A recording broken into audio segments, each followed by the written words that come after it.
Hello, everyone out there in video land. Hey. Welcome. So welcome to the first virtual public intoxication. This would have been our third actual public intoxication at Fabuli Winery if COVID hadn't happened. So we're excited. This is going to be a way for us to meet up with some of our vendor friends, have some really important conversations, and share it all with you. So if you're just tuning in, after this is all over, we're going to have to crop some things out and then we'll repost it later. But the event runs all day. You can check out all the specials on our website or on the Facebook event. Rich, do you have anything to add? Yeah, there's a lot of vendors. They have a lot of great discounts, a lot of great specials. Most, if not all, the vendors will be doing some sort of donation based on the number of sales or certain items that they're selling, going to some great causes. We are going to be pooling our sales with a few of the other vendors and making a donation to the new NFC Momentum Fund. Yes, so our specific special is 10% of all of our sales today, and tomorrow will be contributed to that fundraising pool. On top of that, we're also doing a fundraiser for Casa Ruby for LGBTQ plus Pride, and that runs through all of June and July. But other vendors have other specials and other things they're doing, so if you check out the list on the Facebook page or Facebook event page or on our website, you can see all those specials and everything. You can also see the list of who's going to be joining us. And speaking of joining us, I'm going to step out of frame and we're going to welcome Cecilia to the screen.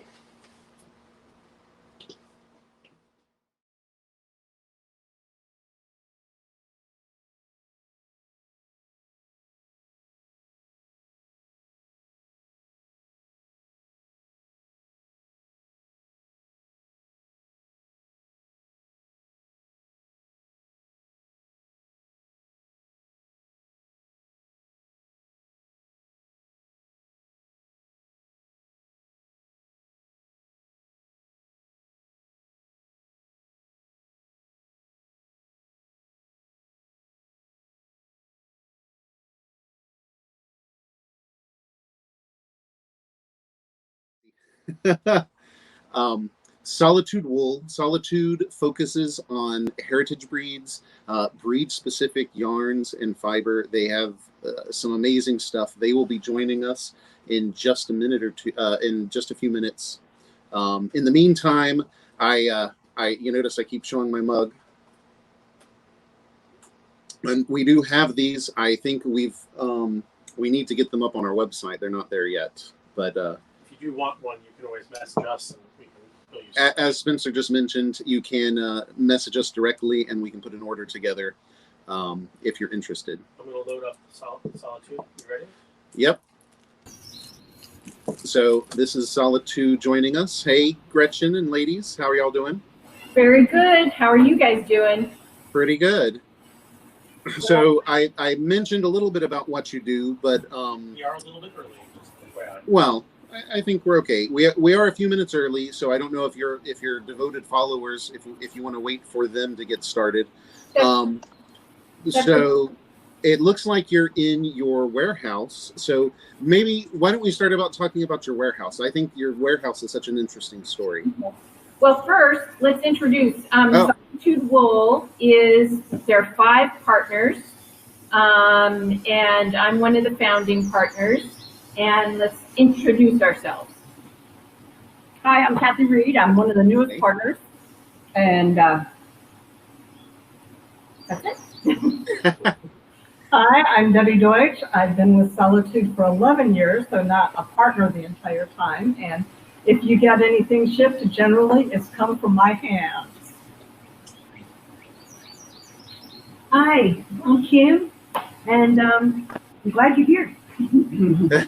One real thing is Kathy's being modest. She raises goats for cashmere.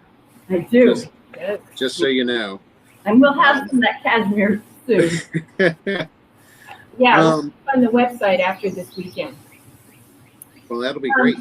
Yeah. So yes, we're here at our warehouse because that's where we have good internet. Back on the farm, not so good. And we rent a small corner of the warehouse for endless summer harvest, and they grow hydroponic lettuces and other gourmet greens. We're in Purcellville, and this is where we do our scanning and where the yarn on cone lives and our inventory is, and we do shipping from here and have meetings and all that kind of stuff. But it's not really very pretty, but it works. So really quickly, you said Purcellville, it's Purcellville, Virginia, correct? Yes, we are in Virginia. When we started in 2006, we started with 2 shepherds, Sue Bundy and I. Sue raises caracal sheep, I raise Romney sheep, but we knew a lot of different shepherds that were raising lots of different breeds. And unless they were spinners, they didn't know what to do with the wool. And I had to shrink back down to my own little farm, back down to 8 sheep from 50. So I didn't have enough wool to keep hand spinning and selling yarn. And Sue and I had both independently had the idea that we wanted to use some of the wool from all of the local breeds that we saw and create yarns that we have spun at mills in the US. So we started really slow with Romney and caracal, and Lester Longwool, I think, was one of the first. And we've been building for many years. I think right now we have 20 different yarns that I think comprise 15 breeds of sheep. A few of our yarns we have different spins of. And we also have roving, prepared fiber for spinners. So we thought we'd show you just a couple things to give you an idea from all the way from lace weight, this is Coopworth, all the way up to heavy worsted weight Romney yarn, and various types of things. So you can see we have a website that all of our yarn, or almost all of our yarn, is up on. It's pretty deep. And so this is just a sampling. You'll have to go look. But so Gretchen, let me ask you this: what should people know about your business? Like what makes you special or different? You know, what if you needed to do that elevator pitch? What makes your business different from others?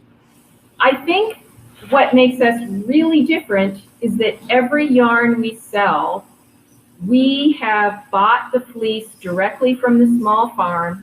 We've designed the yarn to match that type of wool because different breeds of sheep grow really different kinds of wool.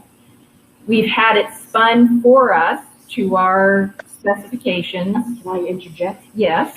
When we mean that we buy it directly from that small farmer, that means that Sue Bundy usually and we touch every single fleece that ends up in prepared fiber or in yarn that we make. So we are up close and personal with all of this wool.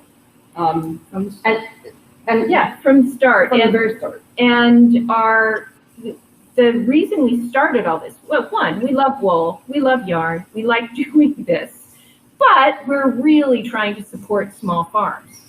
So we pay, this year, I think we're paying generally $4 a pound for fleece. Now, that's nothing like what a hand spinner would spend on one fleece individually. And that's like the best fleece that farmer That's got. Right. They don't sell Right. that way. So it's not top dollar by any means, but it's top dollar for selling in bulk, and it's top dollar, yeah, for having somebody come hand skirt your fleeces for you if we need the wool. So it's really about the local Chesapeake Bay fiber shed. That's our range. We only buy wool from that fiber shed. We do have it spun all over the US because different mills have different capabilities to spin the type of wool and the type of yarn we want.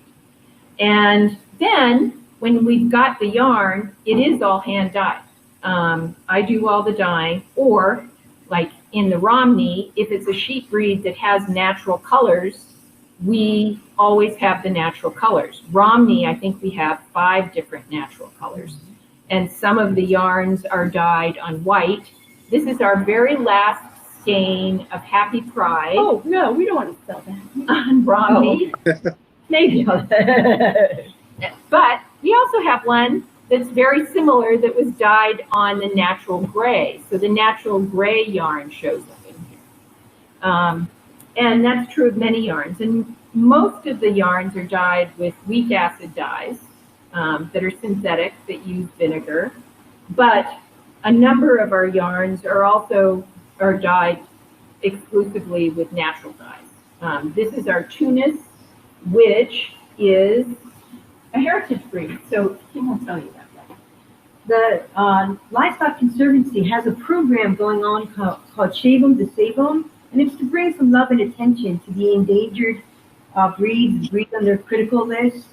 And we have quite a few of those, not all of them, but quite a few. This program will be going on for another year and a half, and contact them at rarewool.org, and you can get the information. You spend 10, 15, 20 different breeds, and you get a prize, and you get a lovely enamel pin and a passport to stick the stickers in for the different breeds. And like I said, it brings love and attention to those breeds that need some love and attention. So we did want to talk about our specials. We have that was going to be my next question to you is what kind of show specials do you have?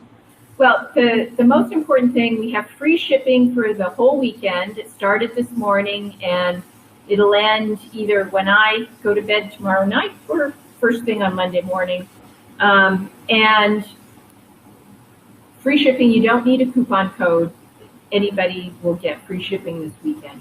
But all of our online sales this weekend, both Saturday and Sunday, we are donating 100% of the profits to the NFC Momentum Fund, to pool with you guys. We think it's a fabulous idea, and we are really happy to show our support. Yes. And we don't know exactly what that will be yet. So in the spirit of being completely open with you all, we will post what those profits are on Wednesday in a blog post on our website. We're not going to Instagram it or anything. But in addition, because this is probably our most fun event of the year, and we were so sad when it had to be canceled, because this event is usually held at Fabioli Cellars, a vineyard. And being good friends with the Fiberists and being one of the first vendors, we got a spot right next to the bar where they were doing tastings. And what do you know, Fabioli has wine slushies and freeze pops, which we will be having after we're done here. But so we couldn't be there. We did get some freeze pops, but I wanted to dye some special yarns to have for this weekend in honor of Fabioli. So we have 4 different colorways. You can click on, this is on a Targhee, very, very soft and fine. And it's available on the website. On our home page, you can click a link to it and get a slushie. So we're hoping everybody buys lots of yarn this weekend because we want to make a big donation. If it's not big enough, we might have to chip in something extra, but we'll figure that out after the weekend. Sure. So I do want to make a comment as somebody who spins, and actually, you know, we before COVID, we would go regularly to spinning circles. You know, we know a lot of spinners love finding breed-specific fibers. They want to get familiar with what a specific breed feels like, what the how it draws and things. And my comment to our viewers would be, if you are looking for very specific breeds, Solitude Wool is a great place. They've actually put their hands on the sheep, you know, before it got processed into yarn, and they sell a lot of roving that is breed specific. I know you've helped put together I know you've put together a couple of different special things for some of the local spinning groups where you've provided multiple breeds, and then special programs like you spin all of them and then knit them into a cowl or crochet them into a cowl, and you know, you sort of get to experience all the different textures that all the different breeds provide. So, you know, for our viewers, I would suggest that. I think Spencer has a comment he's going to post to our viewers. I can't actually post it to the stream, so for those who are watching, we have a Facebook stream running and a YouTube stream, and fortunately the YouTube stream comes back. The Facebook, I'm just gonna have to shout out from the corner over here. All right, can y'all hear Spencer? No? Okay. Are weavers included from Linda? Are what? Linda Sandquist says, are weavers included? Weavers? Yes. For? And they were talking about their stuff. So talk about their work. Do you, it sounds like we have a question about your weaving kits. Do y'all still have some weaving kits? I don't know if we have any left right now. We do sell yarn on cones for weavers. I weave. I'm going to weave more in July. And I just got a fabulous photo yesterday of a shawl that somebody made with the Cooper's lace that is stunning. No, maybe it was the Cotswolds. Anyway, we do have yarns on cones for weavers. And at some point, I would be happy to do more hand-painted warps and pair it up with a weft for kits, but I don't think we have any right now. I had just finished a kit that Spencer had bought. Somehow he bought it, but I was the one who ended up weaving it. But it is done. It's done as far as I've run out of weft. I think I had a little more warp, but it's okay. It looks long enough. I just haven't actually cut it off the loom yet. So I'll be sharing that with you ladies when I finish with that. So I did want to make sure, I know you've mentioned your website. I want to make sure everybody knows what your website is so they can find you and shop your website. So can you give us that, please? SolitudeWool.com. Perfect. So I don't know, I didn't see any specific questions for you guys. If we still have a couple of minutes left before our next vendor. If you have any questions, if you put them in the comment section, I can announce them to Gretchen and team. And we'll be monitoring today, or you can always send me an email. On our website, there's an email link that comes to me. That's the Facebook message? Yes, yes. Kathy's good at keeping up with Facebook.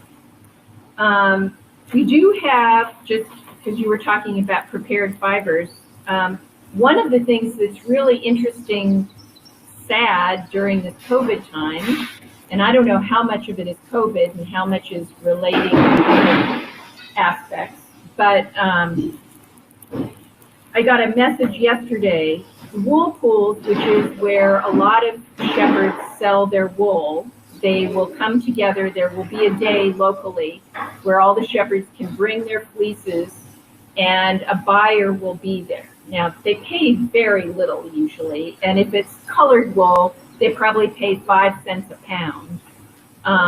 But nonetheless, there was a market. This year, China is not buying wool. Nobody in the U.S. is buying wool, so the wool pool is not buying wool. Mm-hmm. And so shepherds now, and some we will probably be able to find some interesting different breeds that we'll have available either as washed fleece or prepared fiber, and it takes a while for that all to happen, as you might guess. But I think in the coming months, we'll have some more breeds to share with spinners.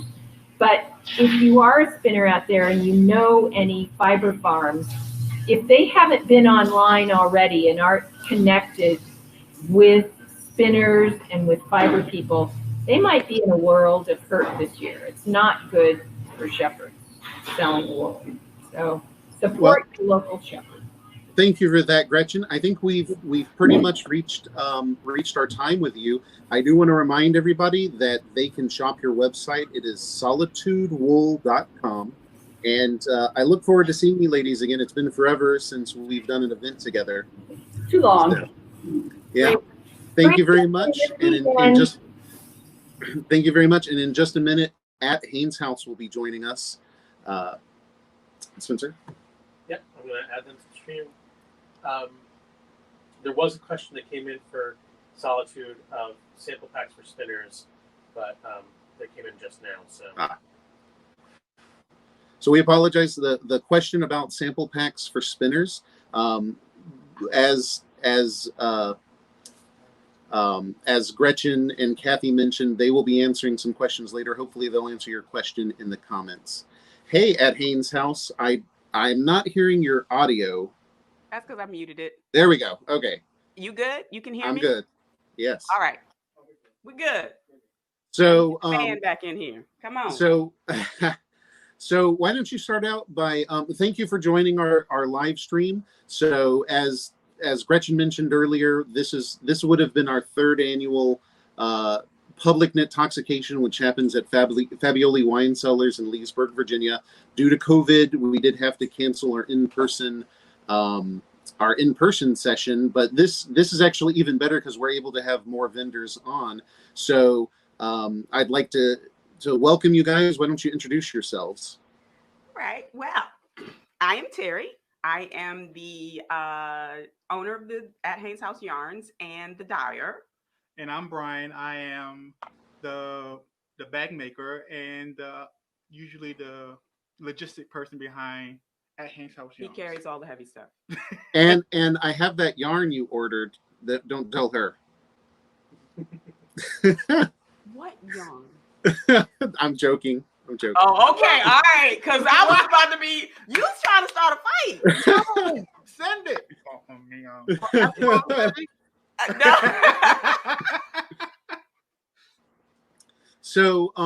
So you guys, you're a fairly new dyer. Can you tell us a little bit about how you got into it and what your focus is in the indie dyeing world?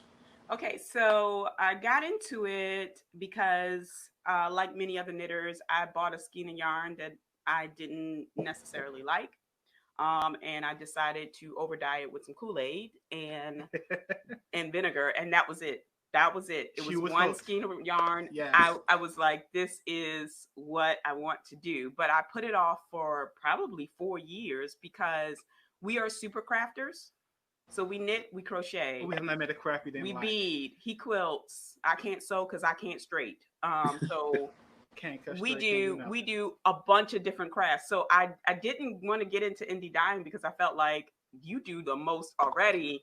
Why add another craft? And then 1 year for Mother's Day, I just told my family, buy me dye stuff. And that was it. I started dyeing for fun.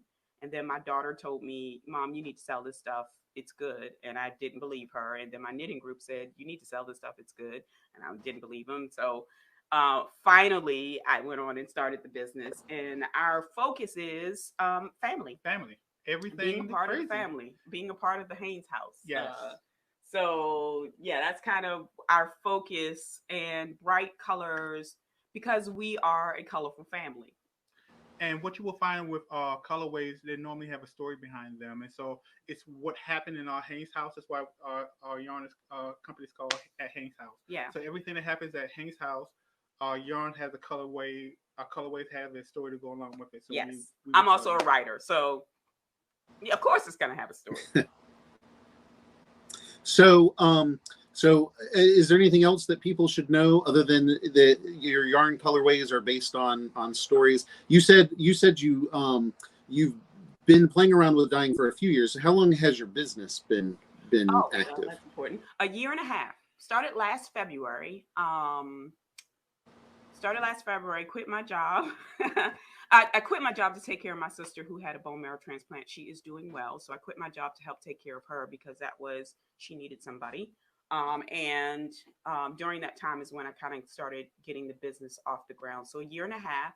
This past year, we entered the Vogue Knitting Live Launchpad program with the diverse dyers, Black and Indigenous dyers of color, minority dyers, where they gave us a boost. Well, that boost has kind of went crazy. Okay, like that was a super boost. So this year, for the first time, we got to vend at Vogue Knitting Live in New York. That was my third show. I had not done third, right?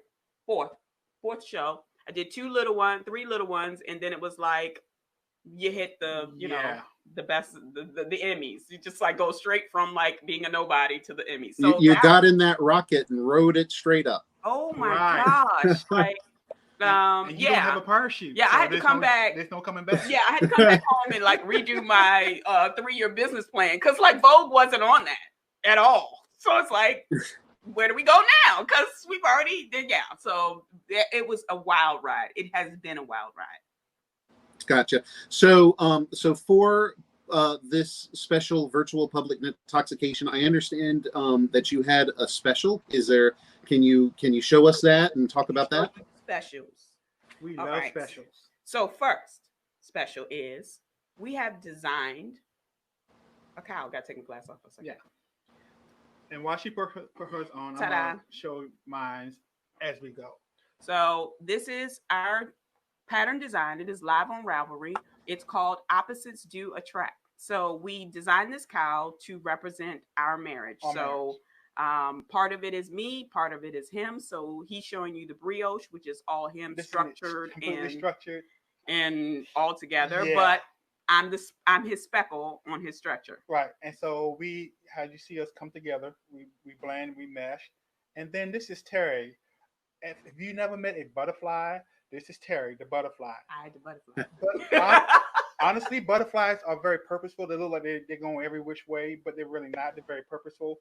But this is what it is. I call her the social butterfly. I'm the social caterpillar. So that it is what it is. And then with both of them, it's knitted in the tube and it's stitched together. Okay. So if you buy 2 skeins of DK this weekend, you will get this pattern for free. We'll send you the coupon code so you can download it through Brain. You actually gonna put that on? Yeah.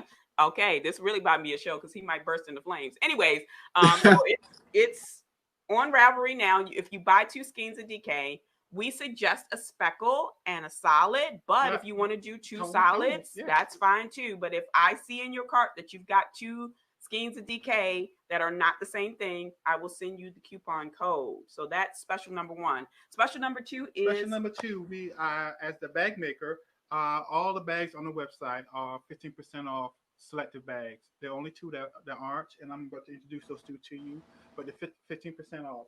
The first bag that's not is one of the older bags. This is called Triangle. Because our kids couldn't say triangle. So again, everything has a story. Our children could not say triangle. So when they were younger, it's triangle. Triangle. So this is perfect for socks. It's actually lined on the inside. So, and it's very sturdy, keeps its shape. So I love this bag. And this is going to be my sock bag. Uh-huh. Go ahead, show the next one. See? This is what I deal with. Just show the next one. And our next bag, this is called Coming Soon. So this bag I actually created for my purposes. Have you ever had, umpteen different bags, project bags? Tell the truth. Tell the truth. It's me. My wife, usually she'll always have a bag in the car because I'm normally driving. And on the way out the door, she said, honey, go grab this bag and it has this project in it. And lo and behold, I'm upstairs digging for at least 5 minutes trying to find this particular project bag that she has. And I'm like, you know what? I need something that I can see exactly what's in the project. So this is why I created this. This vinyl is very sturdy. It's 20 gauge actually, so it keeps its shape. So you can actually see what's in there. And this bag actually will hold. We actually tested it at least 8 to 10 skeins of yarn. Not that you. That's a lot. need that much. If you just want it, I mean, okay, you can. When I design bags, my thing is I need it to be functional, one with a zipper, but I also want it to be something that it will hold your project and your yarn. So it's actually lined on the inside also. So this is coming soon. Again, sturdy fabric all the way around, so it actually will stand up. You know, like most project bags will flop over. This is not that type of project bag. Okay, So, we got one more special. We're gonna talk fast. So, in honor of this event being Knitoxication and drinks, I created some drink minis. So they're in kits. They're on our website. We have lemonade. We have orange float. We have sweet tea because gotta be sweet. Okay. And then we have frappuccino or s'mores frappuccino. So these are the favorite drinks of the people in my house, and you can see them better on my website. And then kit number 2 with the cool drinks are. This is water. Refreshing. Yes, I love it. This is 10% alcohol. The story behind this is I don't drink. And so when we lived in Belgium, we were looking for non-alcoholic grape juice for New Year's. And we bought what we thought was non-alcoholic grape juice. Well, it had 10% alcohol in it. I tell you, I was turned up. Okay. I was turned off of that 10%. So this is 10% alcohol. This is kale smoothie. And this is grape soda. So we figured we'd bring a few drinks on. Yes. With our presentation. So I do want to tell you that the bag with the clear vinyl, yes, I appreciate it so much. I buy a lot of project bags, and you know what? I never use them. And here's why. I'll be like, okay, let me just grab a project. I just grab the bag I think the project's in. I get to where I'm going, and it's the wrong project. Yeah. And I've gotten to the point, honestly, I use our shopping bags, which are just clear, and I stuff my projects in there. So I know I saw. I'll get to it in a minute. So so that's a great idea, having a bag that's got that clear window that you can carry with you, or see your project. Make sure you're grabbing the right one before you run out the door. Right. So we did have a question for Terry, which is, where can we learn more about the books that you write? Oh God. Amazon, Barnes & Noble. I do have a writer's website right at this moment. I'm not sure when the last time I've updated it. It's terryjhaynes.com. Okay, to be honest with you, we have not had much time for anything. Yeah, I mean, when you jump on the VKL rocket ship. But I write sweet romance and Christian fiction. So yeah. Thank you. So look for you, Terry J. Haynes, on Amazon. Yep. That's me. Okay. All right. Can we talk about a fundraiser since we're talking about books? That's exactly what I was going to ask you next. Is tell us about the fundraising that you're doing this weekend. Okay, so all this weekend, today and tomorrow, all sales, 10% of those sales will go to We Need Diverse Books. So I'll tell you a little story. I said that I quit my job to start the yarn business. That job was at Barnes & Noble. I was a bookseller. And I was there for 5 years. And in that 5 years, one of the more frustrating things about working there was having to look at the face of Black parents or Black and Indigenous people of color and tell them, I don't have any books on the shelf for your children that represent them. I don't have any books on the shelf that have brown children in them. I have cats and dogs and bears and everything, creatures, monsters. I don't have Black children. And that was so frustrating. So at that job, what I did was I created a 1,000-book list of books for Black and Indigenous people of color. But it was just really kind of like, we need more of this. And it ended up being, some of them were so old they were out of print, but it ended up being, like the same books. Like I could rattle them off my head. So this organization, We Need Diverse Books, they don't just work for getting more books, but they work for getting more Black and Indigenous people of color into publishing. So they help you get editing jobs. They help you get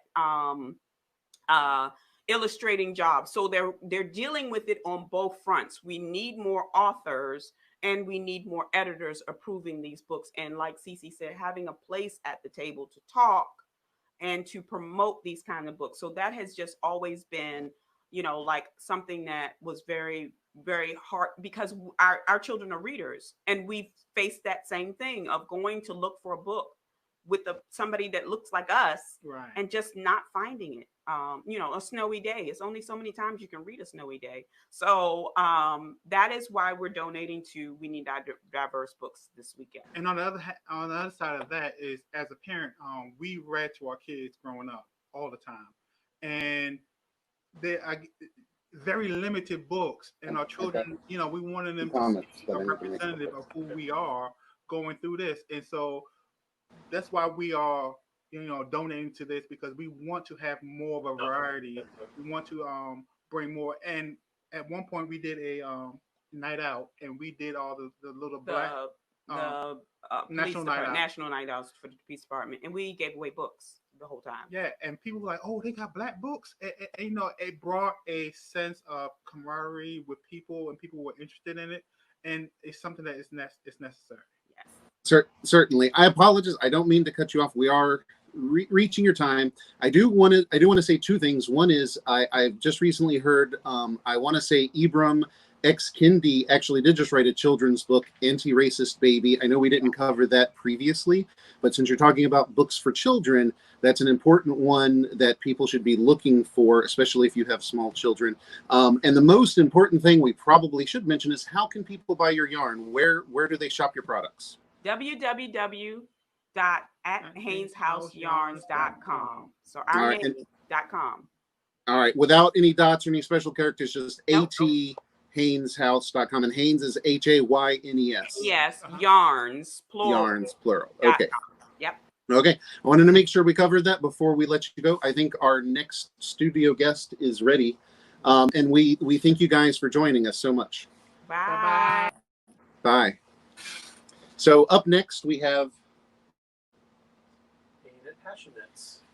Ain at Passion Knits. Hey. Hi, can you see me and hear me? I can see you. I'm having a little hard time hearing you though. Here, you can hear me? Oh, there, that's better. Is that better? Yes. All right. How you doing? So I'm doing well. So this is our first time doing a show with you, and we're so excited that you accepted our invitation to join us. So what I would like to do is thank you for joining us, and then ask you to tell us about yourself, you know, just a brief introduction about yourself and your business. Well, my name is Ain. It sounds like wine. That's usually my icebreaker, and helps people to remember. It's perfect for this show. Exactly. I started dyeing yarn back in 2018, probably. I took a dyeing class at Neighborhood Fiber Company, actually, and did their basic dyeing class, and it really got me interested in dye techniques and all of that great stuff. And so I started dyeing more as a hobby. I think most people start out that way, and I really loved it. And so I wanted to turn that into hobby/business. I'm a veteran. I was in the Air Force for 6 years. My husband is a retired military, so we're definitely a military family. We should probably post. And I'm from New York, so you'll see a lot of my skein names are from, or skein. I say skein. I know it's supposed to be skein. Are from areas in Queens where I'm from. So, and also a lot of my names are music titles or just crazy things that I think of, because that's really the creative part. What are you going to name this colorway?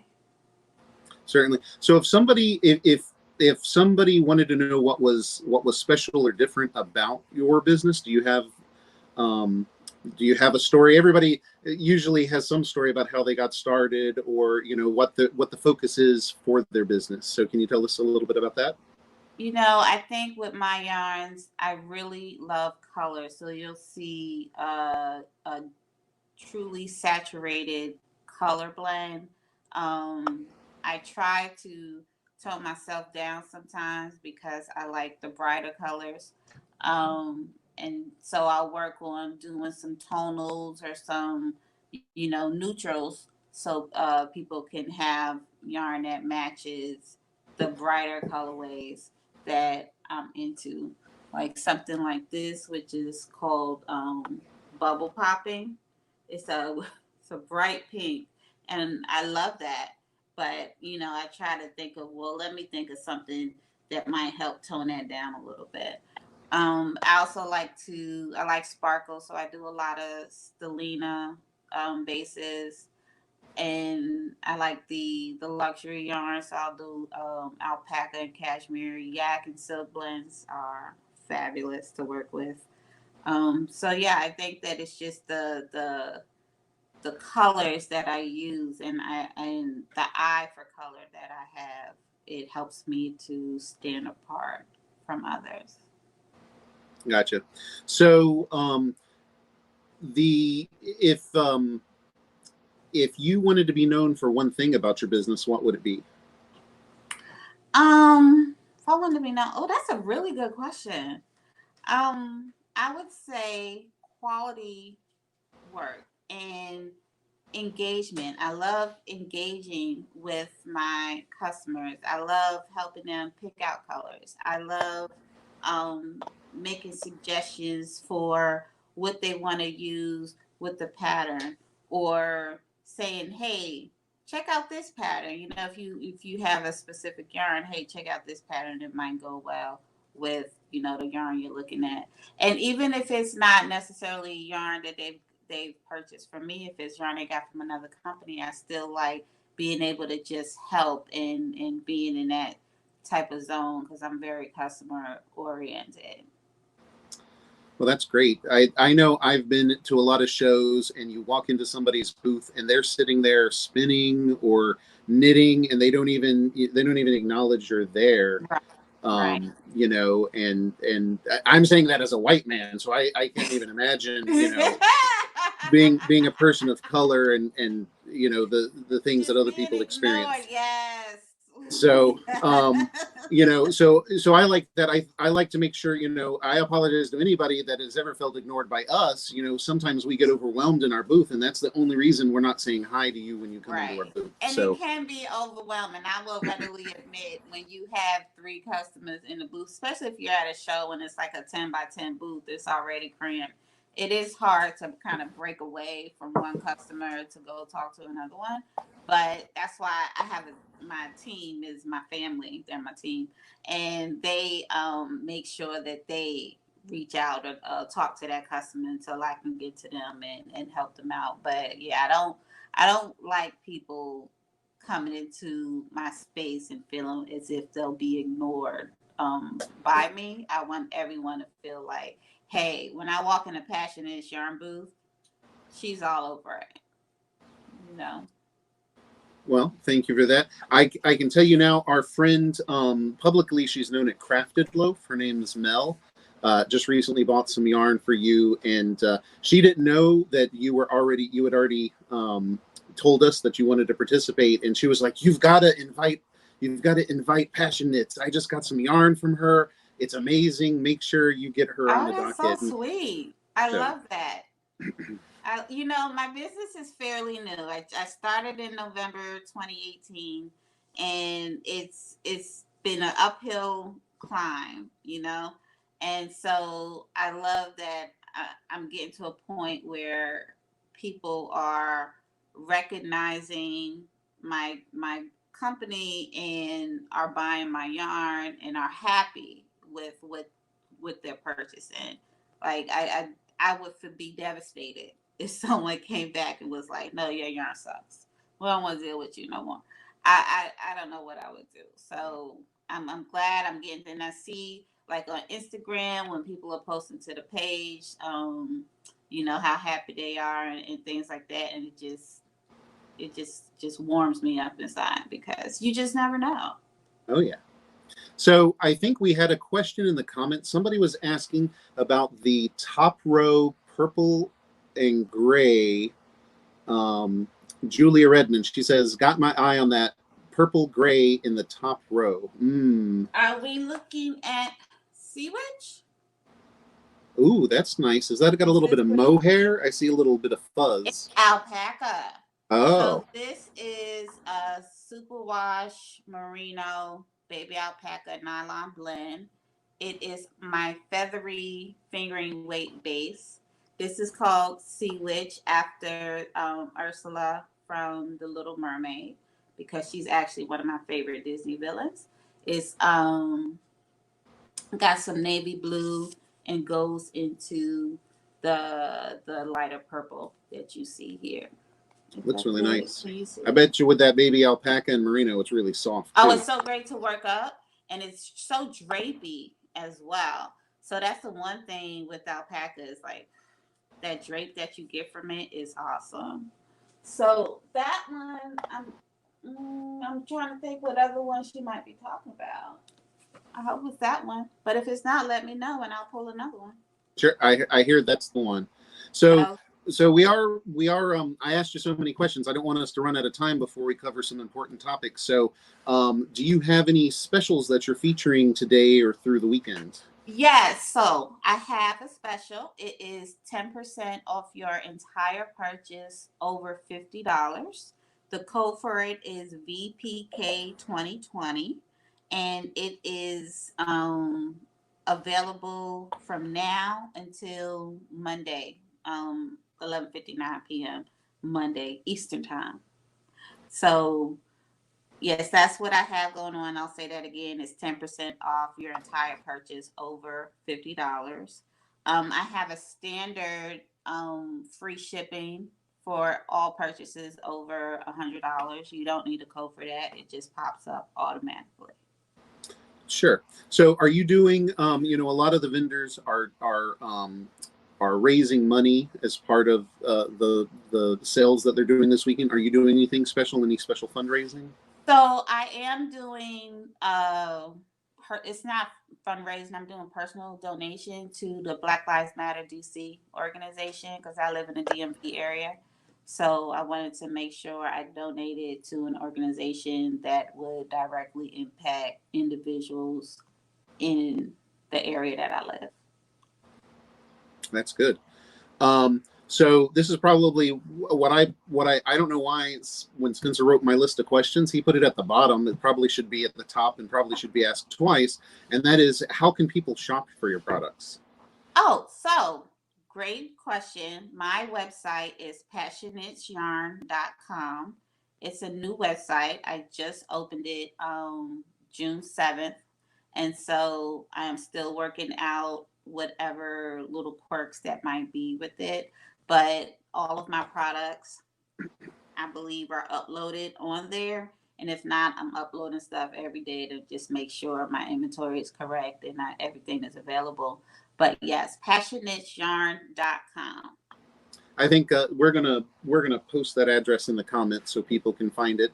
Already posted. I wanted to say, also make sure you follow me on Instagram at passionate_yarn, because that's where I do a lot of posting on Instagram, and I try to make sure that people see my new stuff. So if I have any new yarns that I've dyed or new roving that I might have dyed, I post it on Instagram. well, thank you for that. I was gonna say, I see a lot of comments. A lot of people are saying that they love the colors. Your colors are beautiful. Oh my gosh, that's beautiful. And one person commented that Ursula is their, Janica Carter says, Ursula is my sister's favorite too. She really belts out the songs while driving with the soundtrack. Janica also says she just bought the Spring into Summer mini set. So. Oh yes, I have one of those available here. So this is one of our Spring into Summer mini kits, and it comes in different. Give me one with the green. It comes in some, different colors, but people really like this green one that it came in. I personally like this pink and purple one, which is similar to this scheme here. And I have a story behind that, but it just depends on this. They're a varied set but cohesive. So I like doing the spring into summer mini skein sets, and I'll do some more of those. I also have a new mini skein set, which is called Summer Camp. And I don't know if you can see that well. Oh yeah. It's got a purple, a blue, green, yellow, and red in it. I know this is looking a little washed out, but they're really good colors. I like. Well, I learned how to do this braid, this little braid thing that is my nemesis. I finally learned how to do it, so I'm excited for that. But yeah. So I want to give you one more comment. We've just about reached time, and I think the next presenter's coming up. But Tenacious Knitter says, "Don't tone yourself down. Some of us love the wild, unusual color mixes." Thank you so much. I'm definitely going to follow that advice because I really do like bright, explosive colors. So thank you for that. Certainly. So we're going to go ahead and cut the next one. Thank you for joining us, and everybody should check out her website. Use that code to get your 10% off. All right. Thank you, everybody. Thank you. All right. Up next, I believe we have Urban Girl Yarns. We love Urban Girl Yarns. We met her at a show a few years ago, and she has some amazing stuff.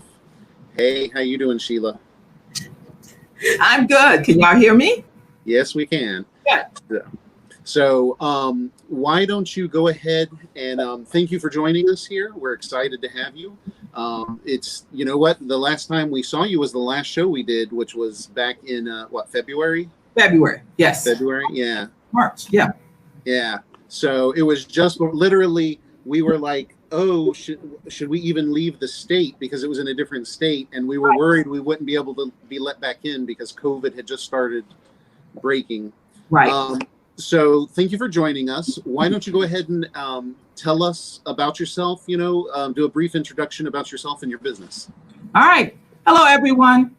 I am Sheila Anderson. I am the owner, dyer, artist, magician, creator of Urban Girl Yarns out of Richmond, Virginia.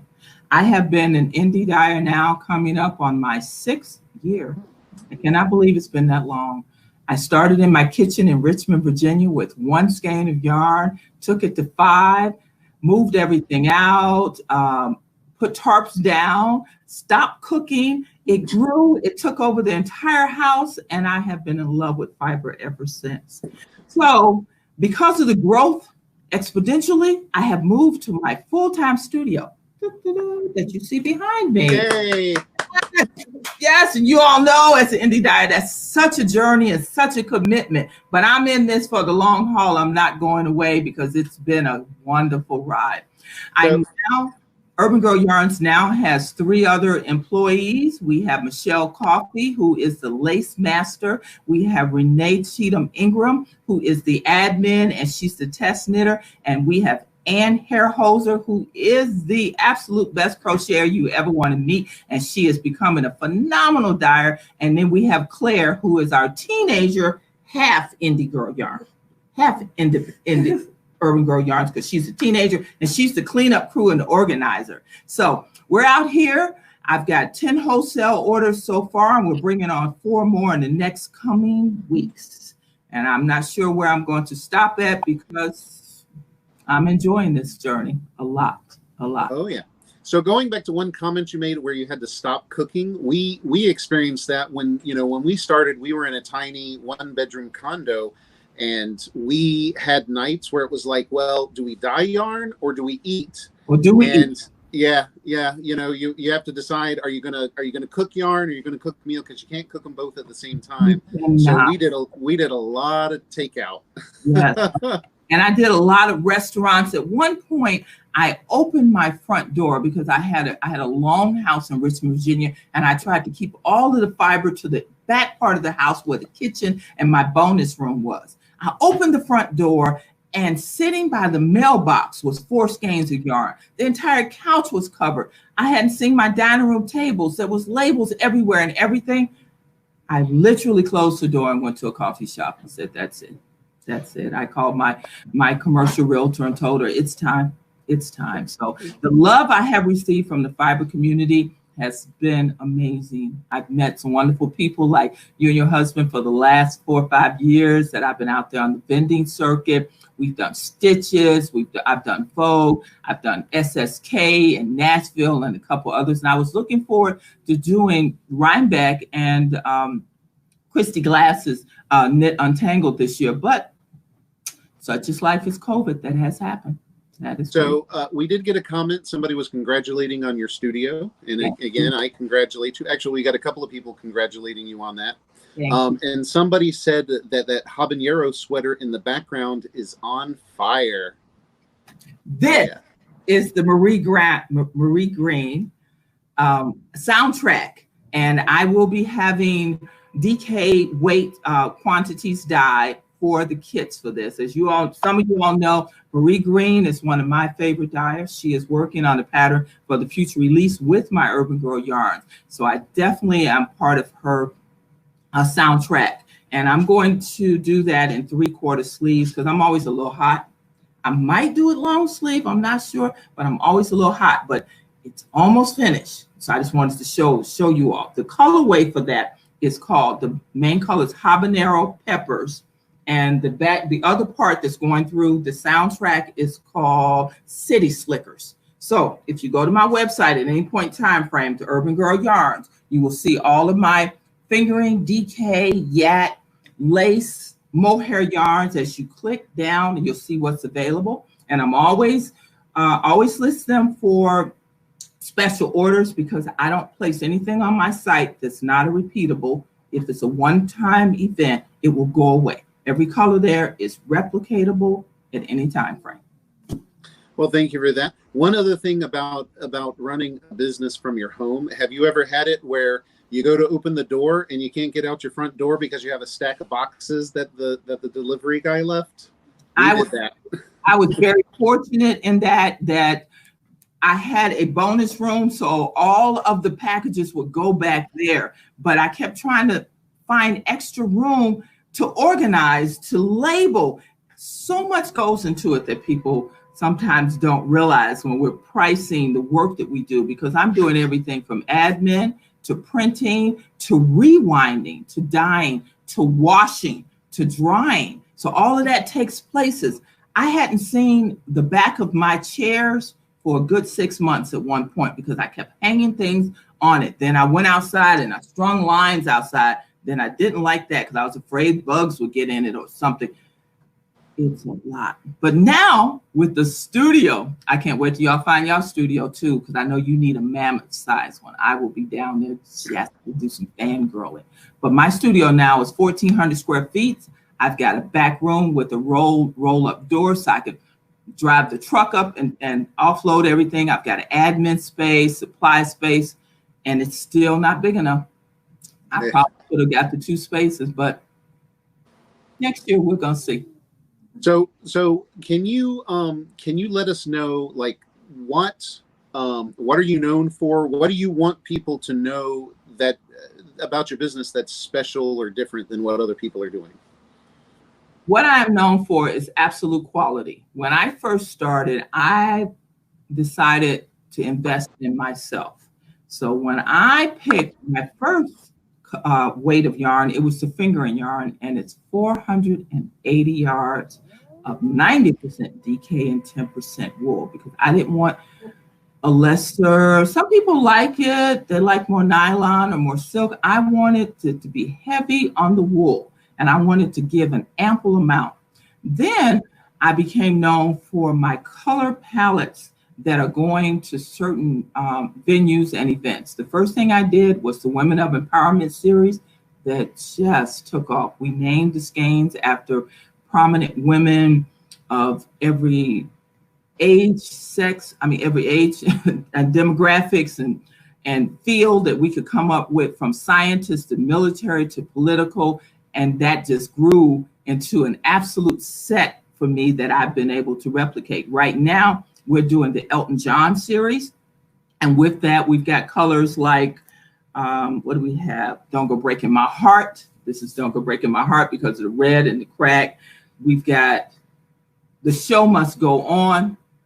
We've got Crocodile Rock, one of my favorites right there. I love Crocodile Rock.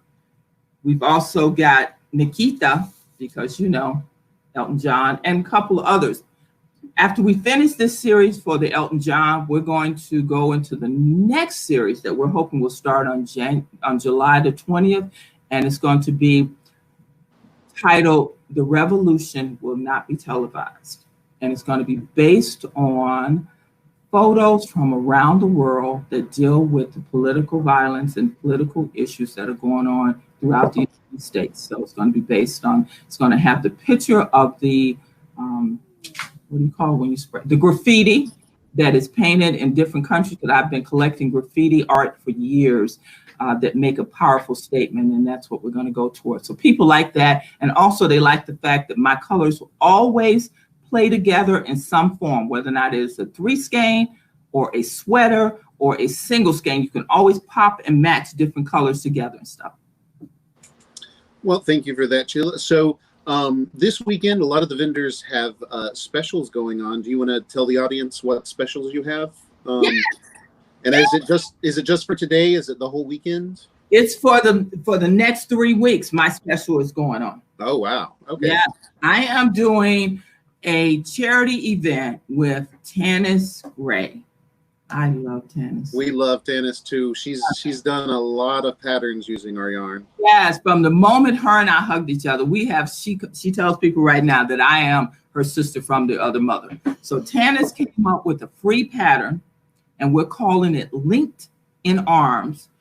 The funds, 20% of the sales from this pattern, from the purchase of the yarn, will go to the NAACP Legal Defense Fund support for all of the Stand in the Gap movement that's going on. So what you get at a discounted price is you're getting 2 skeins of my DK weight yarn. You're going to get Rocket Man, and that may not show well on the picture, but that is not red. It's a fuchsia pink going through there. And then you're going to get 1 skein of the Kaleidoscope together. And you get the free pattern from Tanis Gray for the cow. And if you look really close at it, you'll see that the figures are linking arms together in solidarity and support for all this going on. Also, we have this month, Ann's going to step in the picture.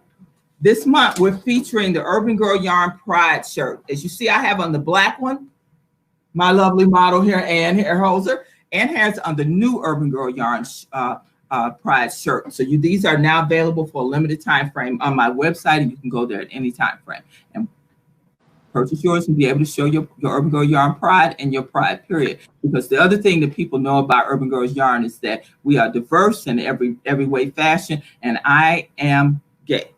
Period. I am gay. I am gay. If you don't know, let me tell you, I'm gay.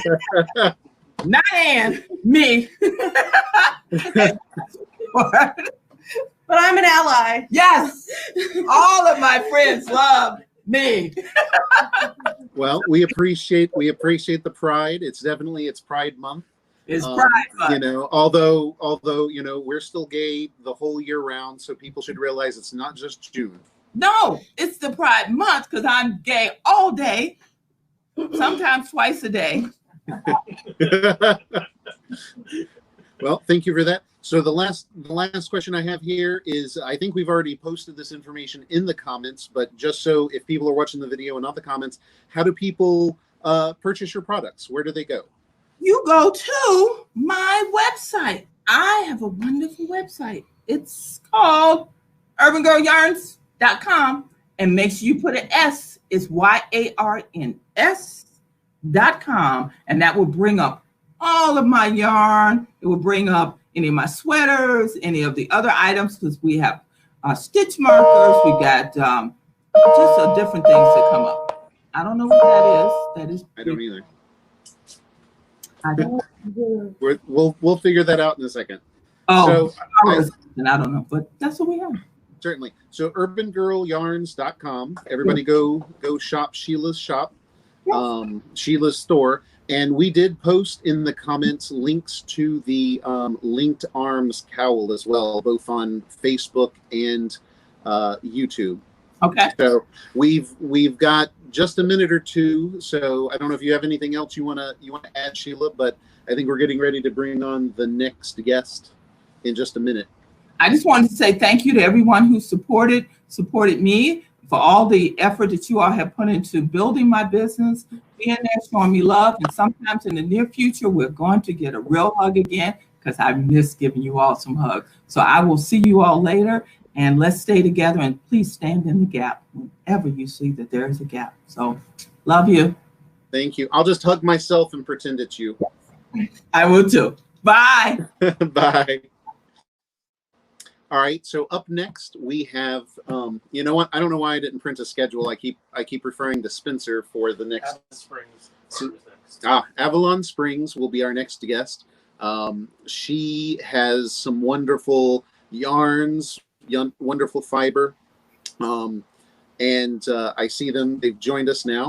So why don't we go ahead? Thank you for joining us. Why don't we go ahead and let you introduce yourselves and tell us a little bit about your business. Okay. Hello and welcome to Avalon Springs Farm. This is our little on the farm shop that you see in the background. I'm Karen, so I am the dye artist, and next to me is my daughter Jenny, an inspiration for going into the yarn biz. We are an actual little farm. We have Angora goats and colored Angora goats, which are a very American thing to have, because Angora goats are traditionally all solid white fiber as you find them in the mountains of Turkey. But in America, women in the 60s started collecting the little goats that had color in their fiber. So it's a very special American thing, and kind of a niche market in the mohair market to do colored Angora goats. So we're a colored Angora goat farm. We also have alpacas and llamas and endangered species chickens, and way too many cats. And so I got in it from growing the fiber. Awesome. And yeah, I love it. I absolutely love it. Prior to doing this, I was an art teacher, so I was sort of already in the world of art and color. Gotcha. So what should people know about your business? Like what makes you special or different? You know, if there was something you wanted to make sure everybody knew about your business, what is that? Well, maybe a little bit. I might add on to what I was just touching on. I brought out some of the yarns that are on the website that are from our actual animals on the farm. And so I did a couple that I dyed and a couple that are natural. So you could see, like, this is, oh yeah, Jenny's my Vanna. So those are natural fibers, and those are the colors of the animals. And they're based off of some little girls that are out in the farm right now. And here are the same. This yarn is what I didn't have anything on my website for sale prior to the pandemic, but I do now. So this is Alchemy, and it's a blend of mohair, alpaca, a little bit of wool, and silk. And so, yeah, so that the fact that I do this from that entrance point is I guess one of the things that makes me unique or thrilled about this in little cottage industry.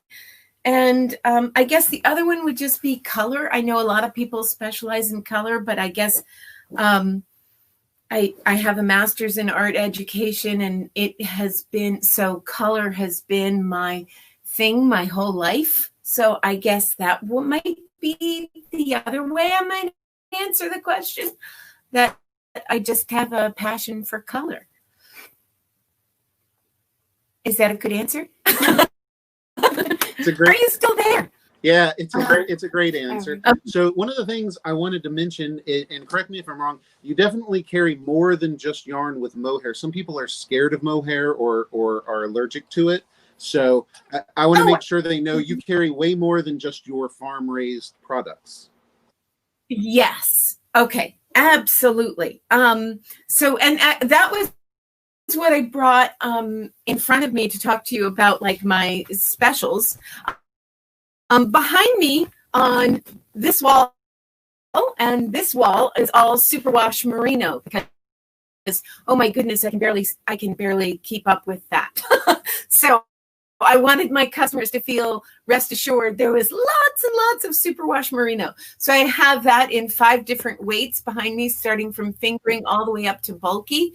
And but the special for your public knitoxication was from last year, doing it in real life at the Fabulous Wine Cellars. So I just thought I would name little yarn bundles after various ways of being knitoxicated. So I guess I'm sort of going into your next question, which was the specials. Can I tell you a little bit about my knitoxicated wine Certainly, specials? we'd love to hear it. Okay, so like what I did was I put up little bundles because people were like, it's shawl knitting season, and I sort of named them after different drinks. So like, for instance, this is pretty obvious. Here's an obvious one. It wouldn't be summer without a little Long Island iced tea. So there is a yarn bundle that's named after Long Island iced tea. And that is, this is all Love Potion yarn. And the reason I chose Love Potion yarn, here, you can show another one, Jenny. Because we're doing, everything that you were doing this time was about the charity work that we're doing, and we're on a mission today. And so it seemed appropriate to use my Love Potion yarn because the spirit of our sales was all about creating a loving feeling with the community of knitters. So that's why I chose Love Potion. This one was about wine and champagne. So pretty obvious why that one was called Wine and Champagne. Let me choose another one. This one was here's this one. This drink is called a blue mojito. Have you ever heard of a blue mojito? Have you ever had a blue mojito? I had not had a blue mojito, but that is one. And this one was named after one of the Fabiola wines. And they're una pera. So I did an una pera yarn bundle. And this yarn is all, it's superwash merino and bamboo. So it's very sort of like silky kind of. That explains the shine I was seeing. I was going to ask about that. I saw some shimmer, not like stellina, but the yarn looked like it was shiny, and that would definitely be the bamboo in it. Yes, it's great for like drape. Definitely a shawl knitting kind of yarn. And even though we're not drinking today, I wanted to say cheers to you. I in your little insignia and your logo work, you have your little wine glass with yarn in it. So I wanted to be like you're in sync with all of your happening today. So we filled a little wine glass. Am I supposed to tell you about my specials? I keep jumping the gun on all of your. It's okay. We'll cover that in a second. I just wanted to say you have a lot of fans out there. I see Jelaine said, "Hey Karen." Kristen Hansen says, "Hi Karen." Chris, I apologize. I'm sure I'm mispronouncing it. Christine Knight says, "Hi Karen. Karen's yarns and fiber are exquisite." Feederbrook Farm says, "Hi Karen." And Jenica Carter says, "Boozy yarn, I love it." Oh, that's so cool. Marie G says, "So lovely." So yeah, let's talk about what are your specials? Like what are you offering any discounts or any kits or things that are special for the weekend? So all I put on my website, because I'm a new website store person, I put a little tab that said knitoxication on it, and under there are all the little bundles of yarn named after different wines and drinks. Even one named after the Fabioli Kitty. The Fabioli Kitty, they have a cat named Ladies Man, and he's orange and white, and so we even did one in his honor. And in that tab, you'll open up and you'll see these, and they're all already marked down 10% off. But if you knew about this show and you did the VPK 2020, you get another 10% off. And the VPK 2020 works on the whole site. So then that would make this yarn 20% off, and then everything on the website 10% off. And the coupon works all the way through the end of June. That's awesome. Well, thank you for that. So a lot of the vendors are doing some sort of fundraising, or they plan to donate a portion of their proceeds towards something. Can you tell us about that? What you've decided to do? Yes, and we wanted to join you guys. We're kind of small, and a lot of when we earn an income from the yarn, it goes to support the actual animals out on the field. So come on into the picture. So Karen, Jenny, Robin, and Larry want to join your pool for and we are sending you a check for the Momentum Fund. Sure. So, yep. So just so everybody knows, it's been a while since we've mentioned it. Several of the vendors are pulling some of their profits from this weekend sales, and we're donating it to the new Neighborhood Fiber Co. Momentum Fund, or NFC Momentum Fund. So thank you for mentioning that. I see a few more questions coming in. I think you got a few more shout outs. I believe there was a shout out from Susie Sawkins. Solitude says hi. Oh, that's good that wasn't real wine. That would be bad. So Susan Heidegger says that she's actually applying some of your fiber right now. Yay! Oh, Jenny, go get some roving. Okay. Suzanne does a lot of roving, so it's so good. I'm so glad I have a family member on TV with me. I know I shouldn't be calling this TV, but it feels like TV. It does. So we do have a question. What's the name of the the merino bamboo blend? The name of the merino bamboo, that's Love Potion. That's the name of that's the base name is Love Potion. That is the base name. Oh, yeah. And it's 555 yards on 4 ounces, and it's basically merino wool and bamboo. It's a fingering weight, super fine needles, suggested needle size 1 to 3, machine delicate cold. That's what I've got on the label. Hopefully that's like a good answer to the question. Oh no, that sounds great. Thank you for that. So one of the things that I always want to make sure we cover, I think we've already posted it in the comments, but how do people find you and shop your yarns? Okay. AvalonSpringsFarm.com. Okay. And yes, and I have, it's just a regular website, and now with a new shop store on the website. Yeah. Certainly. So a few more things. We have just 1 or 2 more minutes. I wanted to say one of the things I know you did. We haven't done anything like this in a while, but the local spinning group, we did what was a chopped box where similar to the cooking TV show. We actually put together sort of mystery boxes. It had all kinds of fiber in it, and it was up to the spinner to blend that fiber and decide how they were going to put it together. There were different colors, there was different fiber content, and a lot of people, the goal was you were given a lot of stuff. You didn't necessarily have to use all of this stuff, but there was cotton. I remember there was mohair. I want to say either Angelina or Firestar. Yep. I personally, I have mine as halfway blended, and I've spun maybe 1 bobbin's worth. Wow. I need to get back into that. It's actually sitting on my coffee table right now, the whole thing. So Tour de Fleece is coming up, so that'll be, like our next summer activity. We'll have to like spin together. Oh yeah. Do it over the internet safely. Well, I need to blend it all first, and then I can start spinning it. So yeah. All right.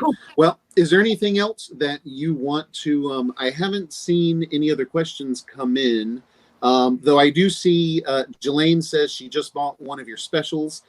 She hasn't bought from you in a long time. So. Oh, thank you, Jelaine. That's pretty cool. Oh, and our friend Sharon Imler also says she loves your rovings. Oh, yay! Yay! Well, I'm about to go back up to the mill and go get them on a no-contact curbside pickup. Oh, well, that's good. Actually, So- I could add that before we sign off is that we do have, because we're on a little farm, we do have the ability to do no-contact curbside pickup. I basically took my outdoor booth furniture and have it permanently set up at the top of my driveway, and so if people elect to do that, I have a way where they can drive up and look at the animals and pick up their yarn if they'd like, for the local people. All right. Yeah. Well, thank you for that. We are reaching the time that we had set aside for you. We appreciate you joining us, and oh, thank you so certainly, much. as mentioned, visit Karen at avalonspringsfarm.com. And, hopefully once COVID-19 is over, you can see her in person at any of the shows and festivals that she visits. Wonderful. So, thank you. I just got word our next vendor is Flying Goat Farm, and unfortunately they have not joined our video feed yet. So I guess I get to talk about the Fiberists for a little bit. Let me see what I have here. I got some show and tell. So I knit this a while ago. If you've seen us in person, you might have seen this already. This is Stephen West's color craving. I don't know if you've tried it. It looks crazy. I will tell you, it's kind of crazy. You actually start out right here. If I can hold that up, you'll see there's a giant yarn over here. The actual pattern is something like cast on 2 stitches, and then the next row is knit 1, yarn over 5, knit 1.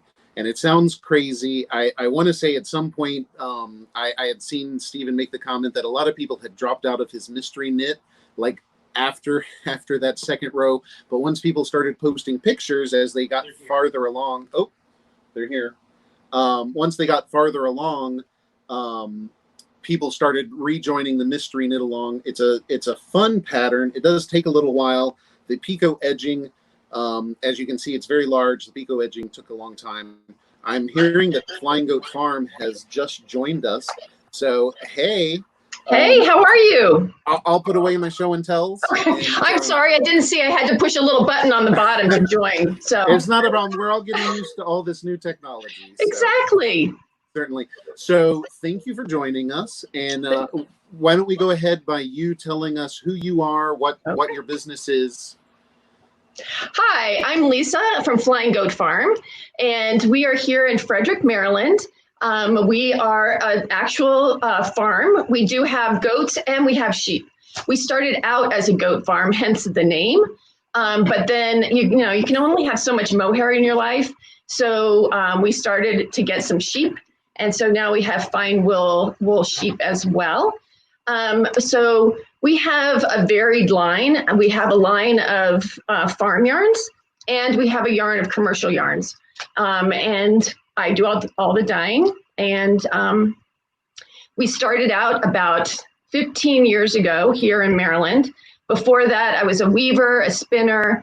As a weaver, I didn't like all the colors that I could find, so I had to learn how to dye. And so then came the dyeing. The spinning came because I won a spinning wheel in a raffle. I swore I was not going to do another craft, like so many of us have said, right? And but I won this spinning wheel, so I had to teach myself how to do it. And so knitting is kind of the last of the crafts because I had to learn how to do stuff with my yarn so that I could talk to people about it.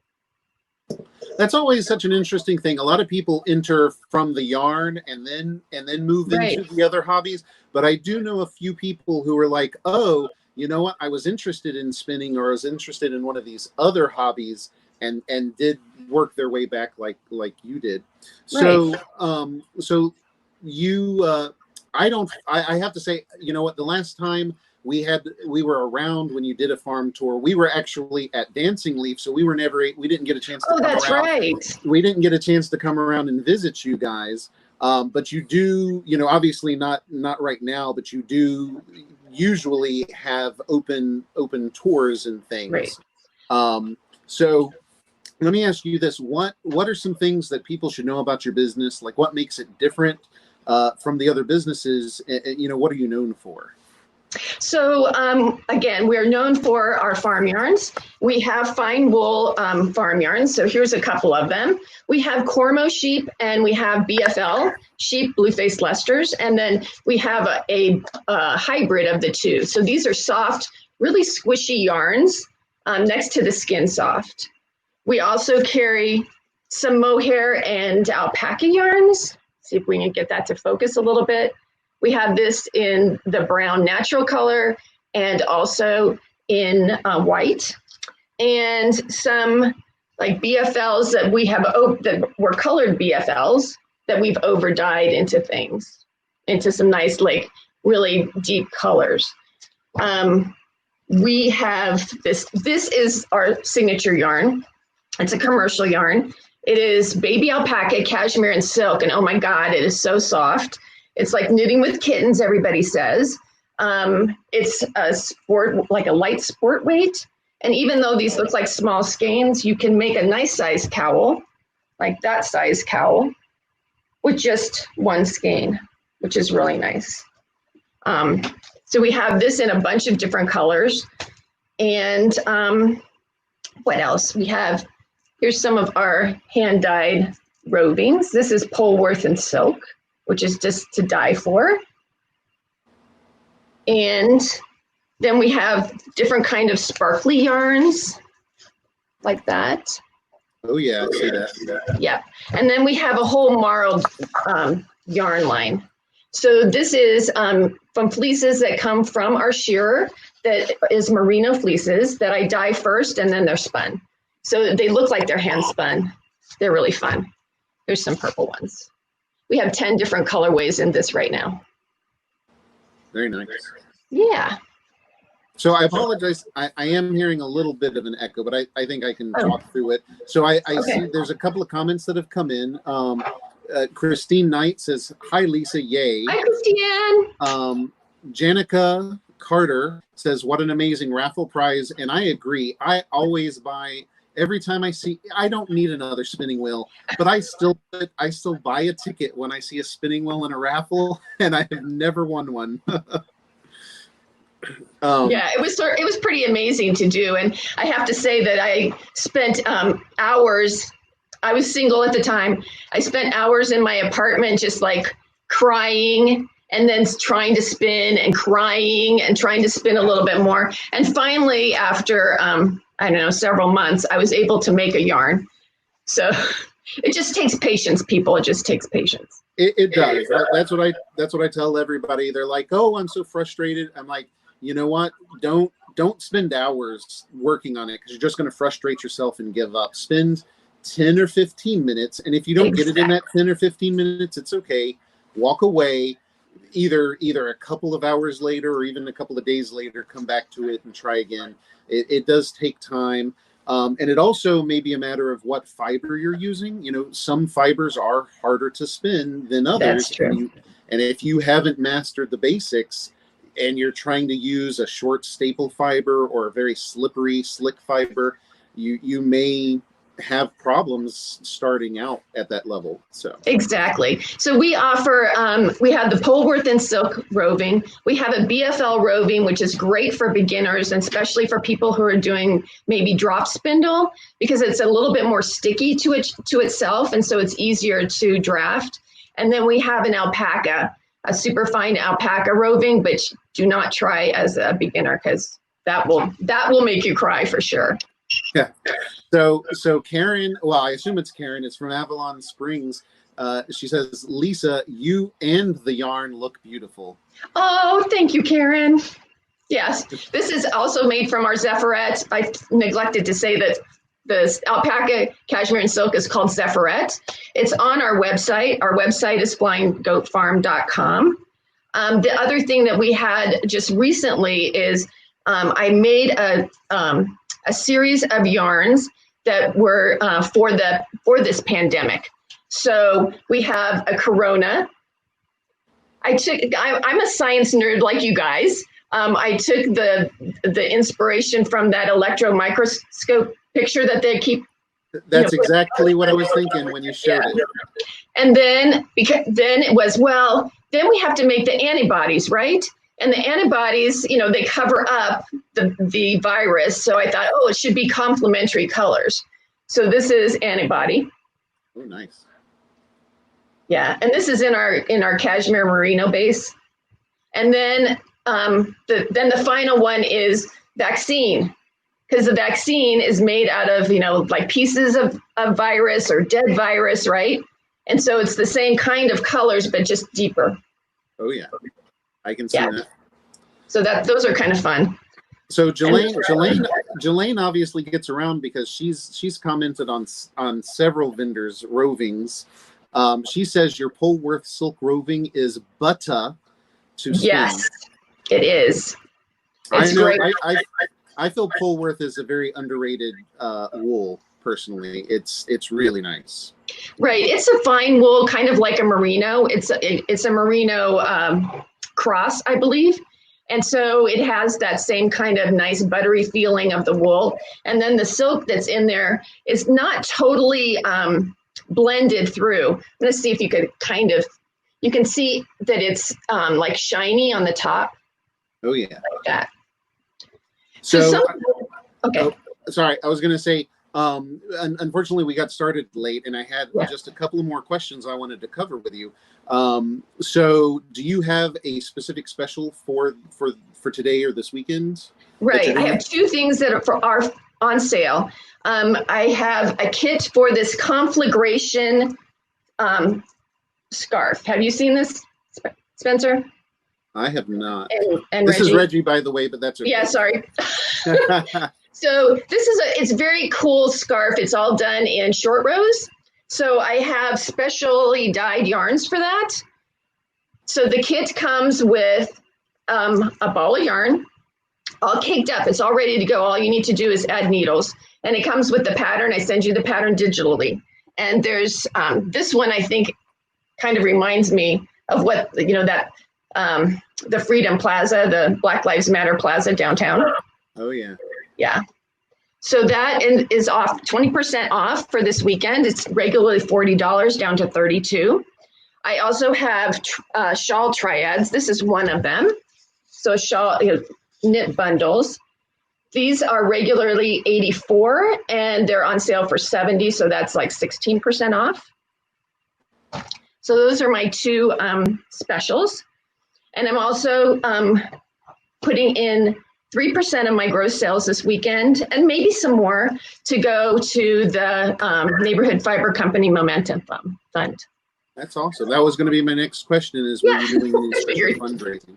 Yeah. So I see that Spencer just, Jelaine says, I guess I said it wrong. She says butter. Butter. Yeah. I don't B&G BOD says, love the coronavirus colorways. Yeah. These are on my website. They're dyed to order. Yep. Nikki Corkum is asking, could a beginner with a drop spindle use the Polworth blend roving, or is it too slippery? I think you probably, not a total novice, it probably wouldn't work. But I think that if you were able to make a consistent thread with your drop spindle, then for sure you could use this. You have to get to that stage where at least you can make a consistent yarn that looks like a yarn. Does that make sense? I think it does to me, but you know, beginners may not know. So I think there might have been a confusion. I don't think there's a raffle. Lisa had won her original spinning wheel in a raffle. I wish there was a raffle. That would be fun. Certainly. The other thing, if you're a beginner too, is just to pre-draft your fibers. Pull them, pre-draft them until they're almost like a pencil roving, and you'll be much more successful that way. You know what? I never used to do that, and I don't. Maybe it's just I don't think I'm lazy. I think I'm trying to make it easier on my hands. I've really started pulling my roving out, sort of pre-drafting it a little as well, and I find that helpful, and I think it would be helpful for beginners. So Lisa, the one last question I have, we have less than a minute left, is how do people find your products? How do they shop? Okay, we're at flyinggoatfarm.com. On Instagram, I'm Flying Goat Farm. On Ravelry, I'm Goat Herd, and we're doing a Tour de France or Tour de Fleece team right now, starting next week. And on Facebook, there are 2 Flying Goat Farms, so make sure you see the one with my picture on it. We are not in Maine, and we don't make cheese. But you should. I love chèvre so much. Yes. Okay, well, thank you very much. You guys. Everybody check out Flying Goat Farm and check out her specials. So up next, we have Three Ravens Studios. Hey, Christine, how are you doing? It's Christiane, but you can just call me Chris. See, okay, I'll go with Chris. I knew I was mispronouncing it, and I apologize. That's okay. So let me go ahead and thank you for joining us, and let you go ahead and introduce yourself and talk about your business. Okay, well, first of all, thank you to Reggie and Spencer for having me. I really, really appreciate it. My name's Christiane Knight, like Christiane Amanpour, but I'm not that fancy. You can call me Chris, and some people also call me Zian with an X because an X is cool. I'm known as the head of Three Ravens Studio here in Baltimore, Maryland, and I'm also known as a fiber rebel, which I'll talk about in a little bit. Trying to think what else to tell you right off the bat. Oh, my studio is inside my home. Right now I'm outside on the patio where I do tons of work. So if you hear a car go by, that may be why, but mostly it's just birds and bees. Before I found Fiber Arts, I was a DJ and a promoter. So if you look at any of my colorways, you may see that some of them are named after songs or bands or maybe lyrics that you recognize. And that's one of the things I love, because when people see that and they get that little hint of recognition, it's just a great moment to have. So it's kind of a cool way for me to take my former career and bring it into my spinning career. Excuse me.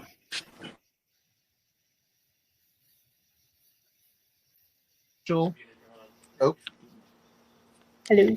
Sorry, Spencer had me muted. Can you hear me now? I can hear you, yes. Okay, sorry about that. That's okay. So let me ask you this. What should people know about your business? What makes your business special or different? And actually, some of the things we haven't talked about is what are the products that you produce and sell? Sure. Well, I'm a lot different from some of the folks that you'll see here today in that I don't do generally hand-dyed sock blanks. Like my yarn is all handmade. Not to say that's bad or anything, it's just different.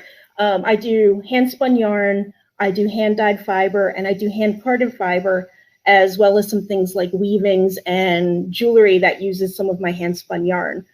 So I'm a little different, and that makes me, I'm definitely a niche, I would say. People who find me are really interested in what I do, or they're like, that's not for me. That's okay. Some of the yarns that I have, I brought a couple of things with me to show. This is all Shetland, all natural, 2-ply, really squishy. So this is more of a traditional type yarn that I spin. And then I have here, this is a single ply, and this is actually made from one of my bat sets. And this has a lot of color in it. I'll open it up so you can really see it, because it's super pretty. All the different colors in there. I also do a lot of crazy textural things. This one is my personal one. This is one that I wear a lot at shows, so you may have seen me wear it. And a lot of weavers like these kind of yarns, as well as people who are ready to experiment with working with super chunk, crazy textural things. Here's some others. Most nice. of these, I like that one. Thank you. Most of these you're not going to see on my website, but if you ask me about them, I will custom spin you one, or I can list one of them, except for that first one I showed, because that's mine. But what I have up on the website right now is very much the traditional 2-ply or a single ply, and I think I have 1 or 2 textural ones. So would you say that when people buy the products from you, what they're getting is something unique? Like, you know, they're not buying, it's definitely not mass produced, and it's very easy to say that this is one of a kind. It is. I very much don't repeat myself. There are only a very few colorways or styles that I repeat.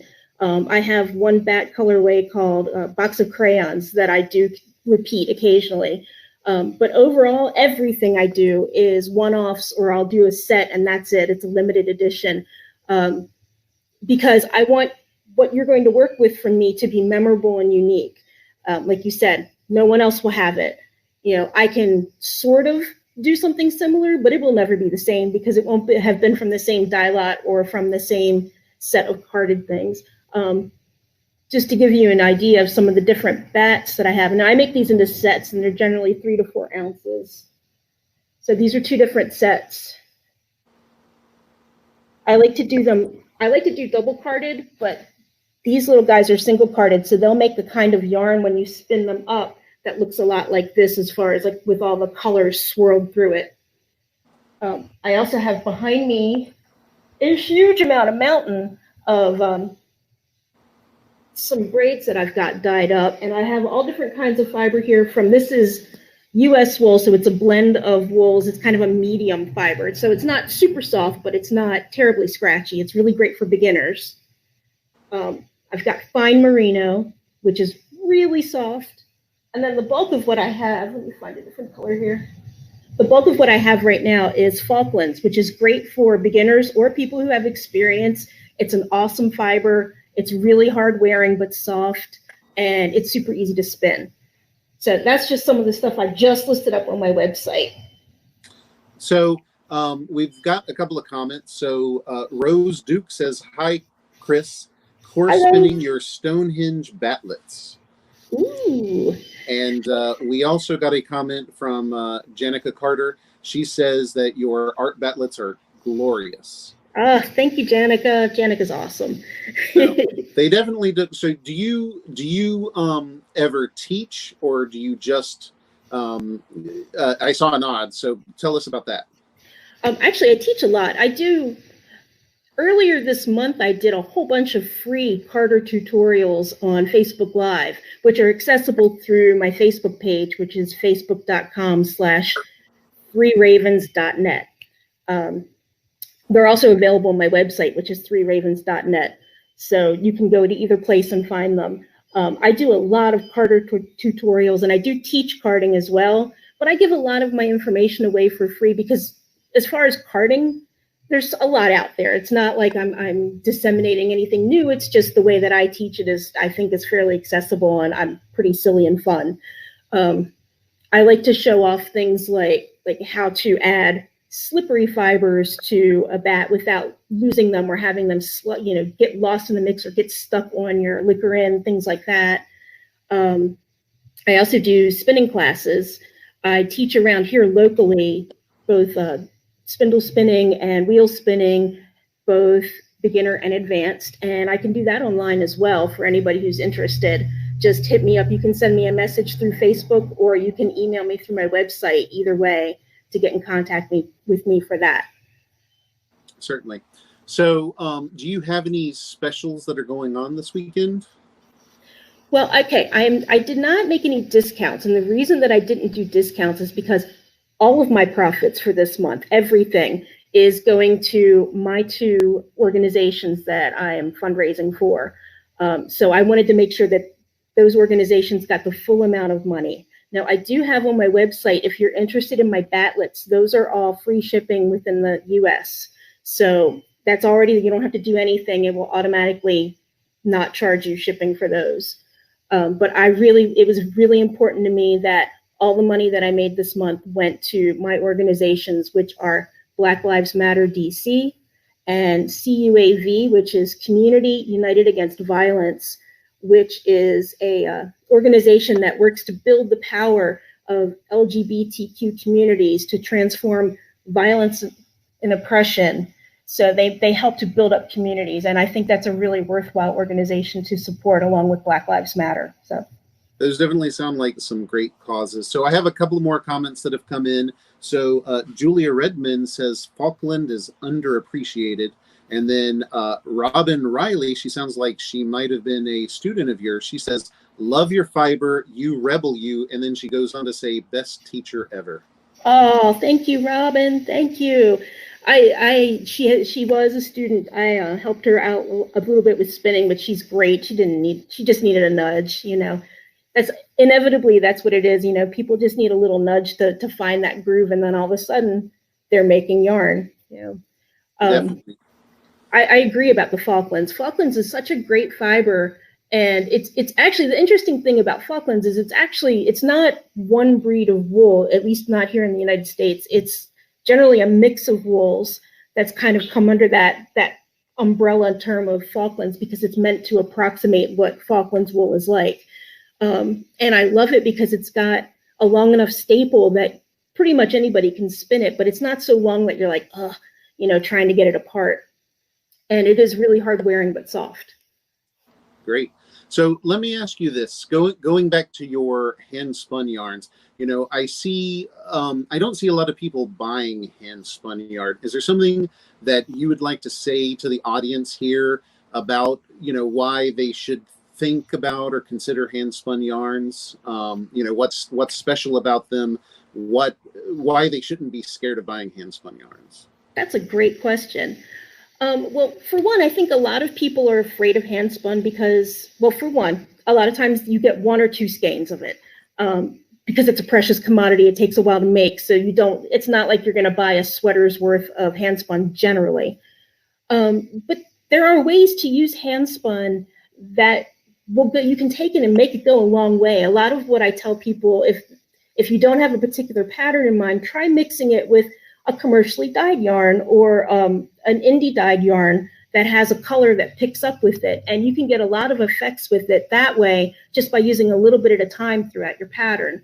On my website, I actually have a whole list of patterns that I compiled from places like Ravelry and some other websites that have recommendations for different kinds of hand spun yarn uses. That can be a really helpful jumping off point. I really need to update it. It's been a while, but there's a lot of really good patterns to get you started. One great thing about working with hand spun is that whatever you make will be unique. And there's also that amount of love that's put into it. I will never get back the time and money input that I put into my yarn from being paid for it. There's a point where I know that my hand spun is definitely worth more than I can charge. But at the same time, I get the satisfaction when somebody buys my yarn knowing that they took this little piece of time and love and energy and artistry from me and put it into their project. So that's another good reason to try it out, because you're never going to find yarn that's as well loved as hand spun. So much energy and time went into it, so much love, so much talent and time spent learning how to do this craft well. It's worth the investment. Really is. You're making me feel guilty as a hand spinner myself. I'm kind of selfish because part of it is my first yarns I was ashamed of. Everybody starts out with the lumpy bumpy, and then you get to the point you're like, oh, I wish I could do that naturally, and now everything comes out thin and nice. But even then, the nice stuff I don't necessarily put it out. And I think for me, it's more time than anything. I don't have time to use my hand spun. So we are getting close to time. I just have one other thing I want to cover is how can people find you, shop, find your classes? connect with you. So what's the best avenue for that? Okay, well, there's two ways you can get a hold of me very easily. One is through my website, which is 3ravens.net. And on my website, you can either email me, or I do have a Facebook Messenger pop-up that will come right up when you go to the website, and you can type in there and it'll reach me through Facebook. You can also reach me through my Facebook page, which is facebook.com/3ravens.net. And I am on all the time, pretty much. And if you message me there or post onto one of my posts, I should see it pretty quickly. And you can feel free to ask me anything, including, can you make a class for me that's specialized for me? Yes, I can. I can do that. I totally can. Certainly. So just like, I want to remind everybody, just like knitting, I think there was some stigma, and there may still be, people in the crafting world. Crafting isn't limited to the color of skin. There was an assumption that Black people people of color were not knitting, they were not crocheting. They do. They also spin, they also weave. So, we want to be open and available to everybody for those crafts. Definitely. So, all right. Well, thank you for joining us. I think our next appearance is coming up in just a minute. Spencer? 88 Alpaca Ranch. 88 Alpaca Ranch will be joining us in just a minute. Thank you again, Chris. Thank you. Thanks for having me. Sure. Great. You have a great day. So in just a minute, 88 Alpaca Ranch is going to be joining. Ranch or farm? Ranch. I want to make sure I say the right thing. 88 Alpaca Ranch will be joining us in just a moment. Hey, Bonnie, how are you doing? Hi there. Good. Oh, How are you? I don't think I can hear you. You might need to unmute your mic. We're unmuted. Hello? I still can't hear you. Can you hear me now? No. I think you're muted. Oh, no. Try it again. Try again. Okay. Can you hear me now? I cannot. Maybe you need to exit out and join the. They have to close their window. Spencer says you may need to close the window and reopen it. Okay. Okay. Spencer had the same problem the other day. He had to close the app and close the web browser and reopen it. Okay. We'll go give ahead it a and shot. do that. Sorry about the technical difficulty, folks. We'll be. Tenacious Knitter said that they could hear her. Michelle Cake said they could hear her. Oh. I apologize. Hopefully we'll be able to get this resolved in just a moment. I do see a few people said they were able to hear them. Hopefully we'll be able to resolve this in just a second. Make sure it's not our end.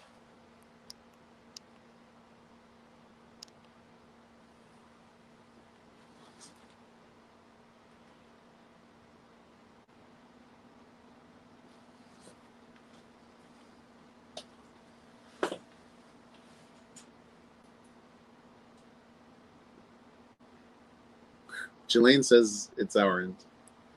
Thank you, Jelaine. We'll have him back on in just a moment.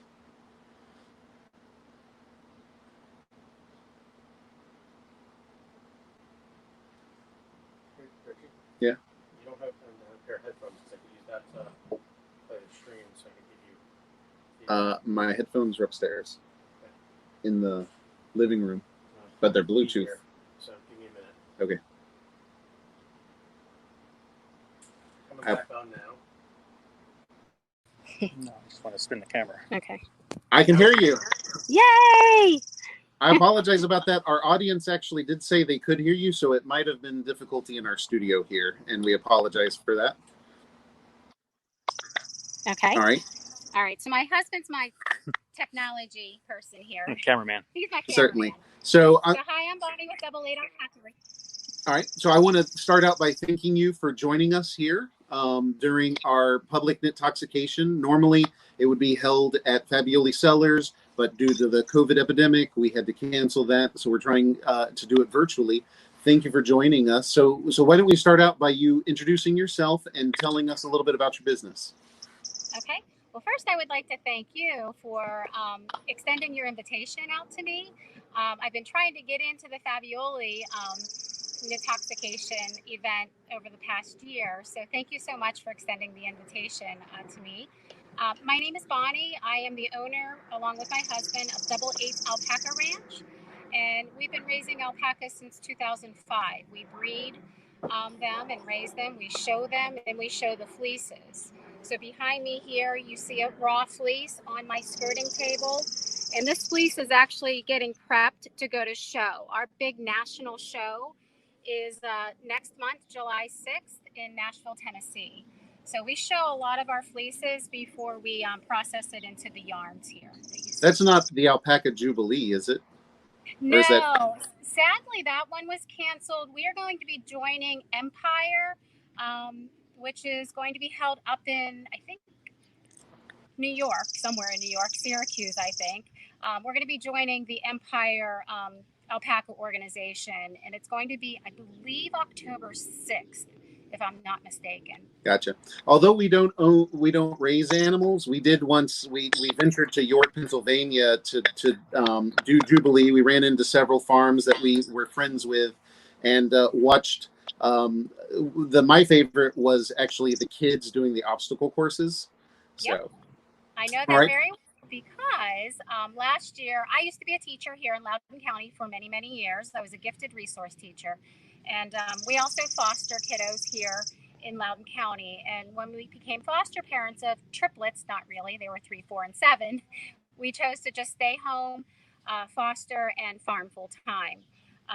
But with that said, I decided to keep my big toe in the teaching water, and I started the first Loudoun County 4-H non-ownership alpaca club. So I have kiddos ages 8 to 19 who get to come to the farm, learn about farming, learning about the fiber. They're learning how to pin loom weave right now.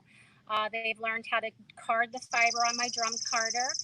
They've learned how to felt. And then the next skill that they're going to learn is spinning. And we're going to start with the drop spindle. Gotcha. I've gotten a couple of comments I wanted to mention. Crystal DeGroat Hep says, "Cute tea, Bonnie." And Shirley Beard gives you a shout out. She says, "Hi, Bonnie." And then Jelaine, it's not necessarily related to your ranch, but Jelaine just mentions that she had bought a 6-pack of Chardonnay from Fabioli last week. I hope she's enjoying it now as we enjoy that Chardonnay. Yeah, I hope she's enjoying that Chardonnay now. So let me ask you this question. What should people know about your business? Like, what makes it different or special? What do you want to be known for, or what are you known for? So when my customers buy my yarn, I always invite them to come to the farm to meet the animal from which that yarn, that fiber came from. You know, in the ancient times, only royalty were allowed to wear alpaca. So I want them to know that they're considered royalty when they buy from us and make a beautiful garment. And some of the garments that I've seen from some of our local customers here in Leesburg, Virginia, have just been spectacular, amazing. And it warms my heart to know that I've birthed that animal that produced that fiber. I raised that animal. Nutrition's very important to us, and it shows in our fleeces and in our yarn. Gotcha. So I did have another question just come up, and this is probably a good one. So Janica Carter says that she bought some alpaca fleece at a local festival, but she has no idea how to clean it and prepare it for spinning. Do you have any advice? Well, it depends on how she got that fleece. So when we collect our fleece, we have it rolled on plastic. I don't know if you can see this plastic here. So it comes off in one big piece.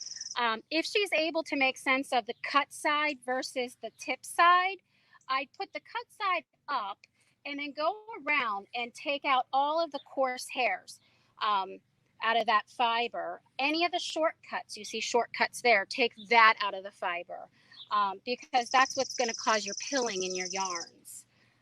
Any of the straight fibers that you want to take out that aren't going to make your yarn nice and soft and supple.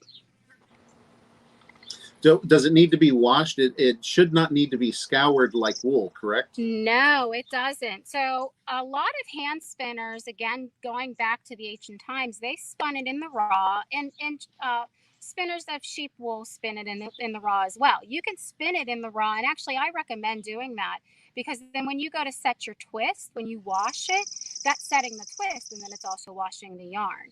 You can wash it before. When we send our fiber off to mills, we currently use Blue Mountain Farms mill up in Harrisburg, Pennsylvania, Painted Sky Alpaca Farm, and Fiber Mill in Denton, Maryland. I also use New Era Fiber Mill. They have a specialty in spinning the Surrey fiber and my sock yarns, but they do wash the fleeces before carding it and spinning it into yarn. So the one thing, my own personal comment, alpacas love to roll around in the dirt. So when you go to wash it, a lot of dirt will come out of it. Right. Right, So- and you only need a couple drops of Dawn dish detergent or Woolite. You don't need the heavy scours that the goat fleeces or the sheep fleeces need. Certainly. So moving on, are you offering a special this weekend as part of our show here? Absolutely. We are supporting your fundraiser that you've chosen, the NFC Momentum Fund that supports the protesters of the Black Lives Matter movement. And we are donating $1 for every sale. And we're also offering a 5% discount of all of our yarns. Do they need a special code or anything to take advantage of that? They do. It's V as in Victor, P as in Paul, K as in Kelly, 2020. And they'll see that special code when they go to checkout. It'll ask for a coupon, and that's where you put in VPK 2020. All right. Is there anything else people should know about your farm? You said that you do accept visitors. I'm assuming not at the moment, but what all can they expect when they come to visit you? So we are actually accepting visitors. We are taking COVID-19 precautions. We do wear masks. We do have hand sanitizer, and we only book one private group at a time. So one family at a time, and we only do about one, maybe two farm tours a day. So one in the morning, one in the afternoon, later afternoon. When they come for a farm tour, they learn about the economics of raising alpacas and processing the fiber. I put out a raw fleece. I show the roving that fleece then would be turned into in the carding process. And then I show the yarns as well. I'm not set up here at the farm with a farm store just yet. We are in the process, and in fact, we have a celebration. We just closed on our new farm, which is located on Harpers Ferry Road amongst all the wineries. We're going to be 2 doors down from Bro, 868, Maggie Malik Wine Caves, and Twisted Posts. And we will be right next door to Miss Madeline Albright. And it's a 32-acre farm. So over the next month, we're going to be working on fencing and getting that up and running. And then we'll have a farm store at that location. We currently vend at the Leesburg Farmers Market on Saturdays from 8 a.m. to noon, and Bluemont Farmers Market on Sundays from 10 a.m. to 2 p.m. Wow, sounds like business is growing pretty well. Yes, it is. All right. Our website is here. I don't know if you can read that. That's actually what I was about to ask you, because we only have a couple of minutes left. How do people find your shop and shop your products and things? Right. So our website is double, 8, the number 8, alpacas.com. And we named our farm after our wedding date. We were married on August 8th. Aw, that's sweet. Did you get to see any of the alpacas?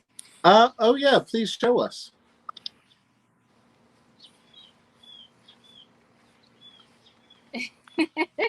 So we've got a few right here, munching on some hay. We actually have an example of a wakaya to your right and a Surrey straight ahead.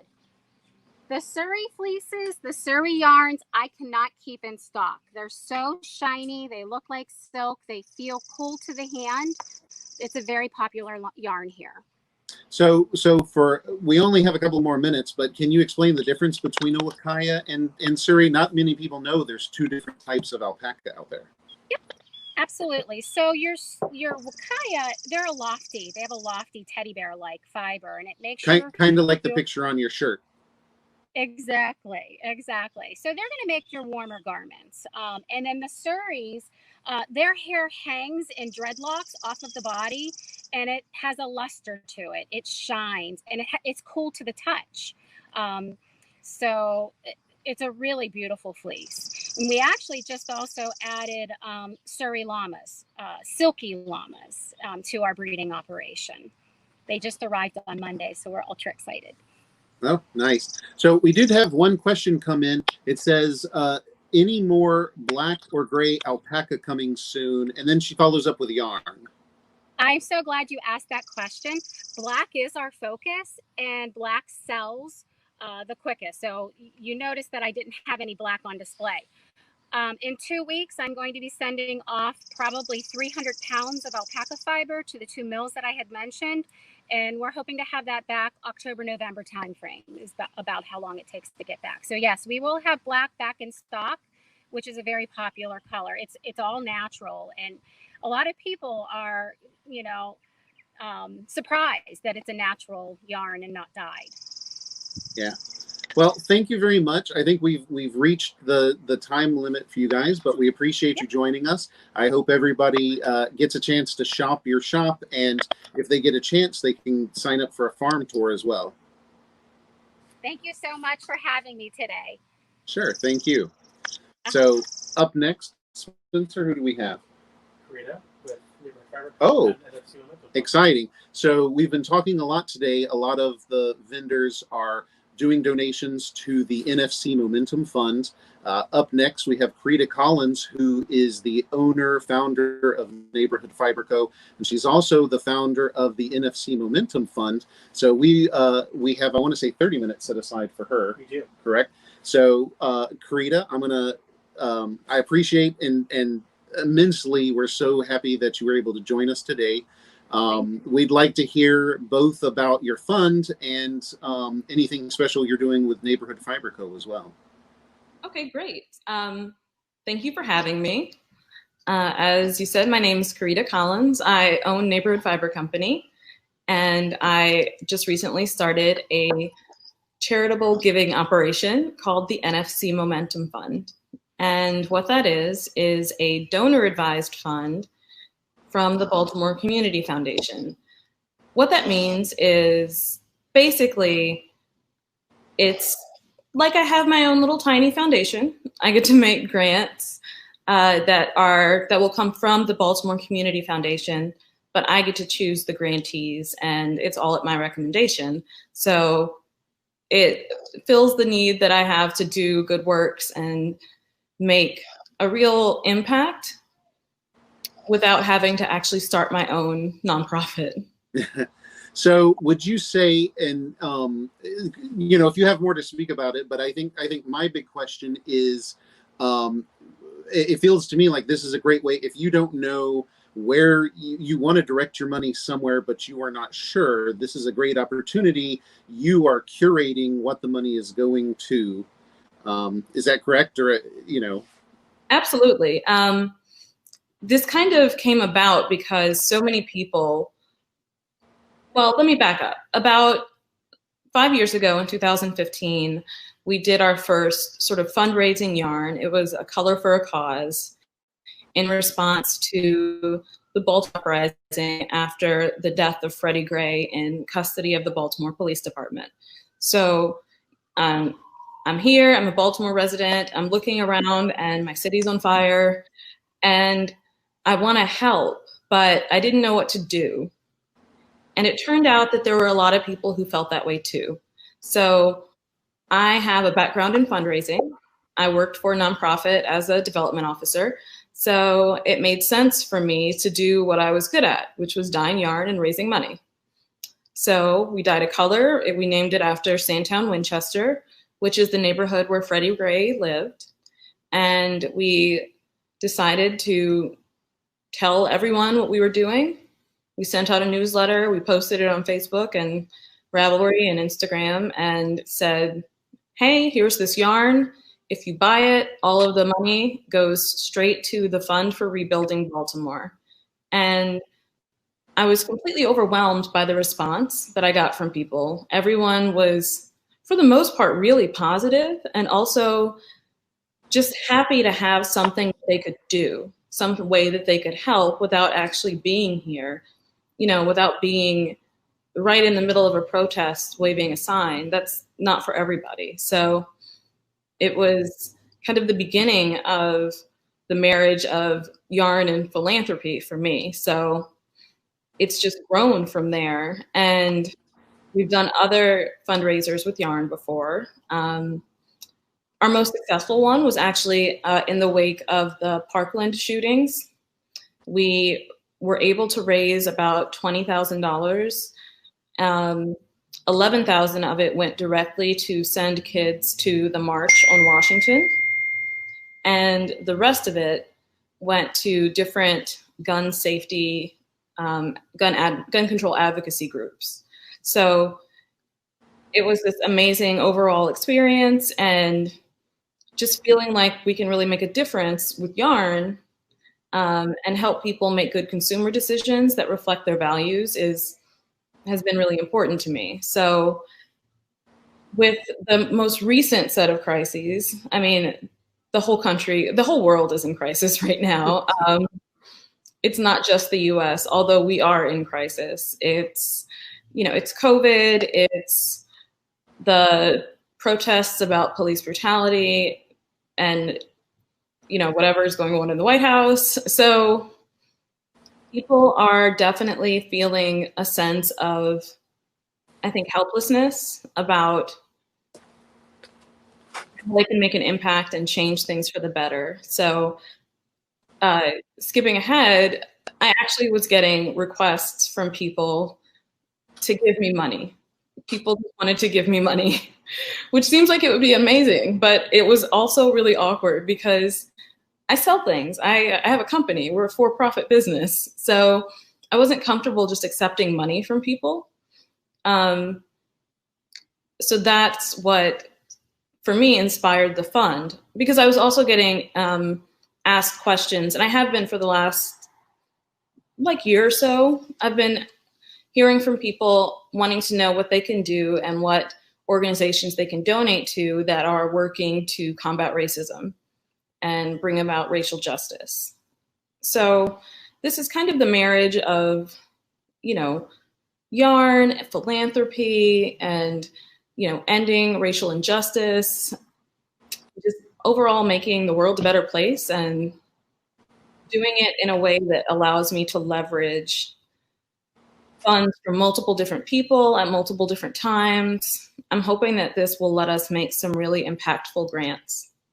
I hope so too. I really appreciate the work that you've started a few years ago, and it's building up. It's becoming bigger. Can you tell us, for myself and for the audience, what is the difference between a donor-directed fund versus a regular fund? Right. So that's a great question. I always forget that everyone didn't work in fundraising like I did.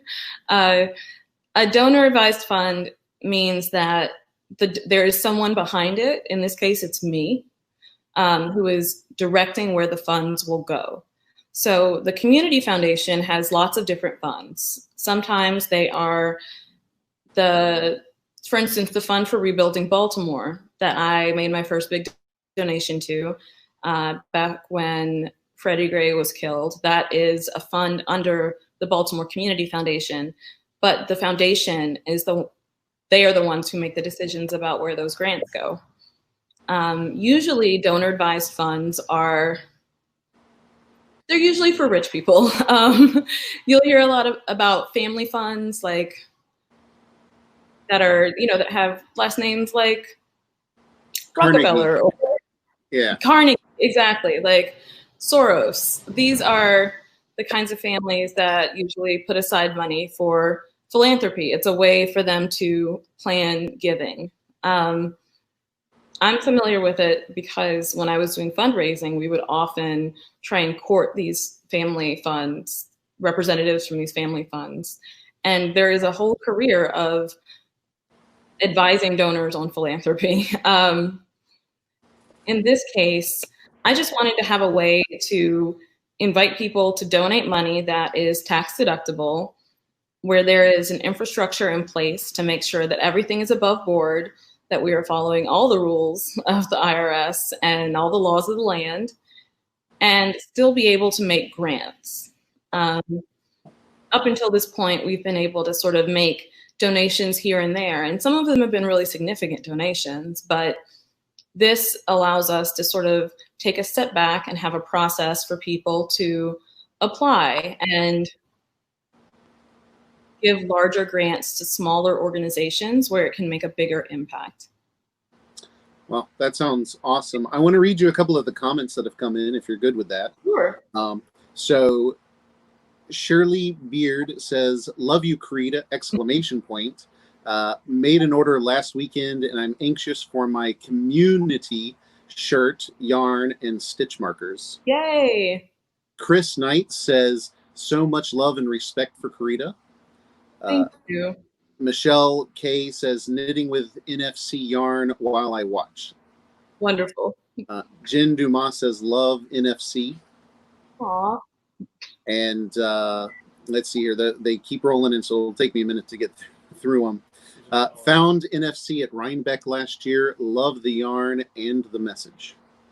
Thank you so much. This is all so amazing. I can actually see some of them popping up now. Brian Cooley says, "Thank you, Karida, for everything you were doing." And if you're watching it, you'll see that it popped up. Let's see here. Oh, this yarn is beautiful, and if you visit their store, the staff is so welcoming and answer all your questions. Their building is a story in itself, and that is true. It used to be a firehouse, correct? Mm-hmm. Yeah, we're in an historic firehouse that was built in 1859. It was one of the first 7 firehouses built in Baltimore. So we're in engine number 7, and it's an amazing old weird building with like original tin ceilings and bizarre architectural stuff that only makes sense if you think about having a horse-drawn fire carriage. And it's a great building. I love it. It's drafty and none of the windows work, and it's perfect.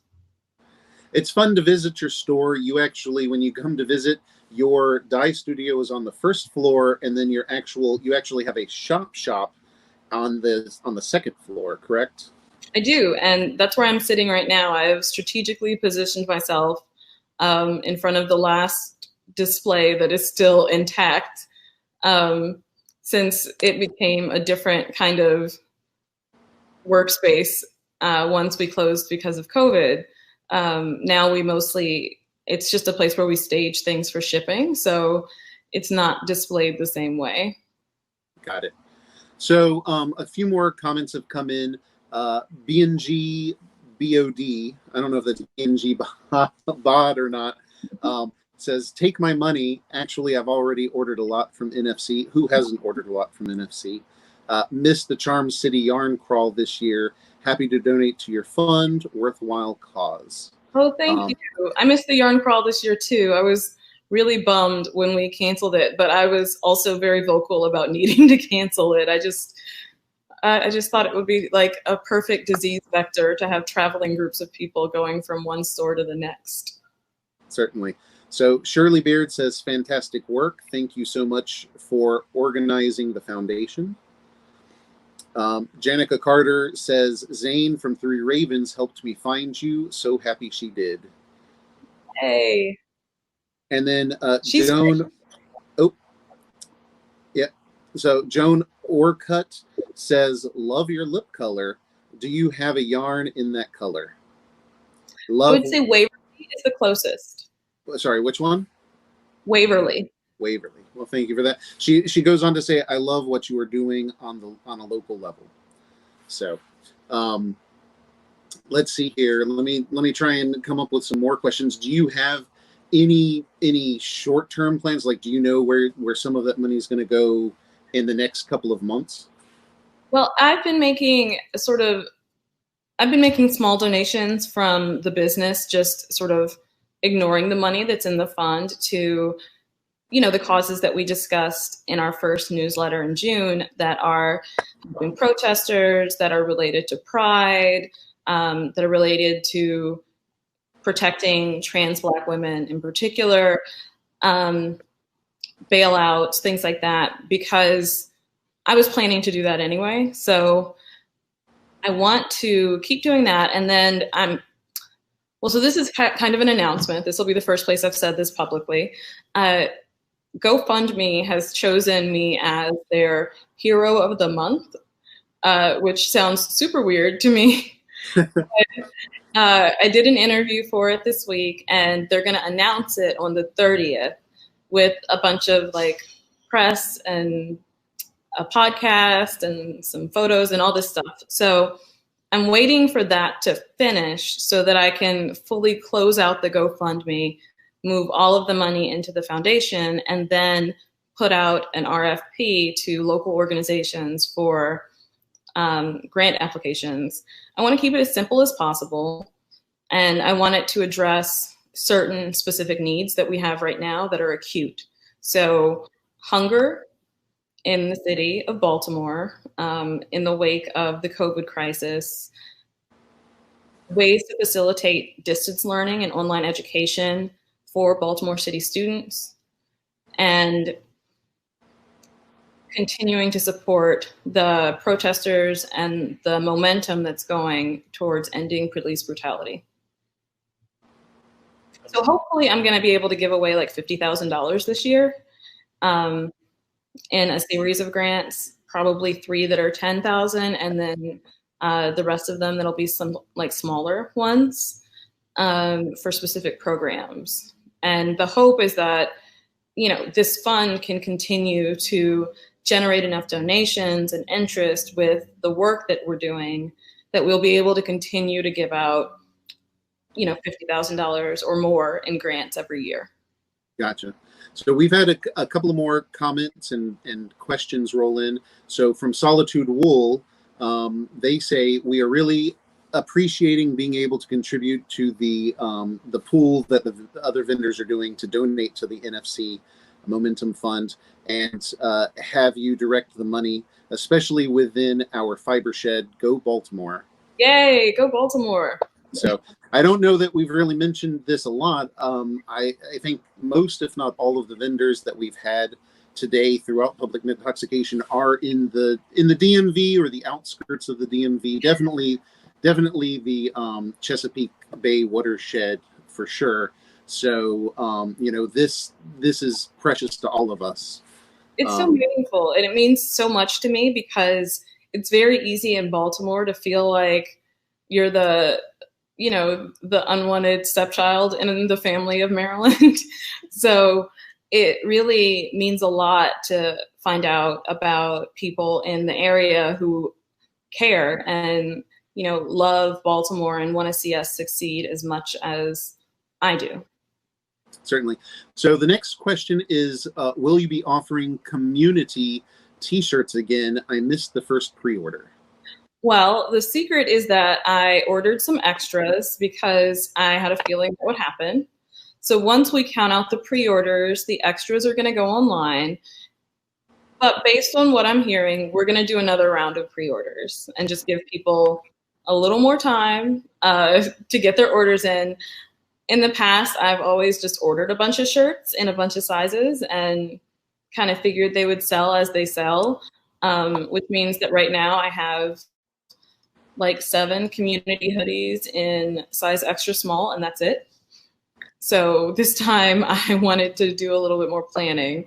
So keep an eye out for that. We definitely will do another pre-order if you can't snag one of the leftovers. All right. The next comment is congratulations, so impressive. Thank you. After that, awesome, and definitely it is. That's so well deserved. Congratulations. I hope it brings you even more donations. I'm assuming they're referring to you being the GoFundMe hero. Yeah, it's so weird.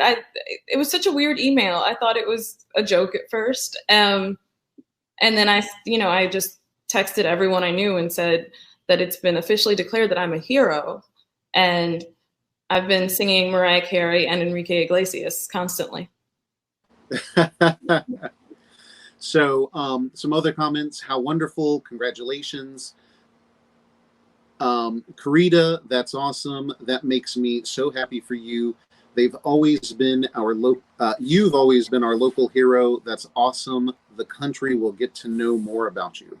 Thank you so much. I also wanted to say that I'm really impressed with how much, just overwhelmed by the amount of support I've received from people in the fiber community, not just customers, but also other business owners, like the Fiberists. And, it just means a lot. It makes me feel much more like it's true what I've been saying and what we've all been saying, that this is a community of people who care about each other.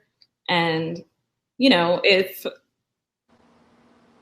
maybe we lost some members of the community who weren't so much into some of the conversations that were happening, but everyone who's left is awesome. So I just saw a question, and it's definitely an important question. I think we had made a couple of posts in the comments for donating. I believe we posted both the URL for the GoFundMe, as well as now you have announced you have a direct link on the Baltimore Community Fund website. Right. Would you prefer, I guess this is an important question to add on to that, would you prefer one or the other? Either is whatever is easiest. Either way, the money will make it there. But I will say that if you are interested in receiving a tax donation for IRS purposes, you should use the Community Foundation's website. And that is bfc.org, correct? BCF. Oh, sorry. That's thank you. bcf.org, which is the Baltimore Community Foundation. Foundation. Okay. So hopefully that answers Jen's question. Oh, and Spencer just posted the link up. So getting back to the comments, Shirley Beard says, so well deserved. Melissa Taylor says, absolutely well deserved. You are an inspiration. Thank you. Tenacious Knitter says, love your yarn. Bought your yarn at the first or second homespun yarn party, she thinks maybe 12 years ago. So inspired by your work. It's been going on for a long time. Yeah. And, sometimes I forget that I've been doing this since 2006. And because the world and also just the industry have changed so much. And now I feel like I'm an elder in the industry, almost. Definitely amongst the hand-dyed community. But well, we consider you our mentor, so thank definitely. You so much. I am full of opinions, which and happy to. So here's a question that sounds like a good topic. Naturally Creating JAB says to tell the audience how you help college students. I help college students? I'm going to need you to be more specific. Well, we'll see if they to that. Oh, are you? I didn't do that. Oh, here we go. Sorry.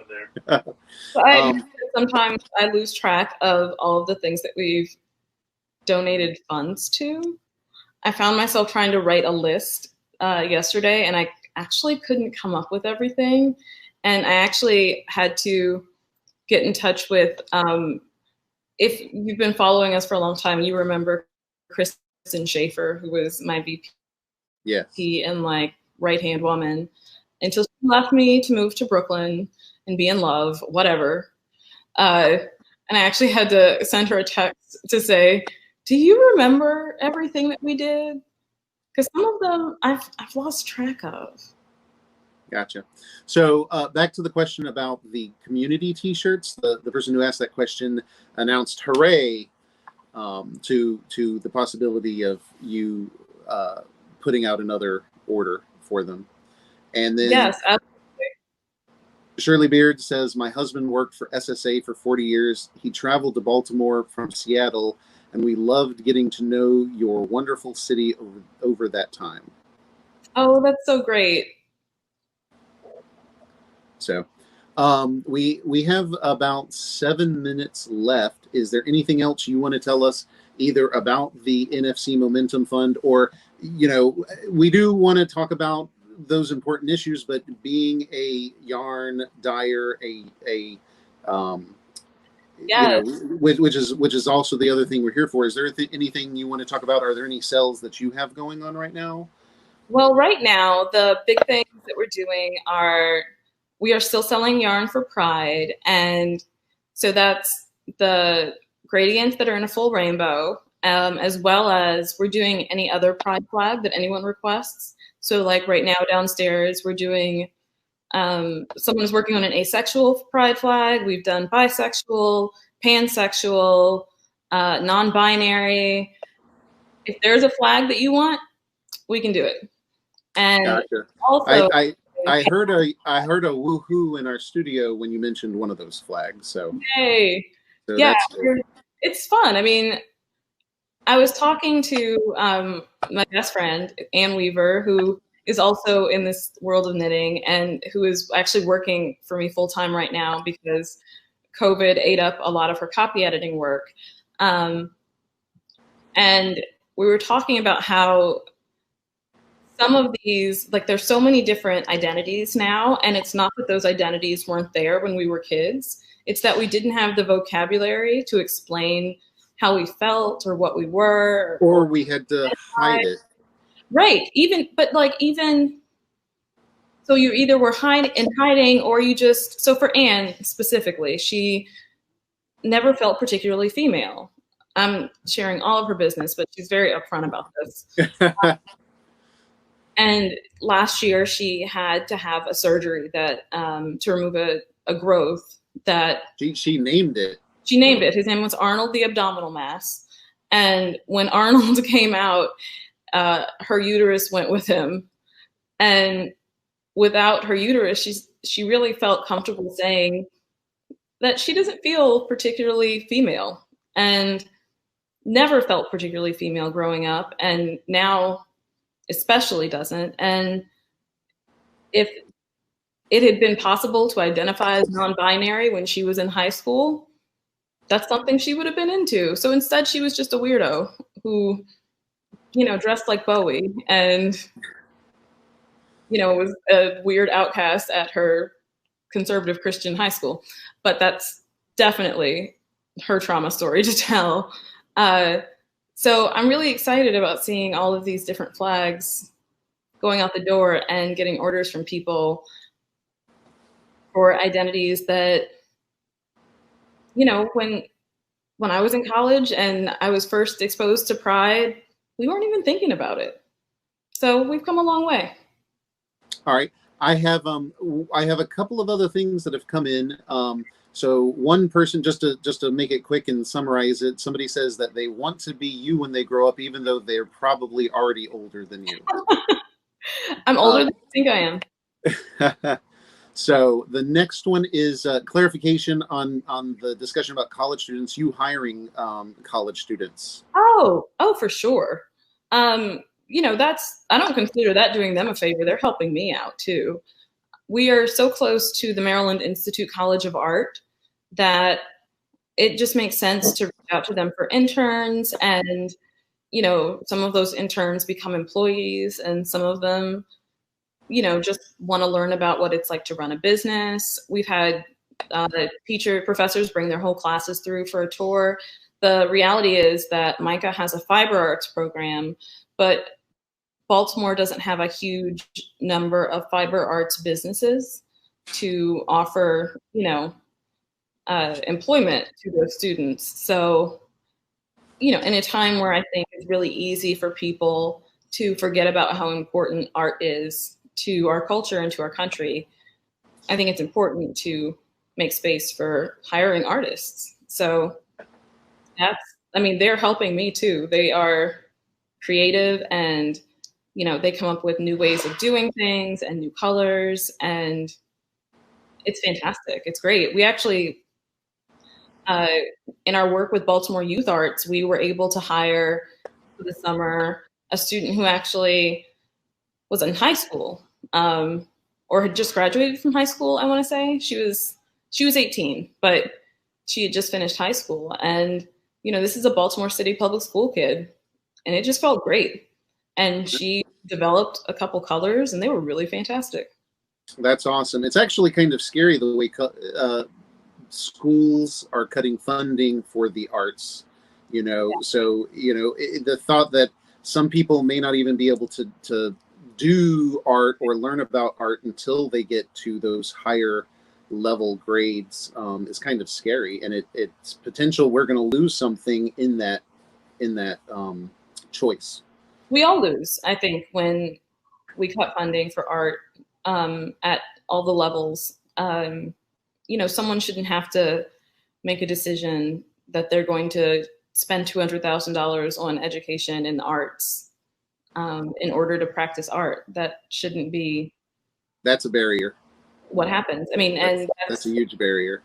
That's the reality of what college looks like right now. So we've almost. It looks like we only have one more minute, but I have a question that came in. Very important. So your flag request, would that apply to roving? Absolutely. So Emily, if you get a chance, be sure to put in a request for the roving for the flag that you're interested in. I would love to do some flag roving, please. Oh yeah. So one other comment was, followed you from your DC days. Still love my Cleveland Park. You are awesome. Oh, thank you. And I miss a lot of things about living in DC. And every time I go there, I realize I don't recognize anything anymore. So what I miss isn't there. Well, we appreciate it. I guess one thing we didn't mention about your business, if you're not familiar with Neighborhood Fiber Co., Karida, all of her colorways are based on, the names are based on neighborhoods in the DC, Baltimore area, which is pretty awesome. My Anacostia is actually one of my favorites personally. So I love Anacostia, and I love that the other sort of really popular green we have is Logan Circle. So they're both still like DC colors. Oh yeah. So I apologize. We've reached our time. I think if you want to talk more with Karida, what's the best way for people to reach out to you or your organization? Either email or Instagram message or Facebook message. The best email address is info, that's INFO, at neighborhoodfiberco.com. And that's just CO, not company or anything like just that. Just CO. Okay. Mm-hmm. All right. You'll know you hit the right place. Your logo is still the townhomes, correct? Yes. If you see a bunch of little row houses, that's where you want to be. Okay. So thank you very much for joining us. I hope everybody considers, even if you don't purchase from any of the vendors today, you consider donating to the NFC Momentum Fund. We provided links in both Facebook and YouTube for how to do that. So thank you again, Karida, and I look forward to working with you more on this. Yes, thank you all. I hope to see you soon. Sure, thanks. All right, up next, I believe we have Rising Tide Fiber. Oh, Wild Hare, sorry. I was jumping the gun. Wild Hare Fiber. We're going to have Melissa join us in a minute. Hey, Melissa. Hello, how are you? Doing pretty good. So we've known Melissa for many, many years. She, one of our favorite shows, Shenandoah Fiber Festival. She actually, her booth is always across from ours. So we get to spend 2 days looking at each other. And we always like to buy from Melissa. She has such vibrant colors. So thank you for joining us today. We appreciate that you were able to join us. Why don't we start out by you telling us about yourself, who you are, and a brief introduction about your business. Okay, well, my name is Melissa Yoder Ricks. I have loved yarn and fiber and knitting since I was a tiny little girl. My great-grandmother taught me how to crochet before I learned to read. And there's just always been something about fiber and yarn that like my heart would start to flutter when I saw it. I went to college, doubled in political science and fine art, did a lot of oil painting and visual art, and then I've worked in marketing, PR, and as a realtor. But about back in 2006, I was going through a terrible, terrible divorce, and I was pretty much surviving by knitting and spinning. And one day I said to myself that, well, it's a Southern expression when you have a wild hare to go do something sudden and unexpected. And I sort of said to myself, I have a wild hare to go off and just try to make a business of my fiber stuff. So that's where my business name comes from. I don't have rabbits. It comes from the old Southern expression of doing something kind of unexpected and creative and out of the ordinary. And at the time, that seemed like a crazy thing to do, but in hindsight, wasn't crazy at all. It was exactly right up my alley to go and share my love of fiber with people. I really love how the fiber arts can speak to your soul and how it's a solace for so many people in dealing with stress or going through difficult times, to have a way to be creative that's also really meditative. And I love that connection with fiber arts. To me, it's not just selling yarn or dyeing things. It's providing people with the tools they need to kind of, help and soothe themselves. So that's kind of a little background, and I love doing it. It's fun to experiment. And, so here I am, how many years later, still here, still selling fiber. I'm also a part-time art teacher, so I've got a little other things going on in the mix, but this is a really important thing for me. And I was excited. Oh, I'm sorry. I was going to say, we appreciate that you were able to make it with us today. So yeah, I'm happy to make it with you. And I've been excited thinking of some new things for this show that I'd love to show you and tell you a little bit about. I've got some new fibers. If anybody's doing Tour de Fleece, I've got some new fun things for that, and a couple of new colorways and things that might support people with projects that they have in mind. Sure. So why don't we do this? I had a couple of comments come in. Let me read them to you, and then you can go ahead and show us some of your new products. So Chris from Chris Knight says, Melissa is the best. If you're a spinner, you really should check out all of her fibers. And I would agree. I know you have some great colors. You also have some great blends as well. And Travel Diva says, is throwing a shout out to Front Royal. Obviously, that's Front Royal, Virginia, which is where you do your fiber work. Exactly. And then finally, Janica Carter says, love your philosophy. So, okay, great. Thank you. Yes. Well, I've been doing rainbows since the very beginning. Everybody kind of can find my booth because of my fibery amazing rainbows. I know, but back before y'all started your business, I remember you coming and stocking up with rainbows with me sometimes. Yeah. I also have the rainbows in yarn. I have rainbows like the gradient rainbows, not just this kind of Roy B. Jiv, primary rainbow, which I call Rainbow Grateful Dyed. I have a neon black light reactive one called Boing. And these are also in variegated and often also come in fiber. One thing I really think is fun, and I just did this week, is this is the neon rainbow, but it's on a brindled merino. So it's like black with the neon in a rainbow fiber.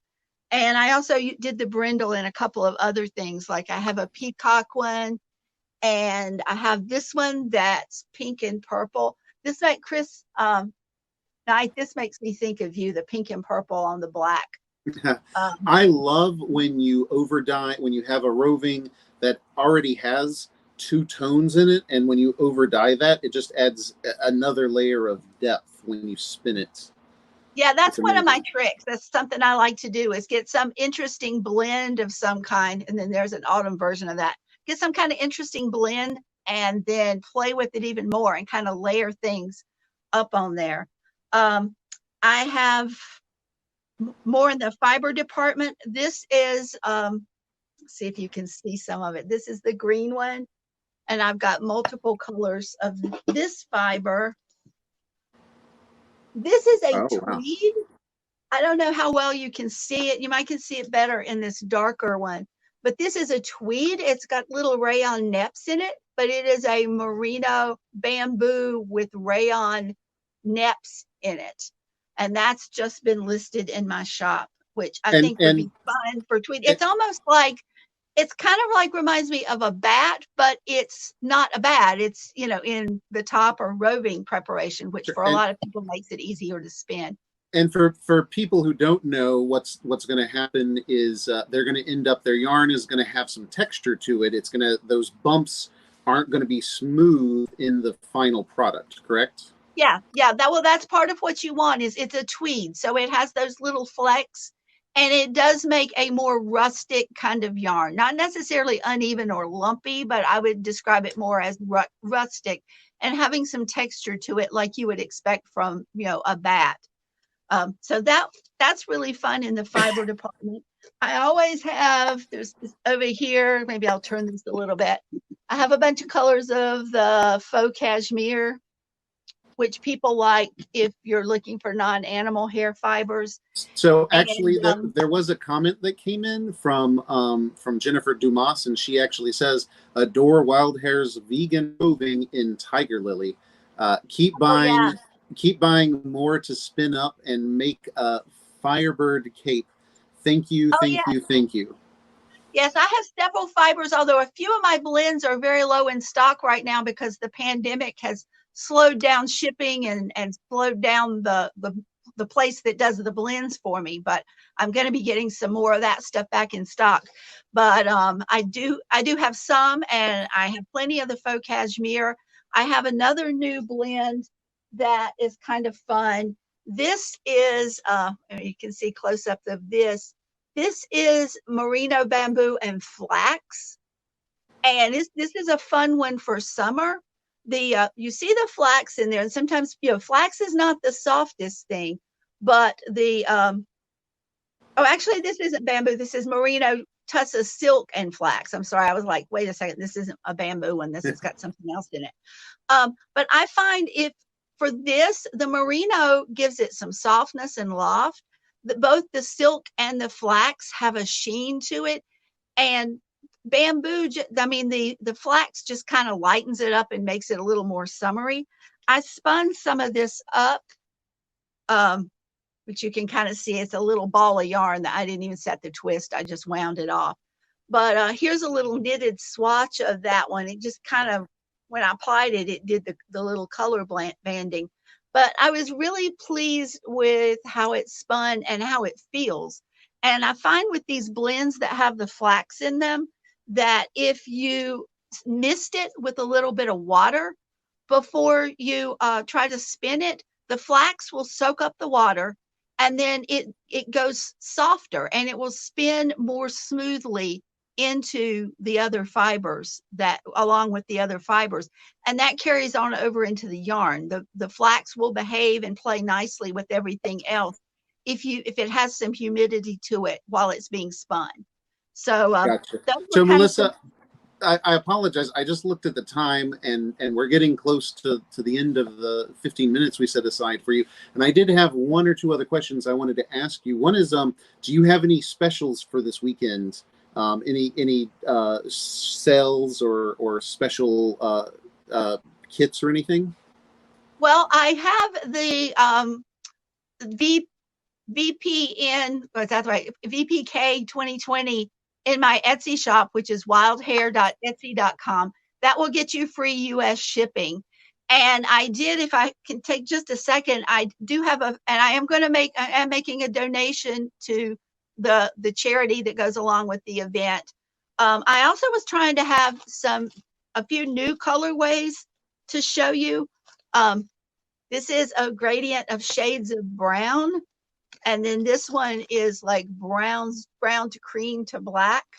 And I did a mini skein set. I'm calling this one Humanity, because it's like a celebration of the different, like, you know, they're all beautiful, like the range of human complexions. And that's if anybody doing color work or making dolls or something and needs something other than that peachy color that they always try to sell you for skin tones. I also have done this color that's called Anybody's Baby, that would work really good for children, or also for like bisexual pride. And I have this one that I'm calling Oh Baby, that also could be, for an infant or also transgender. So those are kind of dual purpose, some colorways that I'm adding. And I have a new batch of black and neon yellow that just came out. I call this one radioactive, but because it's like the radioactive signs, it's also kind of like caution or caution tape or something.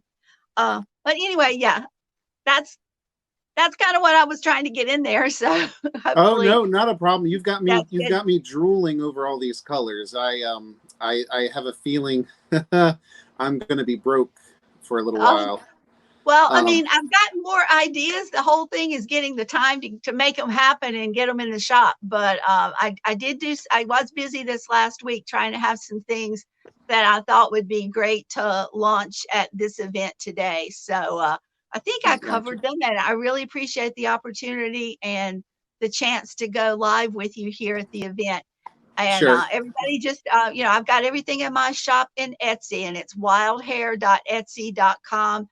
And don't forget the coupon code. Certainly. You did get one or two other comments. Oh, that brindled rainbow is great. That's so me, pink plus black forever. That was a comment from Chris from Three Ravens.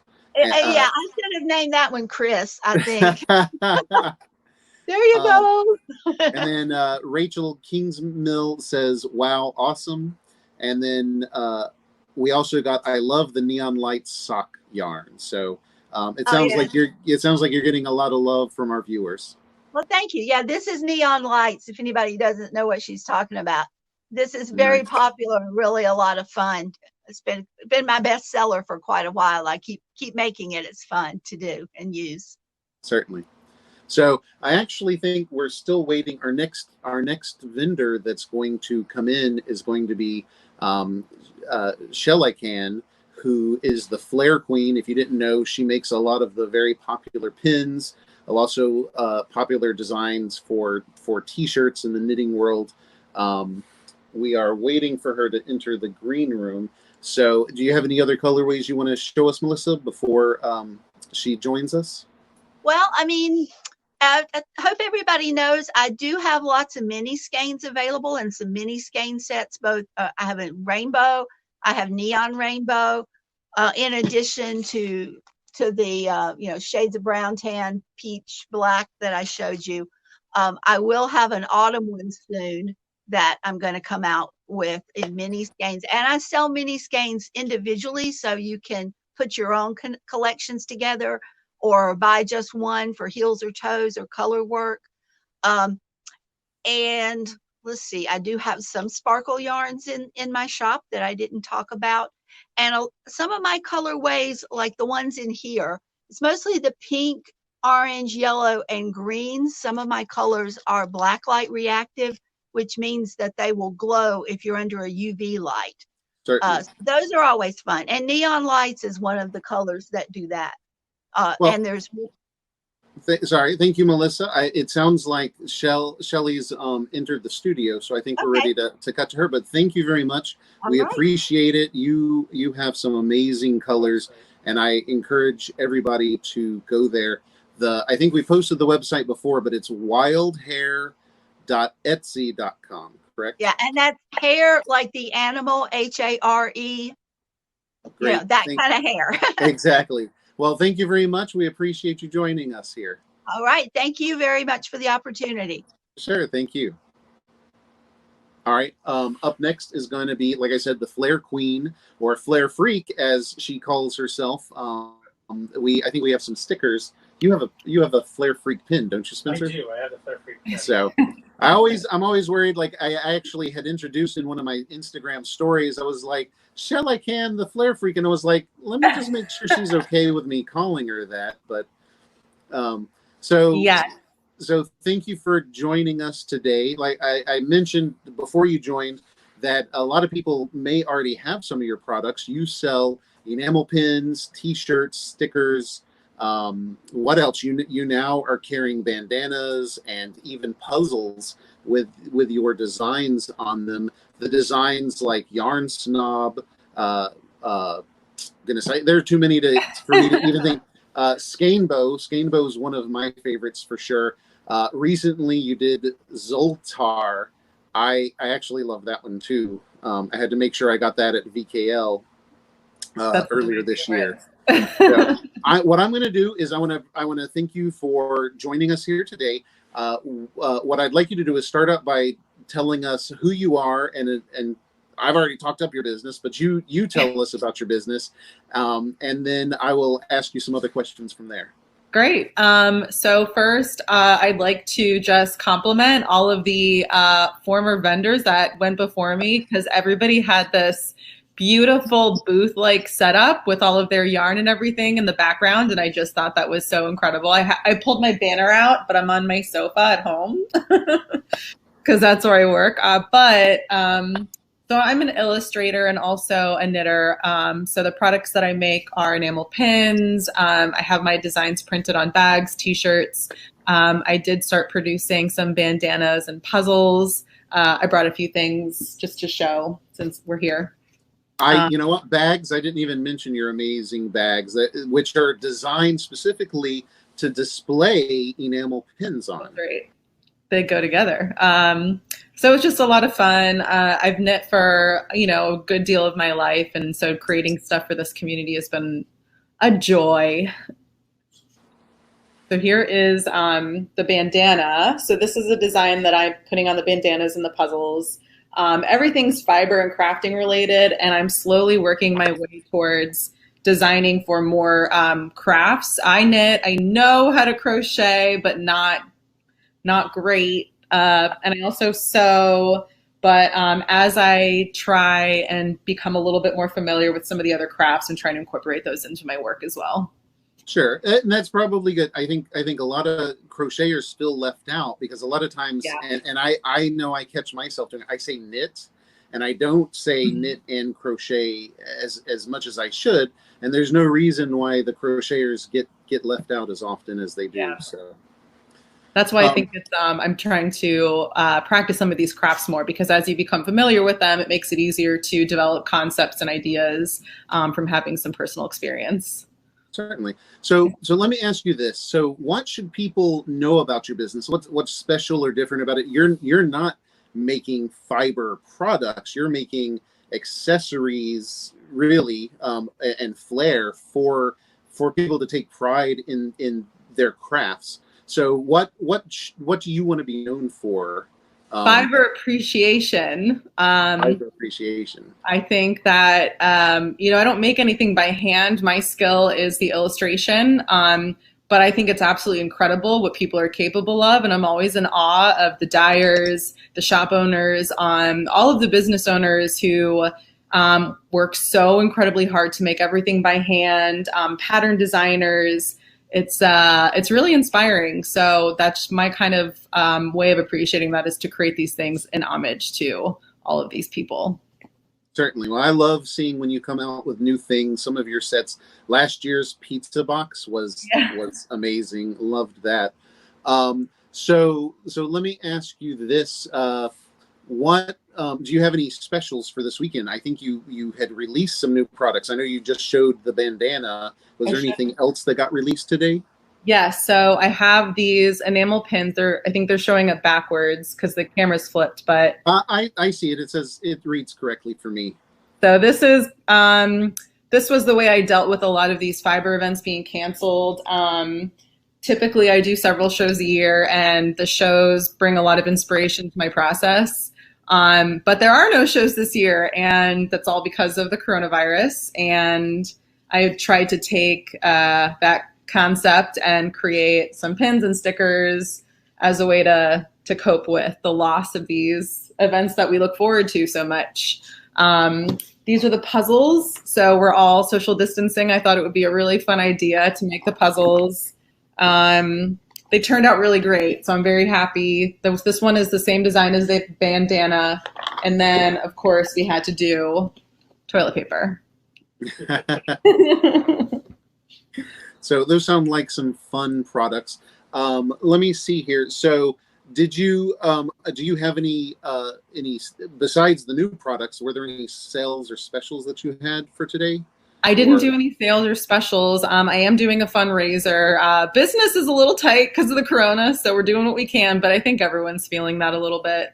But it was definitely important to do a fundraiser, especially for things that are happening right now. So that's what I'm doing today. So what do you know, are you joining us in our donation pool, or are you donating specific to a specific organization yourself? I'm actually doing both. So on my site, I have listed that I'll be donating 10% of all my sales to the Trans Women of Color Collective. And I wrote a little something down that I might reference because I didn't want to stumble over my words. But once I calculate my sales for the day and the amount that I'll be donating to that organization, I'm also going to match that donation for Neighborhood Fiber Companies Fund. Okay. Jen jinxed us. She said that we were working well, and then things went haywire. But I think we got it. So I had a couple of comments come in. Sure. One says, Shelli, love everything Shelli Can, and she was also a pleasure to meet at Rhinebeck. So you got a fan there. Let me see here. Please put out more zippered bags. Okay. All your pins. I love all your pins, but I need more bags like the the Hankford one. Yeah. Email me. I found a box of old stuff, and I have a couple extra of the printed bags if you're interested. So just send me an email. So someone also just said they were shopping your site and they just saw the work in progress fleece top. What a fabulous concept. Yay. Yeah. That has many meanings, the hashtag whip. Sure. So here's a question that I probably should have asked earlier. Where can people buy your products? On my website at shellican.com. It's Shelli with an I. And that's it, shellican.com. I have an Instagram. I don't really use any other social media outside of that, so keep it simple. And if you watch her, she posts all kinds of videos to her story. TikTok Tuesday. There was one recently. You reposted a TikTok. Oh, the TikTok of the woman who has to go back to work, but then finds her bra. And that one, actually, I did watch it 2 or 3 times. And I don't know. I was thinking the same thing. I'm like, oh, I guess, I don't leave my house commando. So, I'm going to have to start wearing the things I stopped wearing. Like I have 3 months. I haven't worn socks. I've just worn my slippers. We showered today, and it's so unusual. Exactly. In fact, I can tell you now, I'm not wearing socks, but I am wearing my house slippers. I'm like, this is the first show I can just wear house slippers to. So. I'm wearing sweatpants and no socks and no shoes, so I'm very comfortable. Yeah. So it's a very different type of atmosphere. It is. So let me make sure I've covered all the questions. We had one from Facebook. Let me read it out for you. Spencer says he has one from Facebook. Okay. Faye Townsend said, "Your work is so much fun. Looking forward to the puzzle along." Did you hear that? Excited. Yeah, I heard that. Okay. So do you have any other designs that you can break out and show us real quick in case people aren't familiar with some of your other work? Sure. So I don't have a lot. How about I show you something that I'm working on? Oh, are you sure? I know you like to keep secrets until they're released. Yeah, but we're kind of going through something where we all need a little bit of uplifting. So you mentioned the video that so every Tuesday I post something called TikTok Tuesday. TikTok is another social media platform, and they're just short videos. And I basically stay on it every night until 2 a.m. Finding the funniest videos, things that are relevant, and I compile them throughout the day, and I post them throughout the day on Tuesdays. So people have seemed to really enjoy the TikTok Tuesdays. So I started designing one of the things that I've heard most frequently is that people really like the opening video. So it's a video of like a cat in a cooler that flies through the air with all these rainbows. It's really great. So I don't have anything colorized yet, but I'm creating a design for TikTok Tuesday to put on pins and maybe some t-shirts. Celebration of that new routine we're getting into. Certainly looks awesome. So let me ask you this. What is your what is the design you are most proud of? Like I mentioned earlier, Yarn Snob, I see that everywhere. And honestly, I think of you, I'm like, I know the person who designed that every time I see it. What is your favorite design? What is the design you're most proud of? That's a hard question. I got to think about it. So Yarn Snob definitely is probably one of the most recognizable and most requested designs that I get. And I'm actually going to be posting about that really soon because I've tried to create something a little bit to kind of reintroduce that design in a new way. So I'm going to be doing that soon too. But I don't know. I think I have a couple different favorites. I'm always the most familiar with stuff that I've released the most recently. And one of the things that I really love doing was the collaboration with Jessie May, Jacqueline Cieslak, and Shay Johnson. So they all have different handles, slightly different handles on Instagram. But they're all very talented knitwear designers. And I did a series of portraits for the first time. If you followed my work for a while, before that collaboration, I really hadn't done any humans in my work. It's all yarn balls, it's all animals, it's all food. And I was afraid to do drawings of human beings, of portraits. I didn't want to misrepresent anyone or, draw a portrait of someone and have them go like, oh, that was terrible. So we all worked together. They gave me great feedback and got me a lot more comfortable in portraying human beings in artwork. So that was just such a great project. The background of it is also really great. It's about body positivity, and the initiative that we donate those the profits of those pins to is really great. So I think that's one of the projects I'm most proud of. Gotcha. So we had a few more comments, and then we've actually reached time, so okay. We need to cut over. But if you haven't seen it, somebody says that they credit TikTok Tuesday with getting on TikTok and that they love it. That's excellent. Colleen Davis, sorry, says need that pre-order link for TikTok Cat ASAP. I'll work on it. And then somebody comments, I don't know if I'm familiar with this. Somebody says pothead pin LOL TEA. It's a tea kettle and it says pothead because I enjoy both. Well, thank you again. We are about to bring on our next vendor, who is going to be Feederbrook Farm. Feederbrook was nervous about being on camera live, so she actually put together a 15-minute video that we will switch to in just a minute. So there won't be me moderating, asking questions or anything. But I want to thank Shelli once again. Thank you. I can't wait until we see you again and can actually hug. That's the weirdest thing about seeing all of you guys. We haven't seen you in months, and we can't, do the normal socializing and interacting we normally do. Well, I look forward to that. It was really great seeing you, and thank you so much for having me be part of this. Certainly. Thank you. Have a good day. Bye. Bye. So like I mentioned before, Spencer's about to switch the view over, and he is going to play the video from Feederbrook Farm. And there we go. Going live now.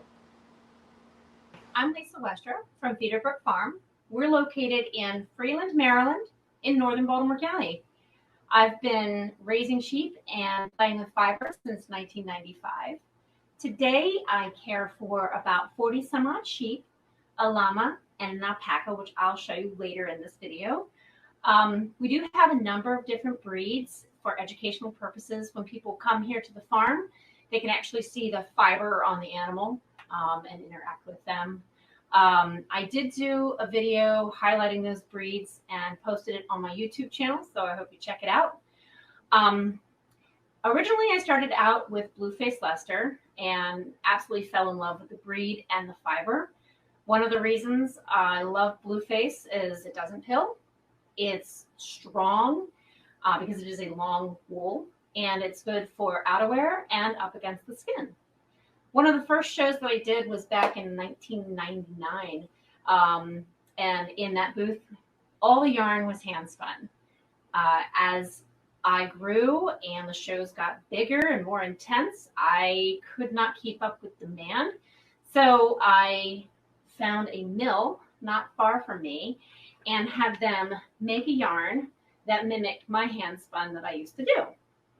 So in 2012, I came up with the yarn line Entropy. I'm very excited about it. It's one of my most popular yarns.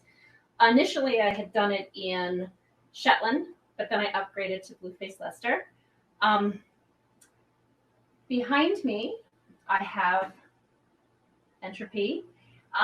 So excited to say that in 2019 December, I actually purchased some equipment so I could make my own yarn here on the farm, which has been a godsend. A couple of things that I've been able to do is play around with some different blends and colors. I have a new base. It's blue. No, this is blue, but it's merino and glitz, and I really like it. Also, I have, this is called an Equilibrium, and this is called Duality. It is, I don't know if you can see it very well. It is a strand of Blueface Leicester and a strand of the merino and glitz. And it's very squishy. One of the other things that I'm also known for, and I wanted to highlight in this introductory video, are my mill ends. Basically, and I'm going to get these up on the website, it's something that didn't make the 260 yard cutoff. They get put into 8-ounce bundles. So here's a really short one. Really did not make the cutoff there at all. So they're kind of fun for somebody who wants to do a bigger project and doesn't care how the colors come out. The other thing that I'm really excited to have on my website are my yarn bundles. They're a little deceptive the way you see them all bundled up together, but I wanted to say it is a skein of Entropy and a solid skein. For the most part, the bundles are going to be Blueface Leicester, although I have a tendency to mix things up a little bit. So it may be a skein of Equilibrium, which is the merino and glitz. So I'm going to hopefully take you around the farm a little bit. We'll see if I can hit the 15-minute mark. Oh, also, I wanted to mention for today, Saturday, June 20th, I have lost complete track of time. Today, all sales, $2 each sale will go to Neighborhood Fiber Company Momentum Fund. So I'm excited to be a part of that as well. So let me take you around to see some sheep and see some other aspects of the farm.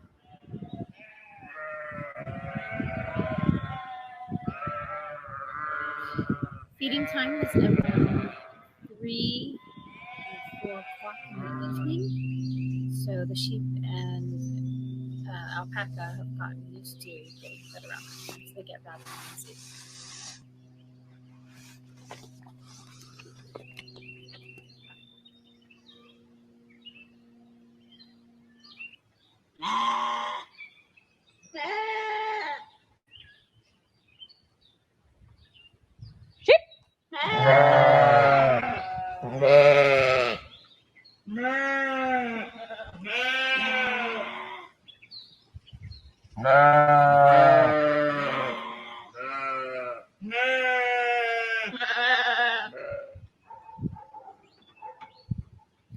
This is our new llama. His name is Alpaca. He's just came on Thursday and still getting a little acclimated to all the new noises and his surroundings. This is Percy, our only alpaca who is missing his sheepy friends. The ram field actually only has one ram. The rest are wethers, which is a neutered male sheep, and it's known as the bachelor pad.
sometimes if there's an inner imperfection that has gone through, you can throw a slub and break the strand. So I have to put the break on and re-string everything, and I put the leftover fiber in a discard bag for later use.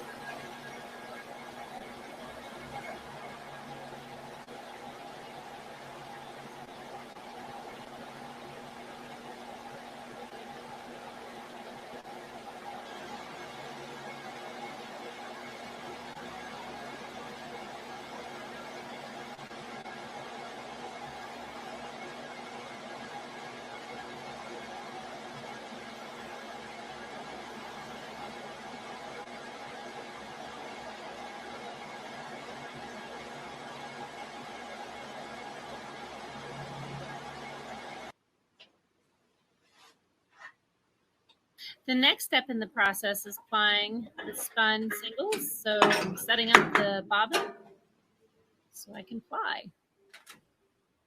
It's spun in the opposite direction.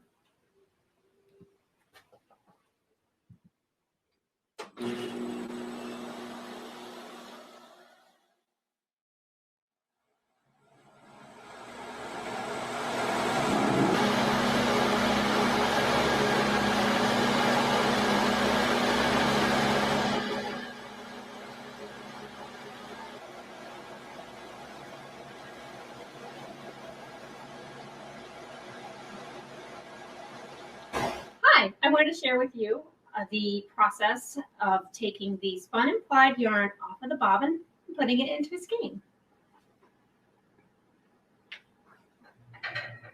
This is called a skein winder.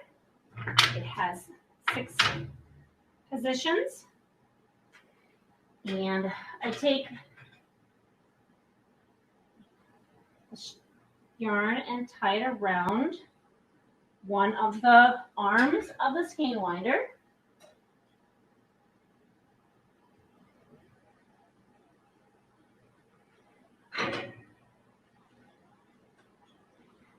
The whole process of it going around takes about 2.5 minutes. And I will have 6 new skeins of yarn. The machine is set at 130 revolutions, which multiplied by 2 will make a 260 yard skein.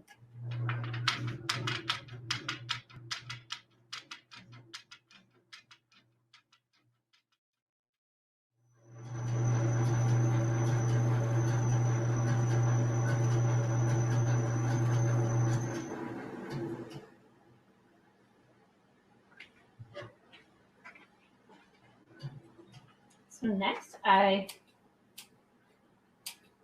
cut the yarn from the bobbin and throw it over. That will be one side of the knot. And then I untie it from the start position.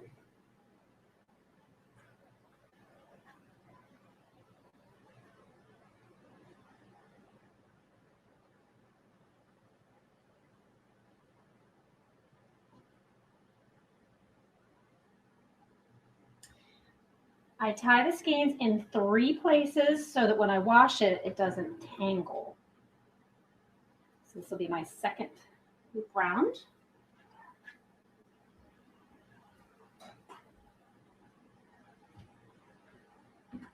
If I'm going to be dyeing skeins afterwards, I will make sure to do the knots very loosely. And here's the third tie.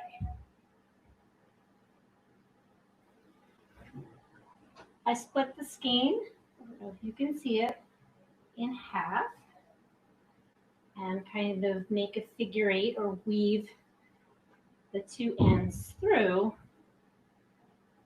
So when you get your skeins and you go to ball it up to knit something,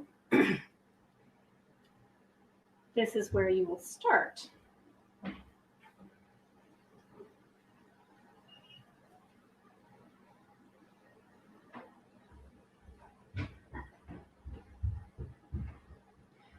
And I make sure to leave my little tails relatively long so it's easy to be identified when you open your skein.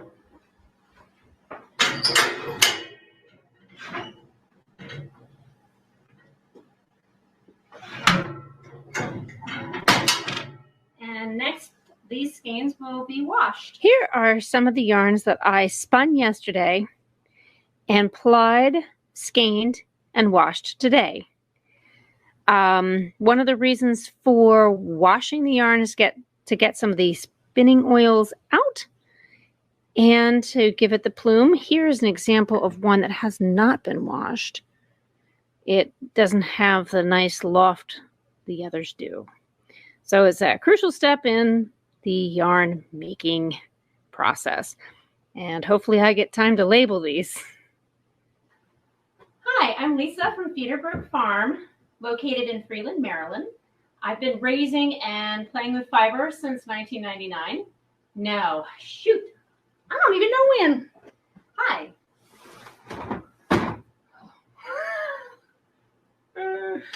Okay, take 50. Hi, I'm Lisa Westra from Feederbrook Farm.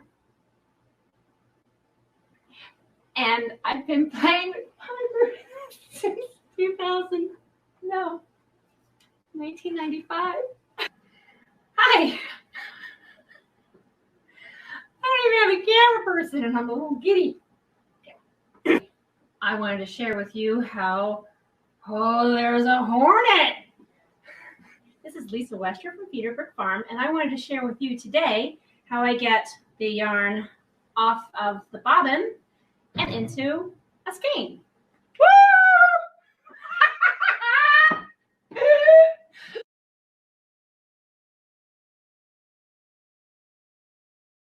We hope that everybody enjoyed that video, especially the outtakes. There were some lovely scenes of Feederbrook Farm, and she makes some amazing yarn. You can see that she actually does the full process of actually creating the yarn. She's not just dyeing the finished product like some of us indie dyers do. So I think our next vendor is going to be Shirsty Cat. Oh, there's Kelly. Hey, Kelly, how are you doing? So good to see you. It is good to see you too. So let me start out by thanking you for joining us here today. So this is Kelly. She's from Shirsty Cat Yarns. And let me start out by asking you who you are and to tell us briefly about your business. So as you just said, I'm Kelly of Shirsty Cat Designs. We've been in business now for 7 years. Like many indie dyers, we started at home until the business dominated every aspect of our entire house and had to be moved elsewhere. So now we're based down in North Philadelphia in the Feltonville section, if you're familiar with Philadelphia at all.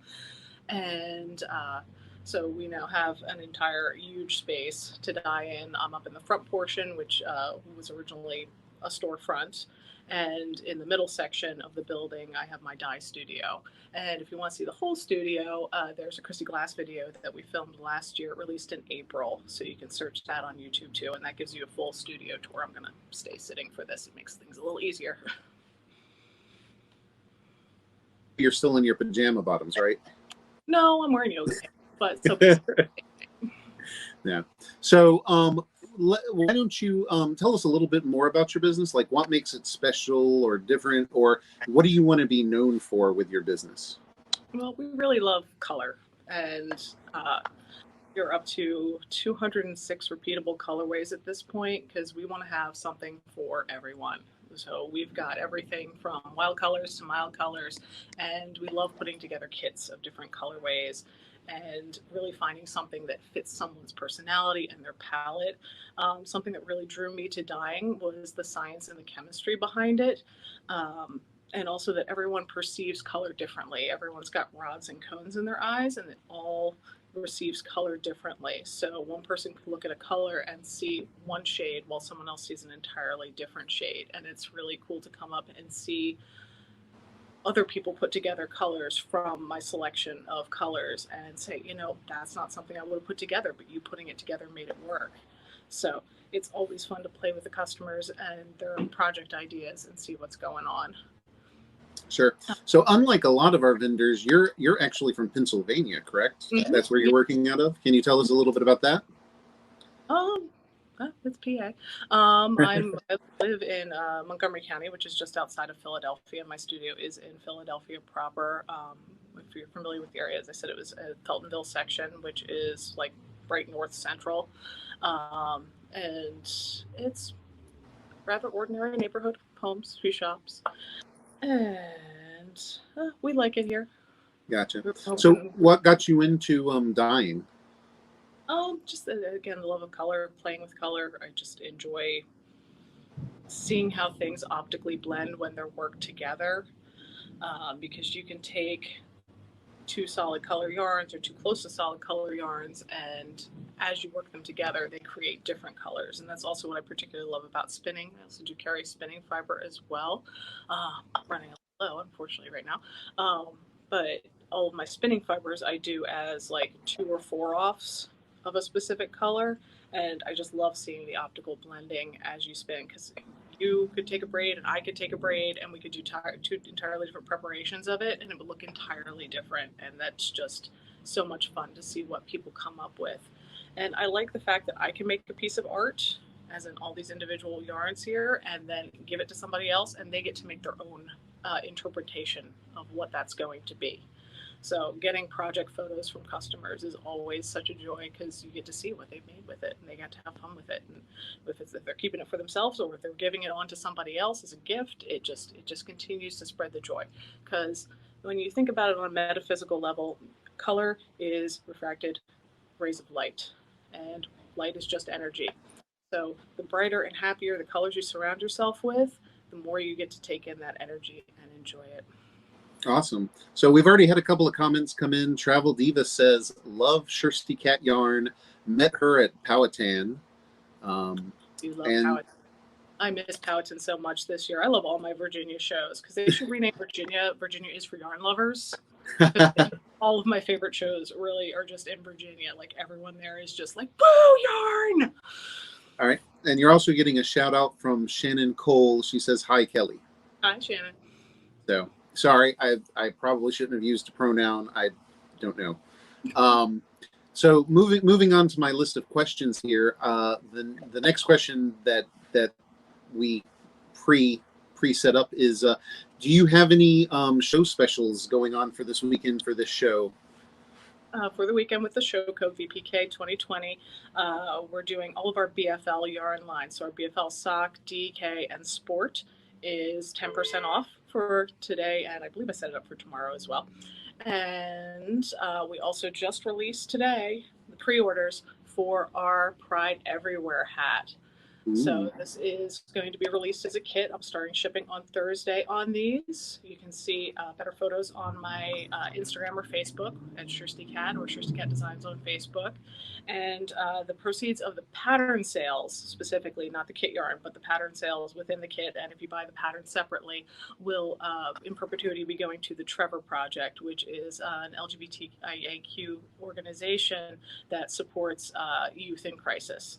So that pattern sales are going to go to that in perpetuity, and 10% of my sales for this show right now are going to go to Phil Abundance, which is a local food group here in Philadelphia. They've been going since 1984. They are a food kitchen, a food pantry. They find food that is going to waste places, and they get that in, and they get it to different areas in the community. Because being a major metropolitan area, we have a whole range of income levels, and there's always somebody needing help. So again, Trevor Project sales from this pattern go to the Trevor Project. And if you're not into the rainbow, this takes 10-gram skeins, 7 different colors. You can make it whatever colors you want. And again, the pattern is releasing next Thursday, the 25th. That looks awesome. So the Trevor Project, you said, was for helping youth in crisis. Is that correct? Yeah. So kids who have lost their home, lost support, are having trouble transitioning, anything with in the LGBTIQ community, they are there to offer support for those kids. Sure.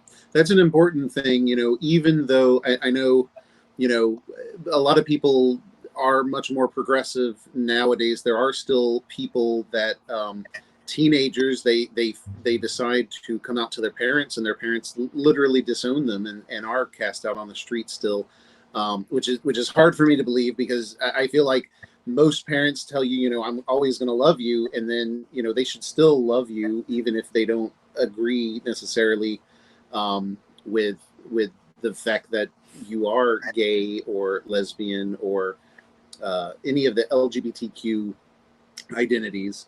So it sounds like a great cause. I think we got a couple more. I see a few more comments that came in. Love Shirsty Cat colors with a bunch of purple hearts, as well as love that hat. Great cause too. Thank you. Okay. Oh, and I think we have a few more comments that I gotta go somewhere else. I don't see anything. I'll show the new color that just released this week. This is Silence, and I've got this listed on most of our bases. That's lovely teal greens with some purple and navy flecks, and a sister to go with it is Secluded. I've been thinking a lot about my camping lately, because my last 2 shows that I would have gone to this weekend I would have camped, the weekend before I would have camped, and the weekend before that I would have camped. So Maine, upstate New York, and then Virginia. So one of the many things that has doomed to COVID this year. Gotcha. So Melissa from Wild Hare Fiber Studio actually is asking, how did you pick your business name? Shirsty is a Polish or like Eastern European first name, which is actually spelled like Christy or Kristen with a K, but pronounced Shirsty or Shirstin. And I heard it first. I used to be a bridal consultant at David's Bridal way back in the day, and it was one of my bridesmaids' names for one of my brides. And I'm like, that's a really cool name. I'm going to hold on to that. And so I adopted a kitten one year and named her Shirsty, and then found out later she was a boy. We got her too young. They missed her, and we went to go get her spayed, and they're like, we can't spay this cat because it's a boy. We got to neuter it. So we had an accidental transgender cat, and she'd already been going by Shirsty for like 2 months at that point. So she just stayed Shirsty. She actually just passed away this past April. She lived 15 long years with us. And so it was my email address, and then when I was finishing up my my BFA, I did branding of a business as one of my senior projects, and so I had all of the graphic designs, so my labels, everything that you see are done by me, and so I just had it all ready to go, and it's memorable. People come up, they actually physically try to pronounce the word. The mispronunciations are always entertaining to watch, and so it sticks in people's heads. Gotcha. So one of the last things for me to ask you, I think Spencer's already posted this information in the comments, but how do people find your products? How are they going to shop your over 200 different colors? On 10 different bases. You can go to shirstycat.com. So just like it sounds, shirstycat.com, and shipping is free every day on the website in the US, so you never have to worry about shipping fees. And yeah, as I said, we've got 10 different bases. 2 I'm currently discontinuing to bring in some new stuff for next year, but everything is listed on the website. Things are listed as dyed to order, and our dyed to orders, I usually do dyeing Mondays and Thursdays, so generally things go out Tuesdays and Fridays, so there's no super long wait time for a dyed to order. So if you're itching to make a sweater, you can order all 7 to 10 skeins in a colorway, and they're all going to come in from the same dye lot, and they're all going to come in pretty quick for you. Awesome. That's always a hard thing. We dye in pretty small batches, so it's like at shows we don't usually have a sweater's quantities worth. We do have to do those a special order. I also noticed that Spencer has also posted a link to your Pride Everywhere pattern as well from your website. So if anybody was looking for that pattern specifically, it's in the comments as well. So I posted that on the event earlier and already got a couple people bought it. So thank you. Not a problem. So is there anything else? We only have like a minute and a half or so left. Is there anything else you want to tell the audience? I've got an upcoming pattern release coming out from Brooklyn Boy Knits. I don't have a date on that yet. I'll give you a little sneak peek. Ooh. I decided to make it a little bit longer. I like that. I pulled out the original bind off, and we're working on that. He's got a gorgeous color set for this for his sample, so hopefully that's going to be coming out in the next couple weeks. I don't have an exact date yet, so stay tuned to either of our social media channels, and you'll see when that comes out. Last week I released a new color called Amorphous. It is wonderful denim wash blues with purples and greens. This has been flying off the shelves. I was actually wondering if I would have any to show today. Those two are actually going to a home. I just haven't put them in their package yet. Gotcha. And what was the name of that colorway? Amorphous. Amorphous. Cool.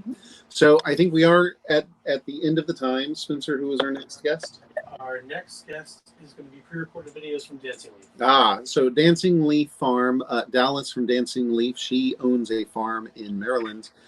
She also decided to pre-record her segment, so in just a minute we will start rolling her videos. I don't think nobody mentioned any outtakes for her videos, so they may not be as fun as Feederbrook's. But thank you, Kelly. Thank you for joining us. We appreciate it. Great to see you. Yeah, Everyone, take care. I can't wait until we can see you in person again. Same. Honey pig, right? Oh yeah, definitely. Oh, yeah. So. All right. Take care. Bye-bye. Bye.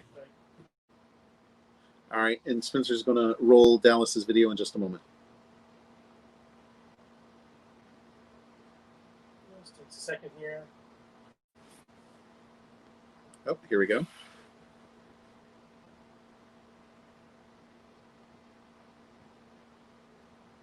Hello, I'm Dallas of Dancing Leaf Dye Works, and welcome to Public Knitoxication. It's a hard word to say. And I'm drinking my wine, so I hope you can join me.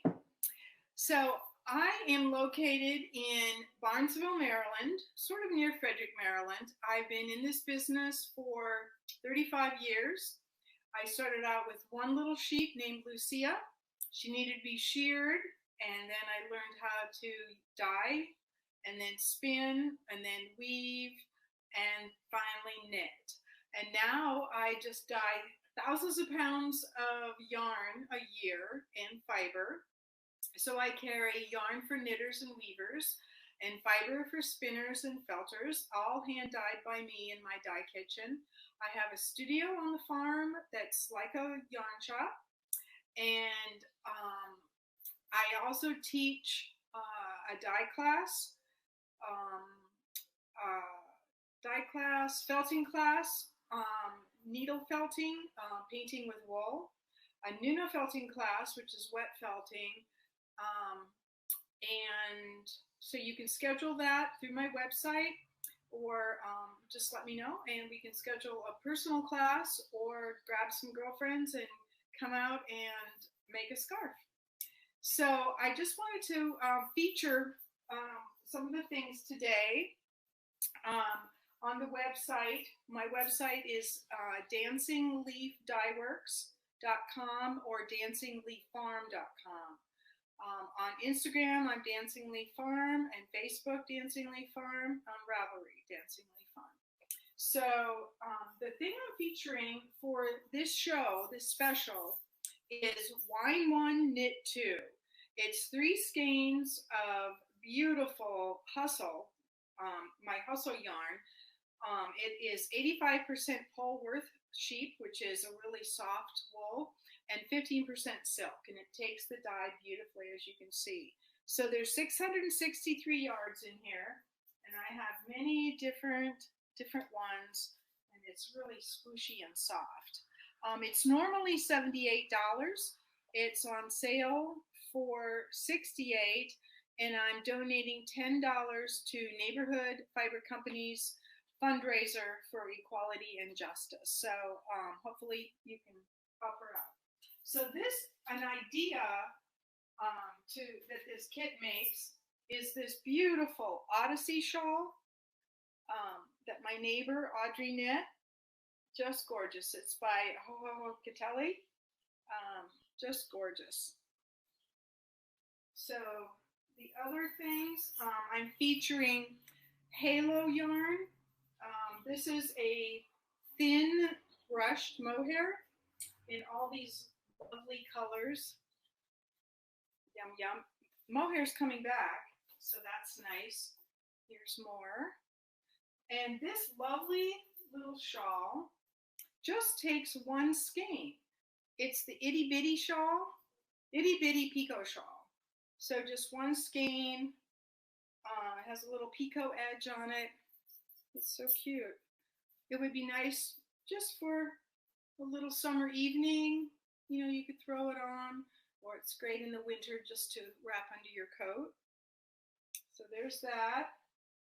And another thing is this lovely little shell knit out of 2 skeins of the Irish Dance.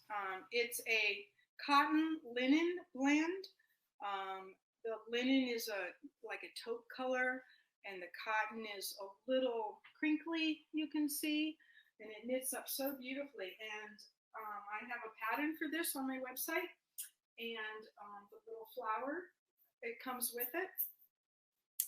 So I think that's it today. So I hope you can join us and all the other vendors, and thank you, Fiberists, Reggie and Spencer, for putting this on, and I'm so happy to be a part of it. And cheers to everybody. Happy knitting. Bye. Cheers to Dallas for that video. She actually has another video coming up, but I wanted to stop and mention Dallas does some amazing felt work, doing actually scenery. Some of her designs are amazing. Unfortunately, she didn't share any in that video. But if you get a chance to take a class, a felting class with her felting class on making sceneries, they're literally works of art. They are perfect for framing and hanging up on your wall. They're beautiful. So I think Spencer has queued up the next video, and he's going to start that in just a moment. Hello, this is part 2 of my video. We're going to take a little walk to my studio, so just follow along. Here's my shed. Give you a view of, there's the studio. Now if you come out and visit, this is what you'll see. And I am doing either curbside pickup, or you can come and just go in on your own and tell me when you're ready. And you can just leave a check, or I can just take your credit card from a social distance. So here we are going to go, oh, look, we're open. So we'll go in. Now it's a little messy, but we'll just take it as it is right now. So here's all the shelves filled with yarn. And over here, we have some shawls and my biggie yarn. So I'll just keep walking over this way. Around, try not to make you dizzy. Here we are. I don't know if it'll focus very well, but that's the sheep pasture. We'll walk into the other room. There's some of my landscapes. This is the one of the classes that I teach.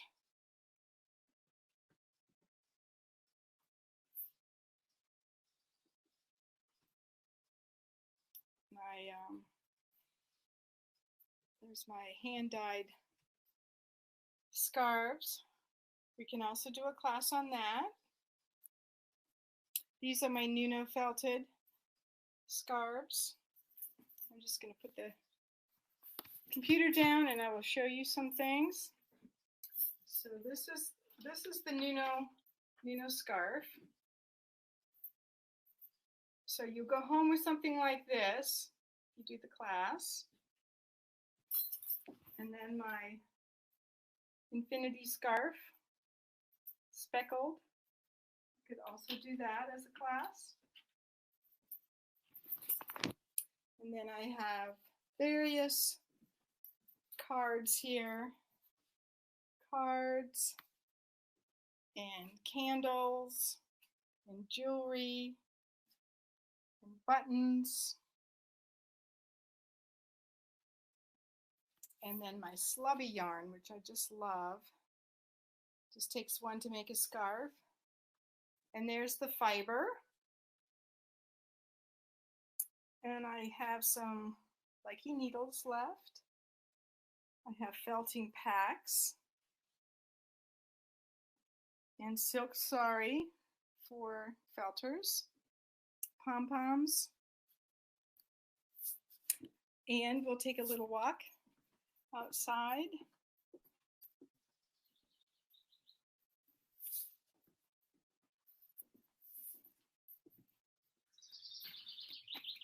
You hear the birds. And there's the gardens. And the field where the sheep are. The sheep are actually next door though. So we'll wrap it up now. Thank you so much for visiting, and I hope you can make it out sometime.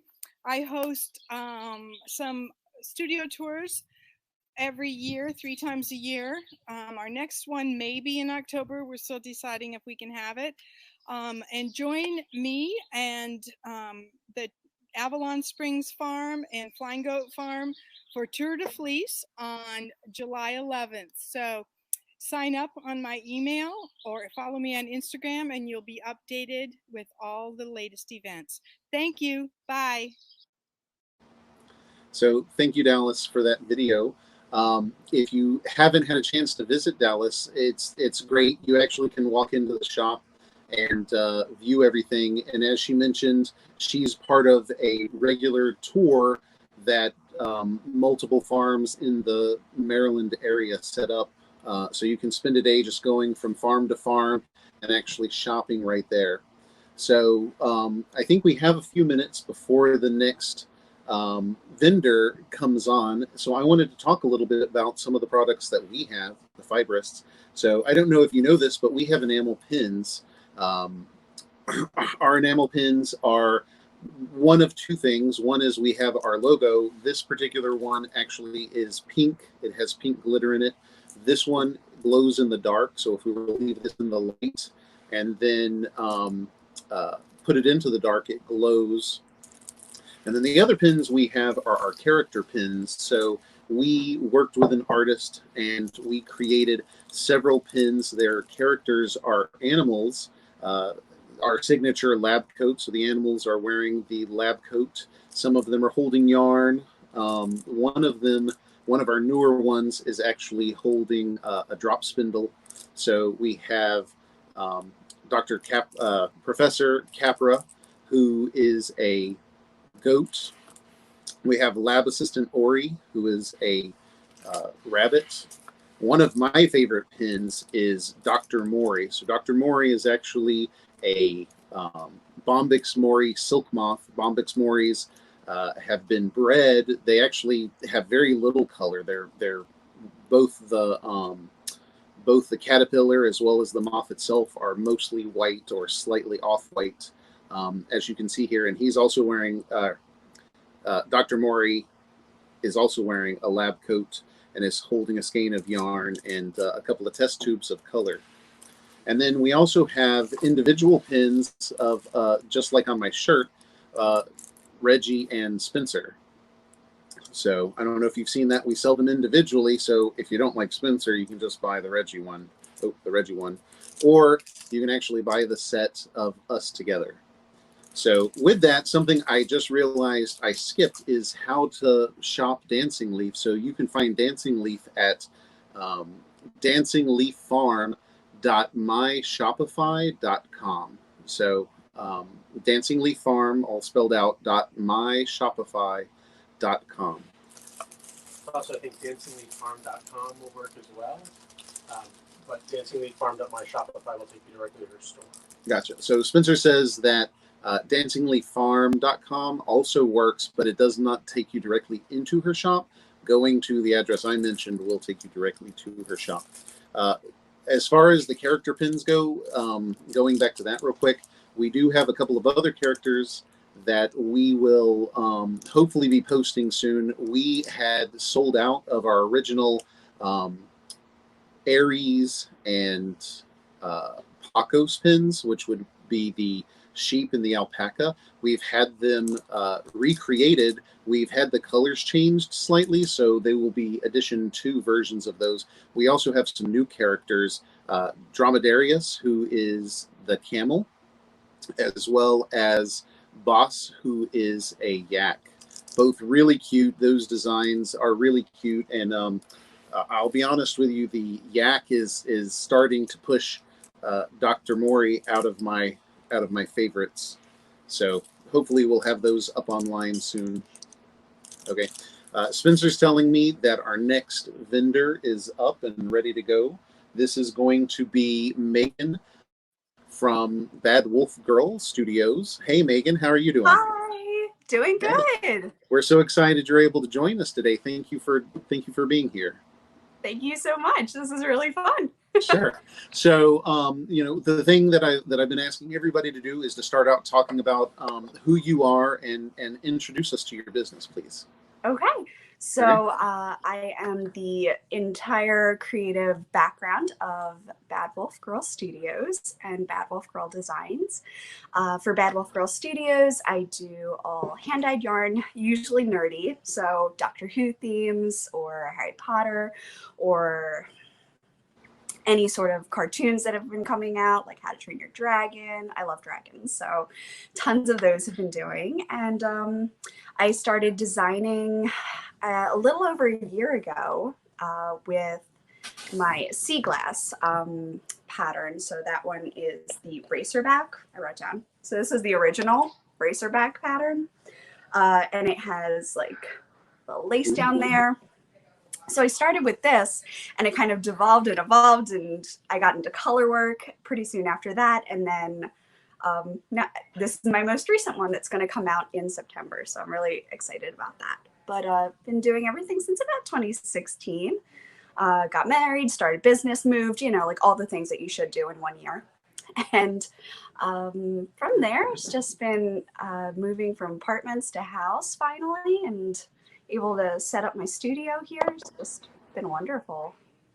Certainly. So, you know, if there was something that people really should know about your business, like what makes it special or different, or what do you want to be known for? Can you talk to us about that? Definitely everything is hand painted for me.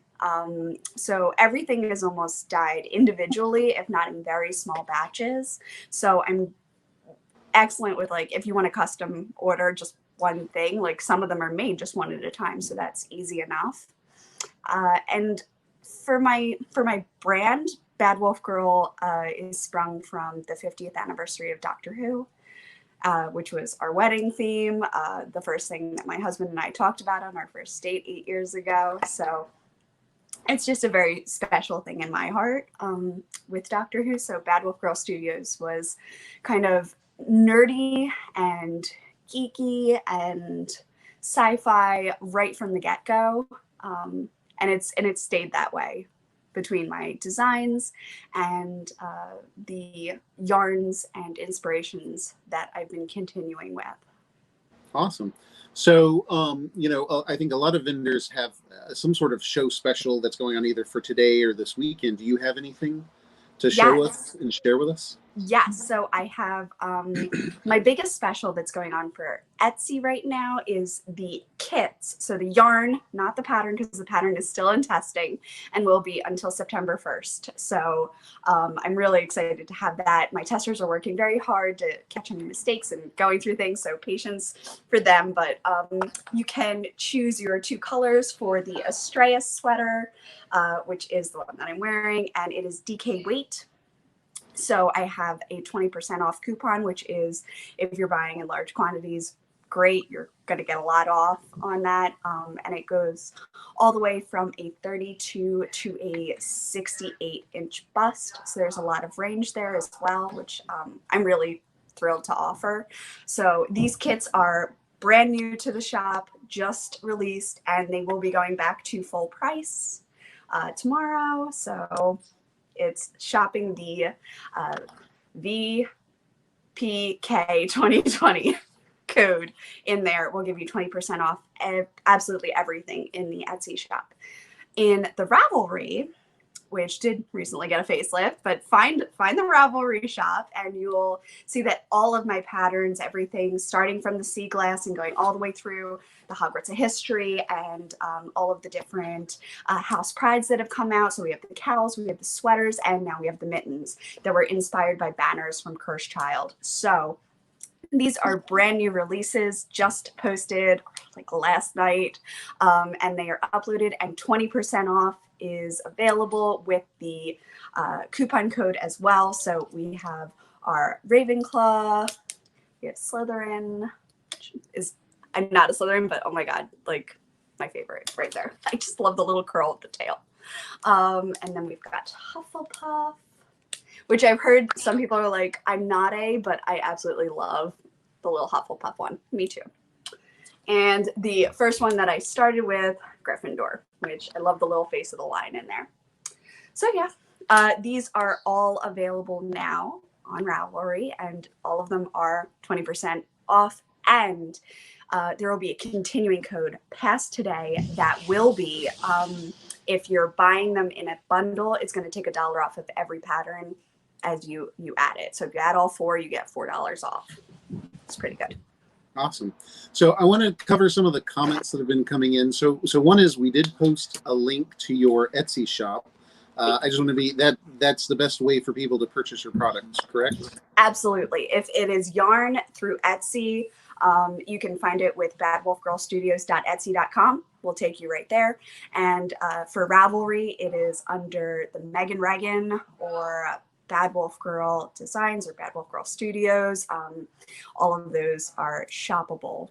Sure. I think we posted a link to Etsy and a link to Ravelry. It looks like it's right. Bad Wolf Girl Studios is what we linked to. So yep. All right. So a couple of comments.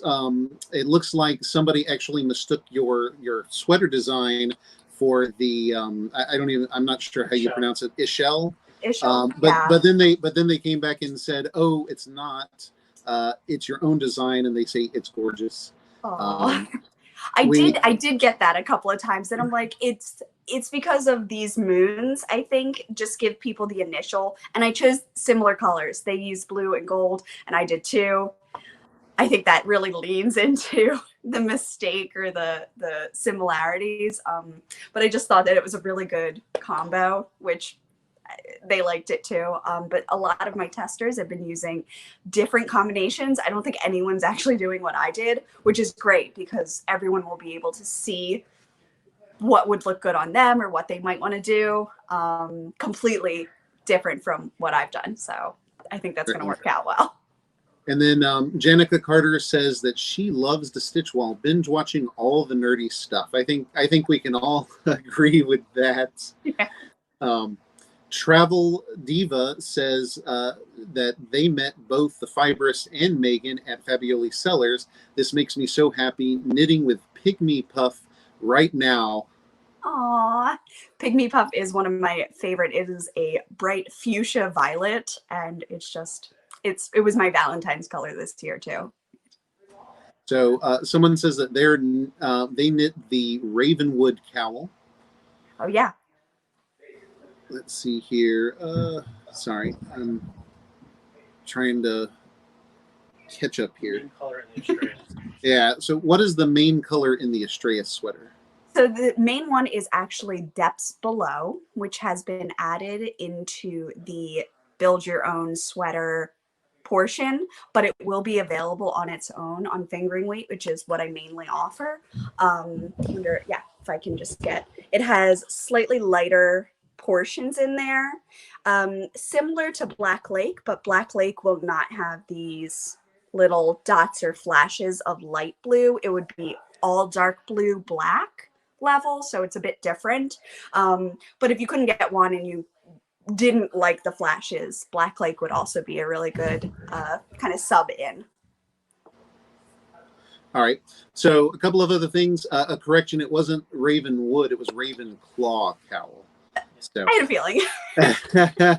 So somebody did ask for us to repeat the coupon code. I think all of our vendors are using the same coupon code, which is V as in Victor, P as in Paul, K as in Kilo 2020. So that should be the same one that Megan has for her website. Yes. Somebody says they love the moons and the colors remind me of the other sweater we mentioned before. So, all right. We only have we have a few minutes left, but the next question in my list is what kind of, are you doing any fundraising based on your sales this weekend? Yes. So my Etsy sales, I am going to be totaling that up and donating proceeds to the Multiple Sclerosis Society. And the Ravelry sales are going towards the Trevor Project. Just trying to touch on two bases this weekend. There you go. Sorry, I was muted for a second there. Is there any special reason why you chose that organization? Well, I chose the Multiple Sclerosis Society because I do have MS, and I love trying to give back where I can, because I'm very grateful for the medication that I do have that's keeping my disease in just a standstill, which is fantastic. And then for the Trevor Project, given that I sell a lot of Harry Potter merchandise, I thought it was the best, or one place, maybe not the best, but a great place to start to donate back to the community. All right. So I think we've already covered this. People can find your yarn products on Etsy, and then they can find your patterns on Ravelry. Yes. Correct? Yes. Okay. All right. Is there anything else you'd like to tell your viewers? I think we have a couple of minutes left. I do a podcast on YouTube. If you type in Bad Wolf Girl Sits and Knits, and that will now have a backlog of 130 episodes. I don't say that you have to watch them all, but I do work really hard on trying to get that out every week or every other week, depending on how the month is going. And it's something that I really enjoy, kind of connecting with people in the comments. Once or twice I try to do a live where I'll be able to kind of just chat back with people, which is nice. And I have recently been doing small giveaways. Other makers have been able to showcase their products, which I'm really happy to kind of lift everybody up. So it's a really fun time. And I would love to see you over there. Awesome. So let me see here. Let me make sure I've caught everything. You know, the one thing when you get a bunch of comments, I don't want to make sure anybody feels left out. And if I missed you, I apologize. It is so true. But hi, everyone. Oh, there's a comment from Facebook. Susan Hamby says the Estrellas is a gorgeous color combination, and it's an awesome podcast. Oh, I recognize that name. I've seen that several times. All right. Oh, are you? I just put you back together. Oh, okay. We're together. We're together. So we actually met. Our story of where we met is kind of interesting. You want to talk about that? Yeah. So ironically, I work there now. Oh. So we met at Fabulously Sellers, which is where this if it weren't virtual, public knitoxication was meant to be. And I really do owe a ton to my friend Trish, who just kind of promoted me to the nines to get my name in there. I was just starting out. This would have been my third year doing it. And last summer at Public Knitoxication, I went to the restroom in the main building, saw that they were hiring, and 2 weeks later, I got a job there. Oh, wow. So this is my 1 year with Fabulously Sellers. and it's so fun, and the community there is amazing. And now I get to work with Trish all the time, which is great. And she was kind of my biggest cheerleader in the beginning, and it just she got me on the mat. She talked about you a lot. So we I actually think we originally met, didn't we originally meet at Virginia Beach? Yes. Oh my gosh, I forgot about that one. At Yarn Club, because when we came back and told Trish about the other vendors and we mentioned Bad Wolf Girl, she's like, I know that I buy from her. So definitely Virginia Beach. That was a beautiful view, everything too, because the hotel we stayed at was right on the beach, so you wake up and it's waves. It was really nice. I was like, this is a good mini vacation. Here's one more comment to address before time's up. Spencer says there's one more comment that came in. Let me just check on that. So it says, thanks for selling patterns with size inclusivity.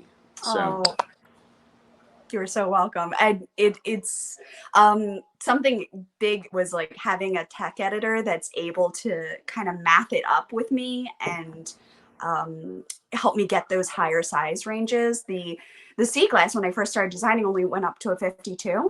And I was patting myself on the back for being able to do all that math by myself. But getting a tech editor in there, we were able to go up to a 64, 68. And I was like, this is even better. This is really where it should have been. So very quickly, I kind of was like, all right, this is a standard I need to hold myself to, is getting it to the biggest ranges as possible, so that, kind of a skinny 10-year-old can wear it, and then you can have a full-grown person too. So just something that I always kind of strive for. Sure. So I think Spencer's telling me that I need to wrap it up because the next vendor's already there. Exactly. So thank you for joining us. We appreciate it. You're one of the original vendors for Public Knitoxication, and this would have been our third year, obviously. So it was good to see you, even though it wasn't in person. Yes, I do miss everything, and I miss you guys, and I hope I will be seeing you soon. Certainly. Well, thank you. All right. Good luck, everyone. Sure. Bye. So up next, I didn't introduce them. I think up next is Oink Pigments. Oink Pigments actually is a collective of dyers from different studios. So we're actually going to have a couple of different videos up on the screen because they are going to be streaming from multiple locations. So bear with us a second while we get that all set up. Spencer's still working to get it ready. Oh, hey. Oh, nice. They're all here. So unfortunately, y'all are gonna have to see my mug through this one. Spencer was not able to turn my video off while the rest of them are up. So that's all right. It works out. So thank you for joining us, everybody. So we are very familiar with Helena. We actually do several shows that Helena vends at. And to be honest with you, I don't think we don't really get a chance to work with any of the other Oink Pigment personalities. So thank you all for joining us today. To get you started, why don't you tell us about who you are and about the business? So I guess I can start. So I am the East Coast, I guess Midwest technically portion of Oink Pigments. We all started together in One Dye Studio, which is where Alexa is sitting right now. And about 4 years ago, I moved to the Midwest. So it happened to me, fall in love with the Midwesterner. Turns out you have to live there. But so basically, I'm in charge of the eastern half of the country, which is why I know Reggie and Spencer, because obviously they're more eastern than western. So basically, I'm a solo traveling yarn salesperson. And for now, I guess there's not so much with the traveling. But yes, and so so we set me up with a little mini auxiliary dye studio. It's hard to tell in this picture, but mine is much smaller. Mine is tiny.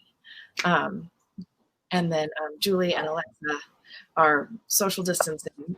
So Julie is at her home and Alexa is at the dye studio, which is at my home.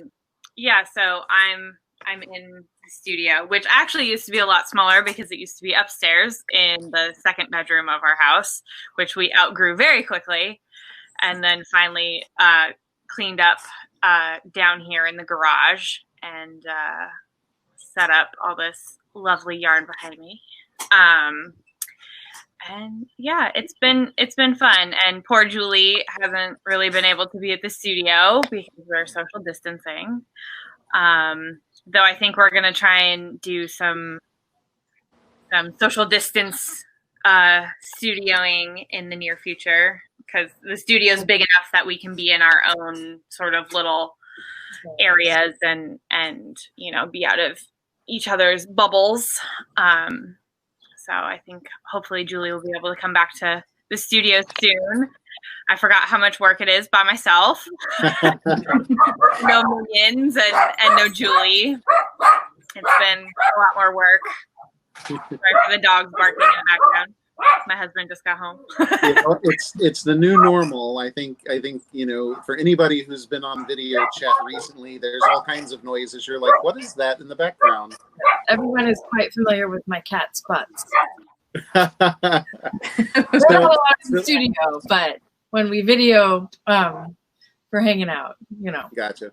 So let me ask you this. So what should people know about your business? Like, what makes you different or special? What do you want to be known for? I mean, what we are known for is our excellent punny names for the most part. Clearly, we like puns. Sorry? Oh, I said we think we're hilarious. We think we're hilarious. Yeah, I think that's the main thing. We've been doing this for over a decade now. This May, so last month we turned 10. So we've got a lot more staying power, I think, than a lot of the smaller.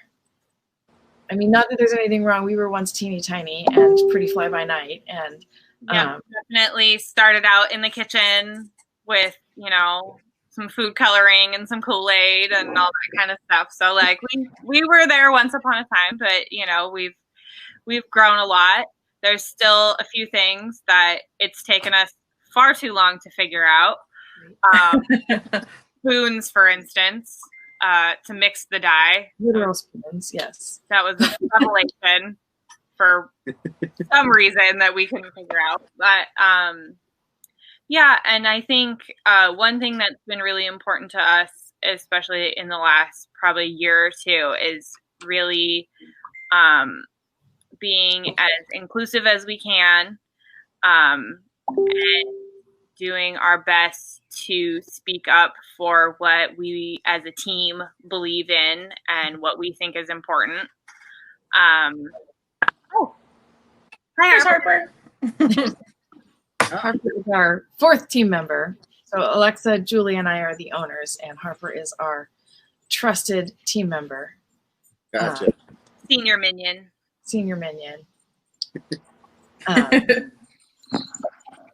Well, welcome. So let me ask you this: how, since you do work out of two different studios, like how do you guys stay synced with colorways, or does one studio produce one half of the colorways and the other studio produces the other half, and you just have to decide who packs the orders? Like, how does that work? We have a very technical Google spreadsheet that has our dye recipes in it. But they are very precise. They're extremely precise, and we've got scales that measure to the 100th of a gram. I say technical because it's a Google spreadsheet, but like they are like our actual recipes. So, and we all learned to dye together, or Alexa started and taught us as the case were. So, we all know how to do it based in the same manner. Techniques, yeah. You use the same process. It's repeatable. Yeah, right. We have weird shorthand and weird descriptions of our technique, but we all know what those descriptions mean and what our weird little words are. And we have the same dyes and we mix them to the same concentrations and all that kind of stuff. So we do our best to make it as consistent as possible, even though we're multiple people in multiple places and that kind of stuff. But we do our best to be as consistent as possible, within the realm of human error. And we have to take into consideration like the fact that Helena's water is different than our water in California. Our water is very hard. Helena was dealing with well water. We had to, we don't write down like how much citric acid we're supposed to use because that one's more of a feeling than a technical, because you never know what the water is going to give you in San Diego, for example. Or out here. Well water is sometimes a lot more irony than others. Oh yeah.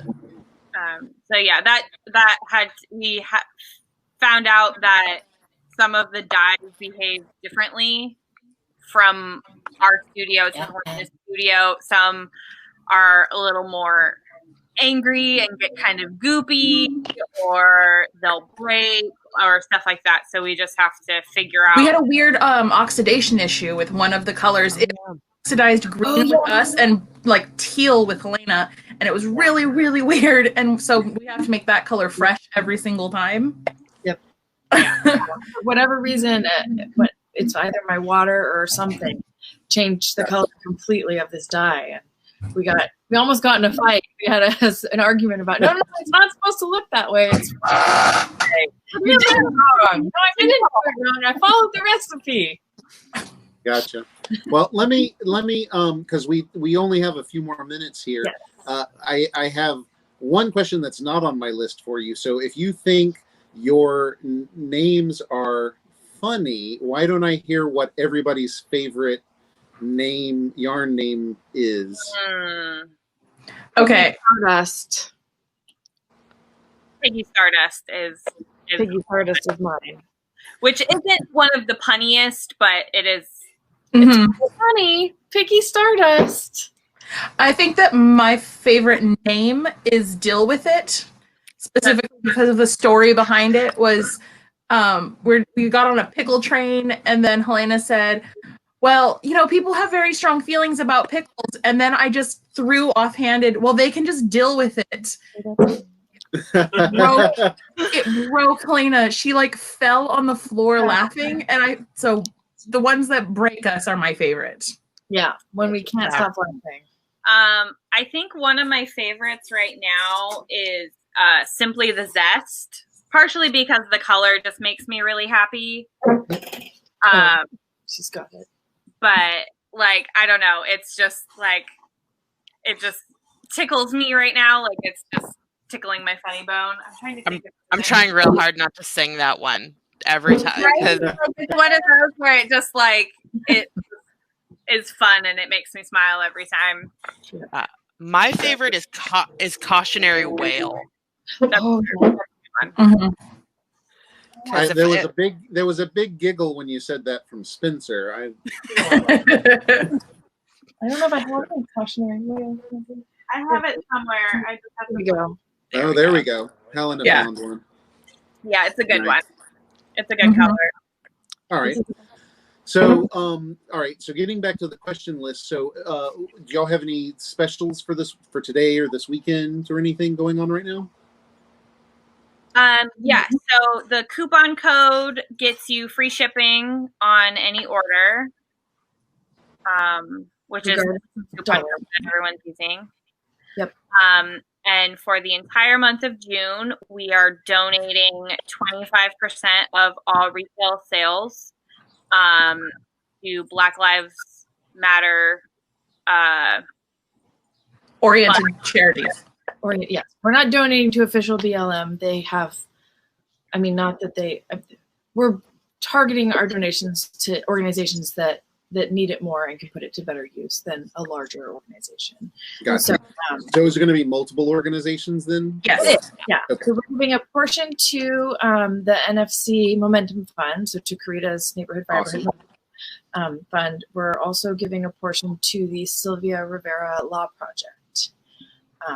Which, Harper, do you want to talk about them? Yeah, the Sylvia Rivera Law Project focuses on providing resources for incarcerated trans individuals and people who are just getting out of jail so that they're able to get back on their feet.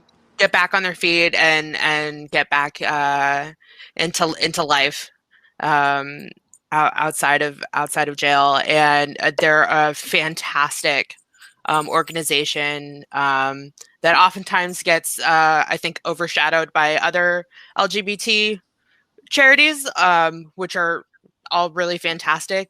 This one's been around for quite some time, and is a personal favorite of mine. All right. Well, it sounds awesome. So we just have another minute or so, but the most important question is, where can people buy your products from?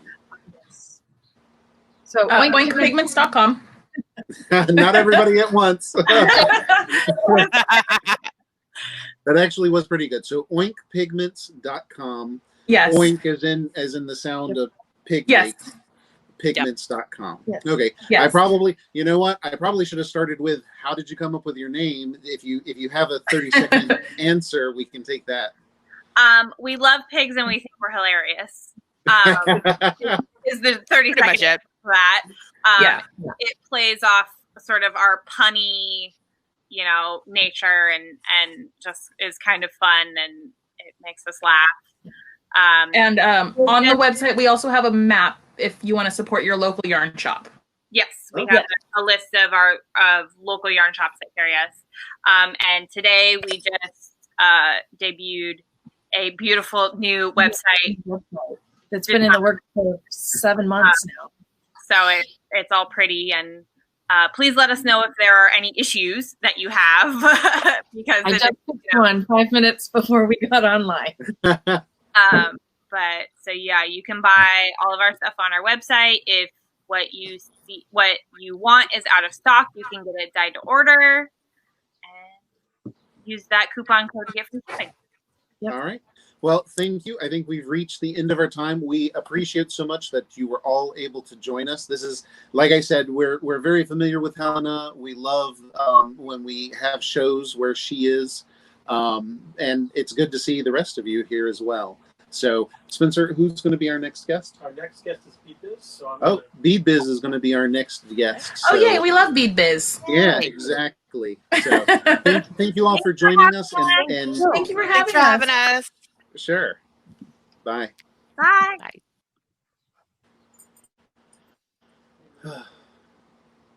Take me to remove everyone on the stream.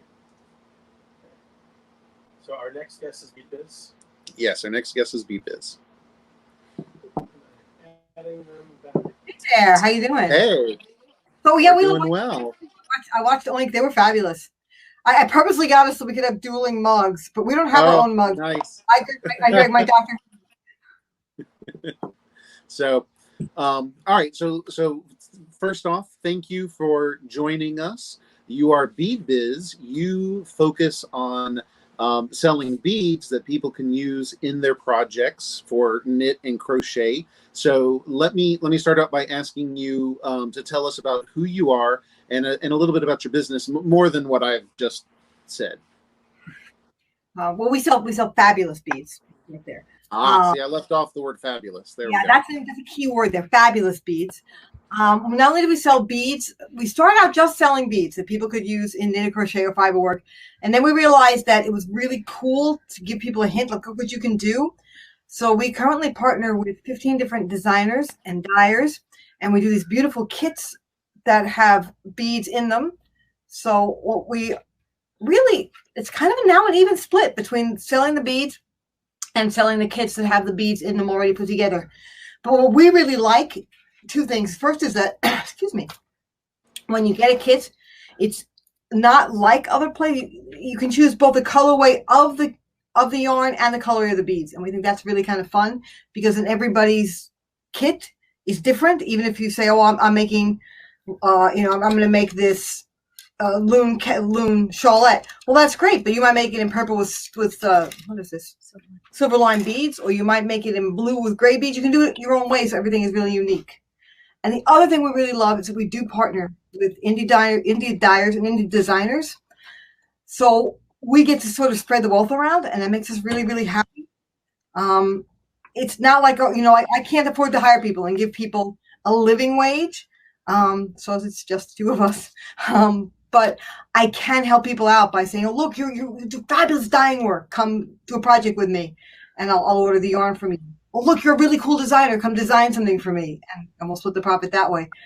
The other thing we do is that a percentage of all our sales all year round go to New Alternatives, which is based out of New York City. Shout out to Kate Barnhart, who founded it. That is a group that supports LBGT kids and young adults who find themselves on the streets with nowhere else to go. And I can't say enough about them. You can call at 2 in the morning and say, I've got a kid here, nowhere to go, being harassed by the police because they're riding the trains all night, and they will find a place. They will find a way to help. They're fabulous people. That sounds awesome. So let me ask you this. So what should people specifically know about your business, or what makes your business special or different than other businesses here? We are the only company in the world that does what we do, that specializes and curates beads for knit and crochet and fiber. Anywhere. We have the largest selection of beads that are curated for fiber work. We have the largest number of kits with beads curated for fiber work. We're it when it comes to fiber and beads. There are companies that have a little bit, you know, here's the thing with beads. I sell a few beads. Here's a couple of kits with beads. Well, here I design with beads, but we're the only company that's putting that all together. Gotcha. And I would definitely agree with that. I don't think I've ever seen another vendor at any of the shows we've ever been in, whether we were shopping or selling at shows, and we've been to many who are really specialized on beads the way you are. So that's pretty awesome. So let me ask you this. Are you doing any kind of show specials currently for this weekend? We are doing a show special for this weekend with the show code, which I think is BKP 2020. Correct me if I'm wrong. BPK 2020. I'm only a little bit dyslexic. We are offering 10% off. No, sorry, 20% off on all your bead purchases. Any bead you buy, you will get 20% off. And as always, if you spend $100 or more, you get free shipping. That sounds pretty awesome. So proceeds are also going to go to the lovely charity set up by Neighborhood Fibers that you all are sponsoring, because they're good too. We'll give to them too. Well, thank you. So is it possible, can you hold up some of the or show us some of the edging on some of these designs so we can see it a little better? I am going to show this one. This is a design of mine. It is called a loon. It is a huge shawlette. Enormous. I'm going to have my lovely assistant whose hands can get past the table where mine can't. Show the edge on that. That is a beaded cast on. We're actually doing a knit along with that, which will be, the kits are available now, and the knit along will start on the 27th. And that's kind of a cool thing. The yarn is by 100 Ravens. And the beads are check glass seed beads. There's also the beaded bind off. Can you get the beaded bind off up there for me? Of course. Show them the beautiful beaded bind off. And the way we're doing our knit along, since it is virtual, is there will be a free tutorial on how to do the beaded cast on. No, how to string. I'm sorry, a free tutorial on how to string the beads on your yarn using a pre-strung method. And then 2 Zoom classes are included if you buy into the knit along that teach you how to do the beaded cast on and the beaded bind off.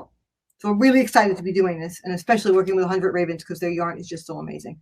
Awesome. So one of the things that I like, or that I feel I see when I see projects that have been made using beads, especially if the beads are on the edge, is it really helps sort of weight and pull everything down and make it really drapey. You know, do you feel that way, or am I It depends. It really depends on the yarn. People say that they're adding the beads for weight, and that works really well with a lace weight yarn or a light fingering yarn. But if you get something, can you pull me up something a little heavier, or pull me up? Can you hand me one of those up there? One of the shrugs. You can just give it to the lady. There you go. Okay. So this is done in a what are you? You are a DK weight? No, you're a worsted weight. This is a worsted weight. And even though this has that beautiful beaded edge, it's only going to pull down so far because of the nature of the worsted. It's worsted superwash merino. It's got that really strong stitch definition, and it's got real body to it. So it's that's why it's so good for clothing, because it's going to keep that form even with the beads on the bottom. That said, the beads on the end are going to make that cuff hang really nicely. But if you go to something really light, like that's the Peace, Love, and Knitting Shawl by Anna Dalby, because that is such a fine fingering weight yarn, all the beads in the body and the beads on the edge really give it a nice weight, and it makes it so when you throw it around yourself, it doesn't slip or slide off. So a lot of that has to do with what weight yarn you're actually using. And also the method that you put it on will do different things, which I always find kind of interesting. Do I have, let me show them this, because this is kind of fun. There's two different ways you can add beads to your yarn. Can you get that? The first way is an add as you go method. If you can see, that's the top row in that sample there. That is put on before you knit through the stitch. So you're going to slip the stitch, put the bead on, knit through the stitch, and it's going to be visible from both sides of the stitch. The bottom row is pre-strung, and unless it's on the edge, you're not going to see it on both sides. I don't know if you can tell from if the camera's good enough to show you this, but it sits on top of the work and stretches the stitch out horizontally. Two really cool features. You know, I've never thought I knew there were multiple ways of adding beads to your work. I never realized that they would actually show differently. So that's a really important point. So how would somebody who's never done bead work get started? It sounds like you offer at least some tutorials of some kind. If I know how to knit, but how do I get into starting to add beads to my work? All right, there's two ways to do it: pre-strung method and add as you go method. I will have a video up early next week on our Facebook and our YouTube channel that will show you exactly how to do the add the beads to the yarn before you go. Huh? Yes. That video is just. Yes, it will show you how to add the beads to the yarn before you even start knitting. That's what I said. Yeah. So I will show you how to start with a ball of yarn and put the bead onto the ball of yarn. That's the first way. When you do that, you're going to slide the beads. When you get to the knitting part, you're going to slide the bead up and then make your stitch. The second way you can do it, and I'm still working on that tutorial in the little light box there, is you already knit a stitch, or you're about to knit a stitch, but you have no beads. You just have a plain old ball of yarn. There's no beads on that. You think, you know what this thing needs? It needs beads. And the way you do that is you say, here's where I want the bead to go. You slip that stitch onto a tool. You use the tool to deliver the bead onto the stitch. You put the stitch back on your needle and you knit right through it or crochet right through it, and it works just fine.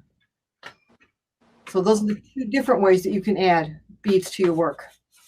And like I said, they do two different things. From the read your knitting department, you will always know which way the bead is added. If it's on both legs of the stitch, it has to have been added as you go. If it's only on one leg, it was pre-strung. Wow. Again, I think that's I never realized that it would actually show differently. So there's been a couple of comments that have come in. One said, wow, all these samples are so lovely. Thank you. And then another person commented, I agree. I've seen the huge bead selection and so beautiful to see in person. So let me, sorry, I lost track of time. So let me ask you this. Where's the best place for people to go to buy your products, to buy beads? Or you said you also sell the kits. So where would they find all of that? All the beads and the kits are available on our website, and that's beadbiz.org.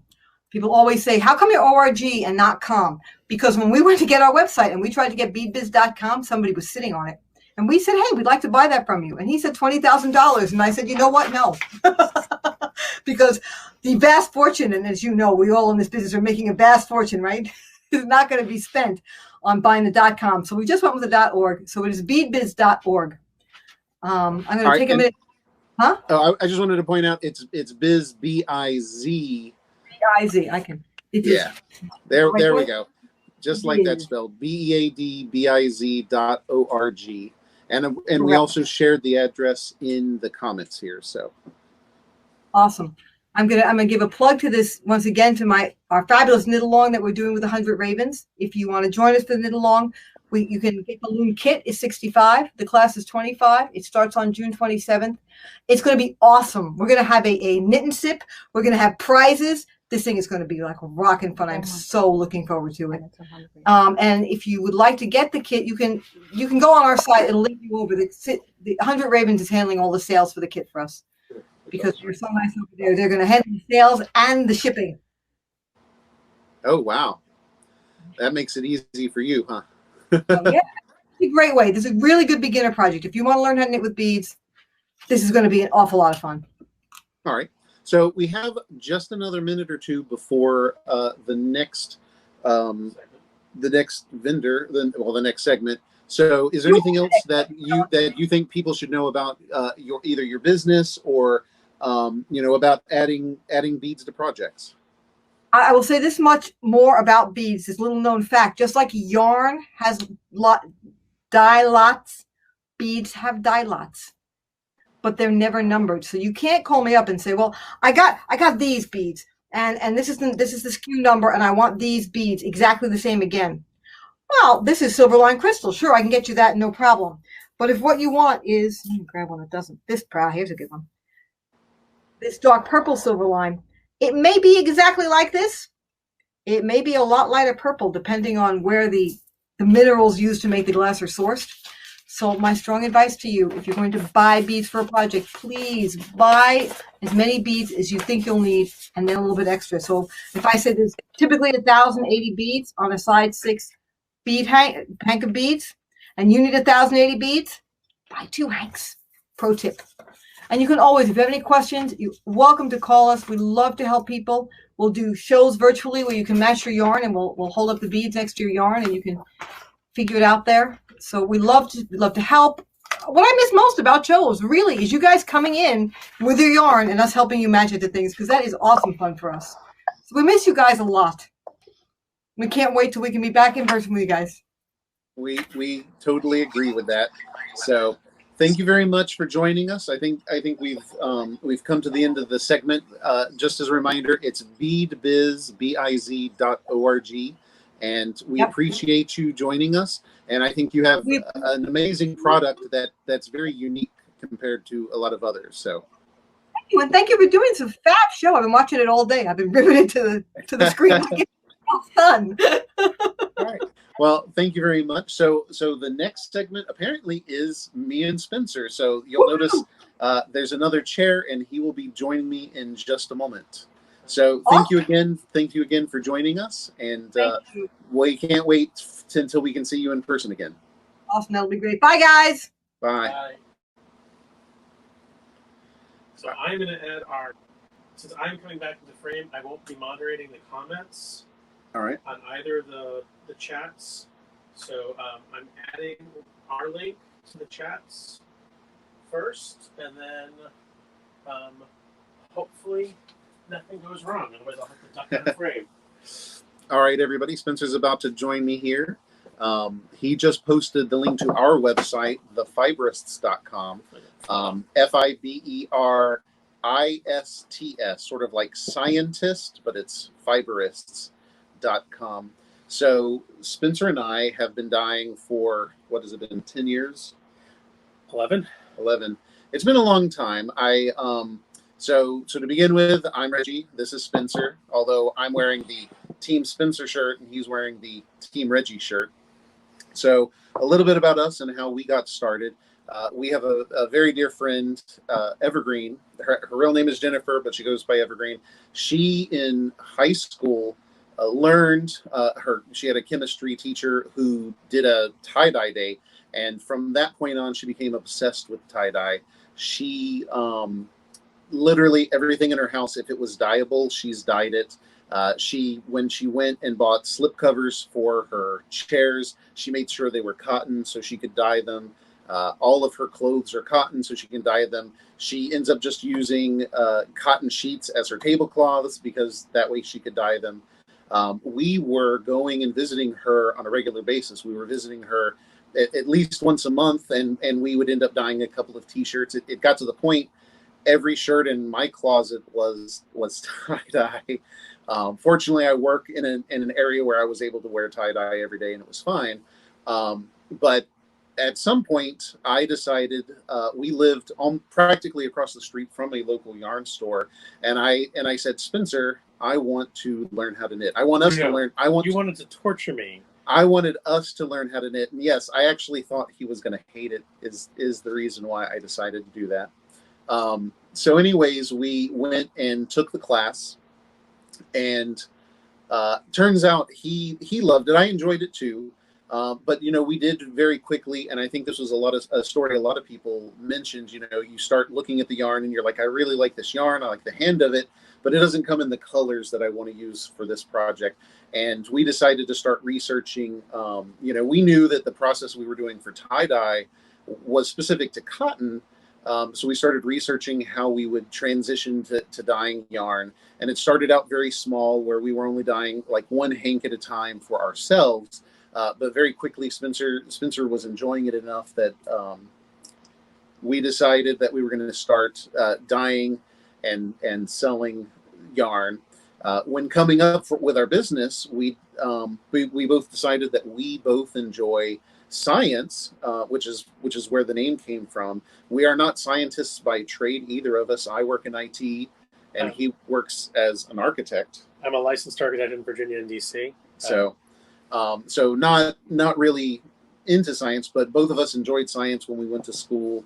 I know I took as many science classes as I could, and so we parlayed that into part of our business idea. So we focus on, if you look at our labels, you'll see we list the scientific names for both the animals that go into it. So Ovis aries being the scientific name for a sheep. You'll see that on the label, followed by wool, but Ovis aries, so you know that it came from a sheep, as well as our actual colorways are named after plants, animals, minerals, and you'll see both the common name as well as the scientific name for those as well. So that's a little bit about us. I think that's fairly unique. I know there are a few other dyers out there who also have a scientific focus and are doing similar things to us, but you know, we like it. We enjoyed it a lot. When we're at shows, I think everyone can find us because of the lab coats. Exactly. That is probably one of the unique things, and we have people all the time saying, "Well, look for the lab coats at the show," and that's, you know, one of the best ways to find us. These are meant to be laboratory lab coats, not doctor lab coats. So if you're scared of doctors, don't be scared of us.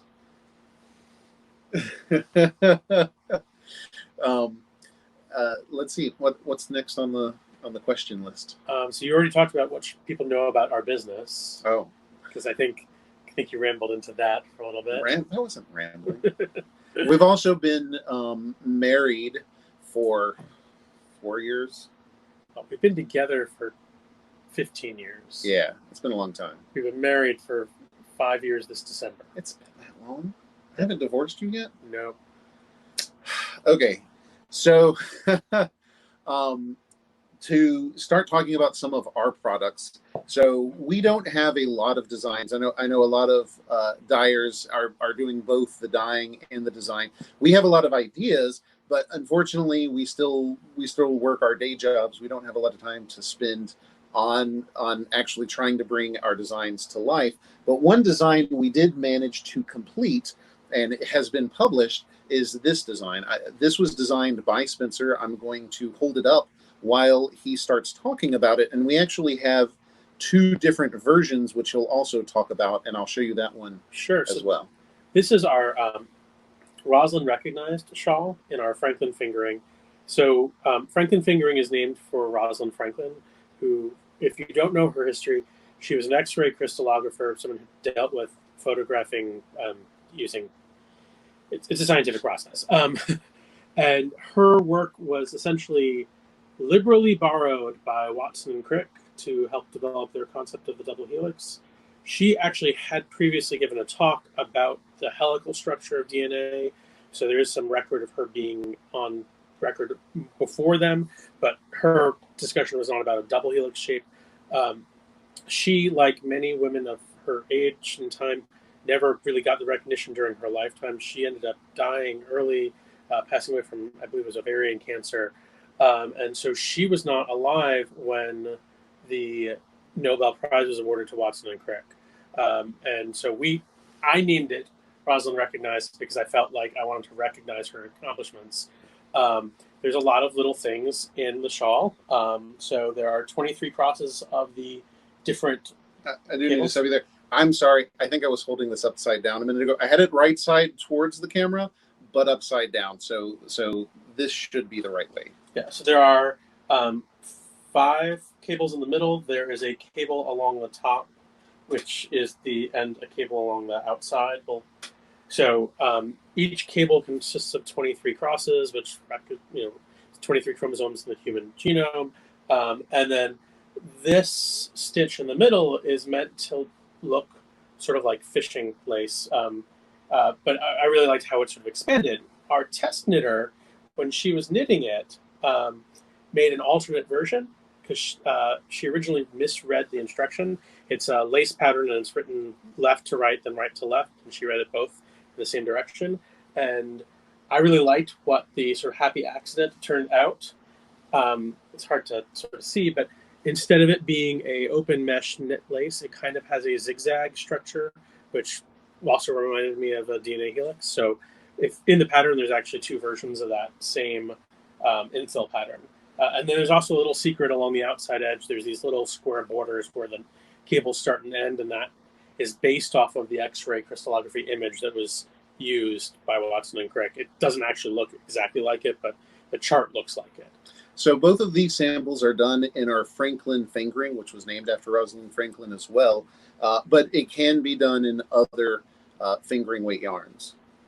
And we do have kits of them. I don't believe they're on the website at the moment, but if you buy one of our Schrodinger bags that we have available, so I should mention those. So one of the things that we're doing for fundraising and show specials, for fundraising, everything sold today and tomorrow, so the 20th and the 21st, we're donating 10% of all sales to the NFC Momentum Fund. On top of that, anything purchased in all of June and July, we're donating 10% to Casa Ruby.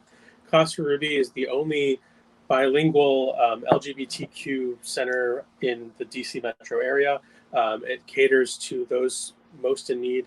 A high proportion of the people they help are BIPOC individuals, Latinx individuals, transgender individuals. It was started by trans women who moved to the DC area from Latin America, and I don't remember which country off the top of my head.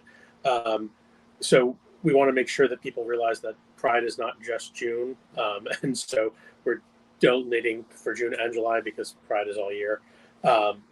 And so that's our fundraising efforts. Our show specials starting today, or actually last night at midnight, we released 8 new Schrodinger's bags, which are our grab bag products. Basically, it's a riff on Schrodinger's cat. The common thought experiment is you take a cat and put it in a box with something that could kill it, and you don't know if it's alive or dead until you open the box, and it's supposed to help you understand quantum states. Basically, the cat is both alive and dead because you can't know, and once you open the lid, then you've made the decision, and it's one or the other. So the idea behind our yarn bags is that we take all the yarn, put them in bags, and you don't know which bag you're going to get. So all the bags actually contained all the colors and none of the colors all at the same time. And so you open them, and then the superposition of states collapses, and the yarn is selected for you. All right, let's wake everybody up now. Okay. Put them to sleep. So if you buy one of our Franklin Schrodinger's bags, and if you want, we can send you a copy of the Rosalind recognized pattern. Let's talk about some of the comments here that have come in. Sure. So let's look up. So some people said they think we're really cute with our shirts. And these shirts are currently not available. They were just staff shirts, but we do have other shirts on our website, which is just, it's a gray shirt with the 2 of us in black and white on it. There's another one who said, as a lab tech, I appreciate the science theme, and that's one of the things that drew me to your products. Someone asked, can you post the code so we can screenshot it? The code for everything is VPK 2020. It's listed on our website. So if you go to thefiberists.com, on our main page, there's a big banner for this event. If you click on that, all the details on everyone's stuff is there as well. But once we get back to our the computer that we handle comments from, we'll also repost it just to be sure you have it, just in case. So we'll post it in the chat again. So Another one was Great Double Helix Cable. The cables are really cool because it has, I call it sort of a captive bead cable. So it has these eyelets in them, and it makes it look like a helix. If you were to riff on that cable, you could give it as many openings and captive beads as possible, but that's what makes it look like that. So then there's a question: what is the name of the kit of the bright green and yellow one behind you? Sure, I'm assuming that was a question for Bead Biz. So we'll see if we can't get them to answer that question for you. So I was going to show, I think I had shown this much earlier when I was trying to fill some time. So this is actually a Stephen West pattern. And I was talking about it earlier. It's called Color Craving. And it's a really fun asymmetrical kind of shawl. It is triangular, but not triangular in the shape most shawls come in. It has, if you don't have to bind it off with the picot edge, but that is what it was originally designed with. Because it is so large, I will tell you, it took me several days to get through this picot edge. But this is also done in our Franklin fingering, and it's an amazing, fun knit, especially in that yarn. So it's so acute. It's so acute, haha.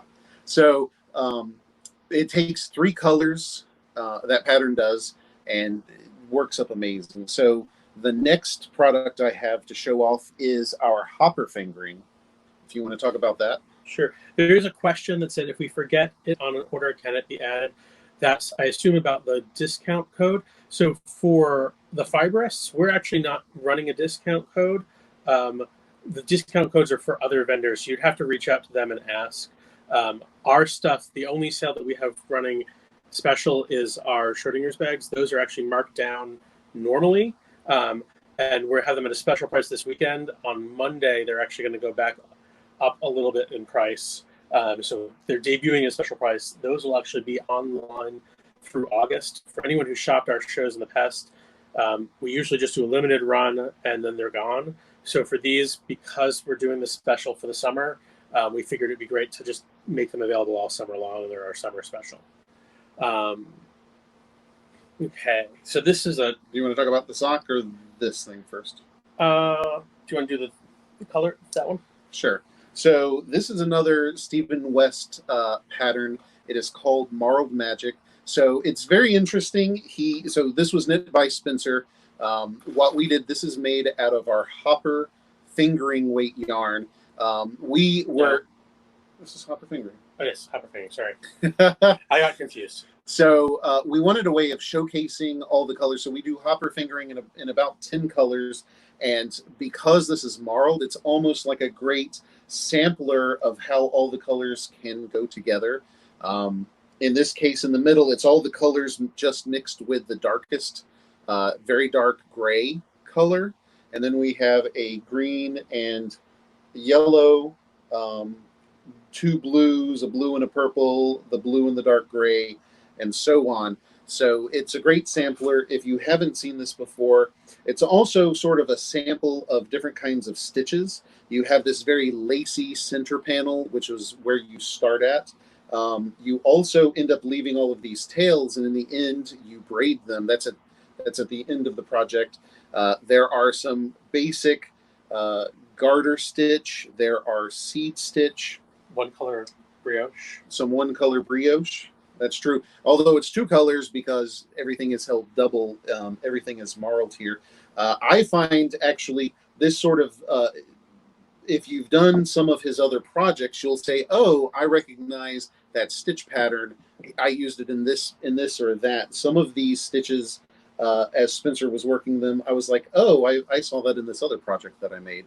So one of the things that we should probably mention is that we focus a lot on semi-solid jewel tones, essentially. Yeah. They're not all named after jewels, but we do a lot of jewel tones. And so we like to focus on patterns that showcase that. We do have some variegateds, but for the most part, we do jewel tones. And a great thing you can do is, and you won't hurt our feelings, if you find that you're looking for something to do color work with, you can always, you can certainly use 2 semi-solid colors, but you could also take one of our semi-solids and mix it with any of the other vendors you've seen throughout this show, and their variegated or their speckled yarns, and they make some amazing combinations. He hates when I say this, but like my favorite illusion for it is that we're the little black dress that pairs with all the jewels that everyone else sells. Well, but it is true. And then this is another example of the hopper fingering. Hopper fingering. This was machine knit by Kim Garver of Appalachian Sock Company for us. She does machine knit socks to order, but I just wanted to show off. This isn't a pattern that you could do. I mean, you can do it yourself. It's a very simple, but we did it because we wanted to show off because our hopper fingering is merino yak silk, and we think it's a great luxury sock for someone. People don't usually think of luxury products like yak and silk to be a sock weight, but silk is very strong, and I wouldn't necessarily wear it hiking, but if you're wearing it around your house or otherwise, it's a great come home, take off the socks you've worn all day, put these on, and they will just lighten your load instantly. Yep. So this is a different fingering weight yarn. We have several. So this is our Audubon Unum fingering. So I was on a Stephen West kick for a while, so a lot of our samples are Stephen West. So this is Stephen West's Doodler, but it is done, and you'll also notice I really love the bright colors. So when I get to make the samples, they always end up being bright colors here. So here we have our Unum fingering. It's a single ply superwash merino. It's the colors are really bright because that superwash really takes the color really well. So this one, I probably should have shown this one before that one. This is yet another Stephen West pattern. It is the Saman shawl. So it is designed to be marled, very similar to the marled magic. Every bit of this is 2 yarns held double, where you get the marled effect. I actually chose these colors. I was trying to come up with, I was like, I want something unique, and a lot of people seem to avoid oranges. I have a couch at work that actually is a combination of oranges, whites, and blues. So I was like, oh, you know what? I'm going to take my inspiration for the colors I choose and put it in here. This is actually a combination of our Audubon Unum, which I just showed in the Doodler, as well as 2 of the yarns that are also in here are our hopper fingering yarns. So they actually played really nice together. I was a little worried them being different fiber content, but I'm so happy with this finished product. So I think we might have 1 or 2 other comments. Do you want to cover those, Spencer? Yeah, so it looks like someone asked, should we ask for the shawl pattern in the comments at checkout? Yeah, so if you're going to buy a Schrodinger's bag for Franklin fingering, that will normally come with 4 skeins. If you ask for that shawl pattern at checkout, we will make sure that kit has 3 at least of 1 color, and we'll make sure to include that shawl pattern in with the kit when we send it. We'll send a link for you to download it off of Ravelry is the way we'll do it. Certainly. So one last shawl that we have that's in our Unum fingering is actually this, I always forget the name of it, Sway shawl. It's actually a crochet pattern. So crochet works really well usually with single ply yarns, and it worked really well in this case. This is 3 different colors, but it turned out really nice with our Unum fingering yarn, Audubon Unum fingering.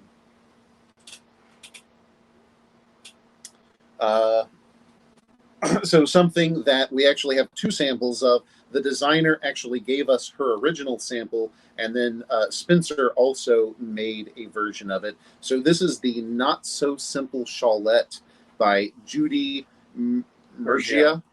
And it is almost a sampler of design. So you'll have 1 section that just has some eyelets, some yarn overs, and then each of the other sections, the main color is going to be different stitch patterns. So it starts out with, is this double seat stitch? I think it starts out with double seed stitch on this end. Ah. You start on the small point and you work your way to the big end. So it's an asymmetrical, and it's worked on the angle on the bias. And so by the time you get to the end, your bind off is one long pattern. She did her original in one of our variegateds. We did our sample in one of our mini kits. Mini skein sets. And it is reversible on both sides.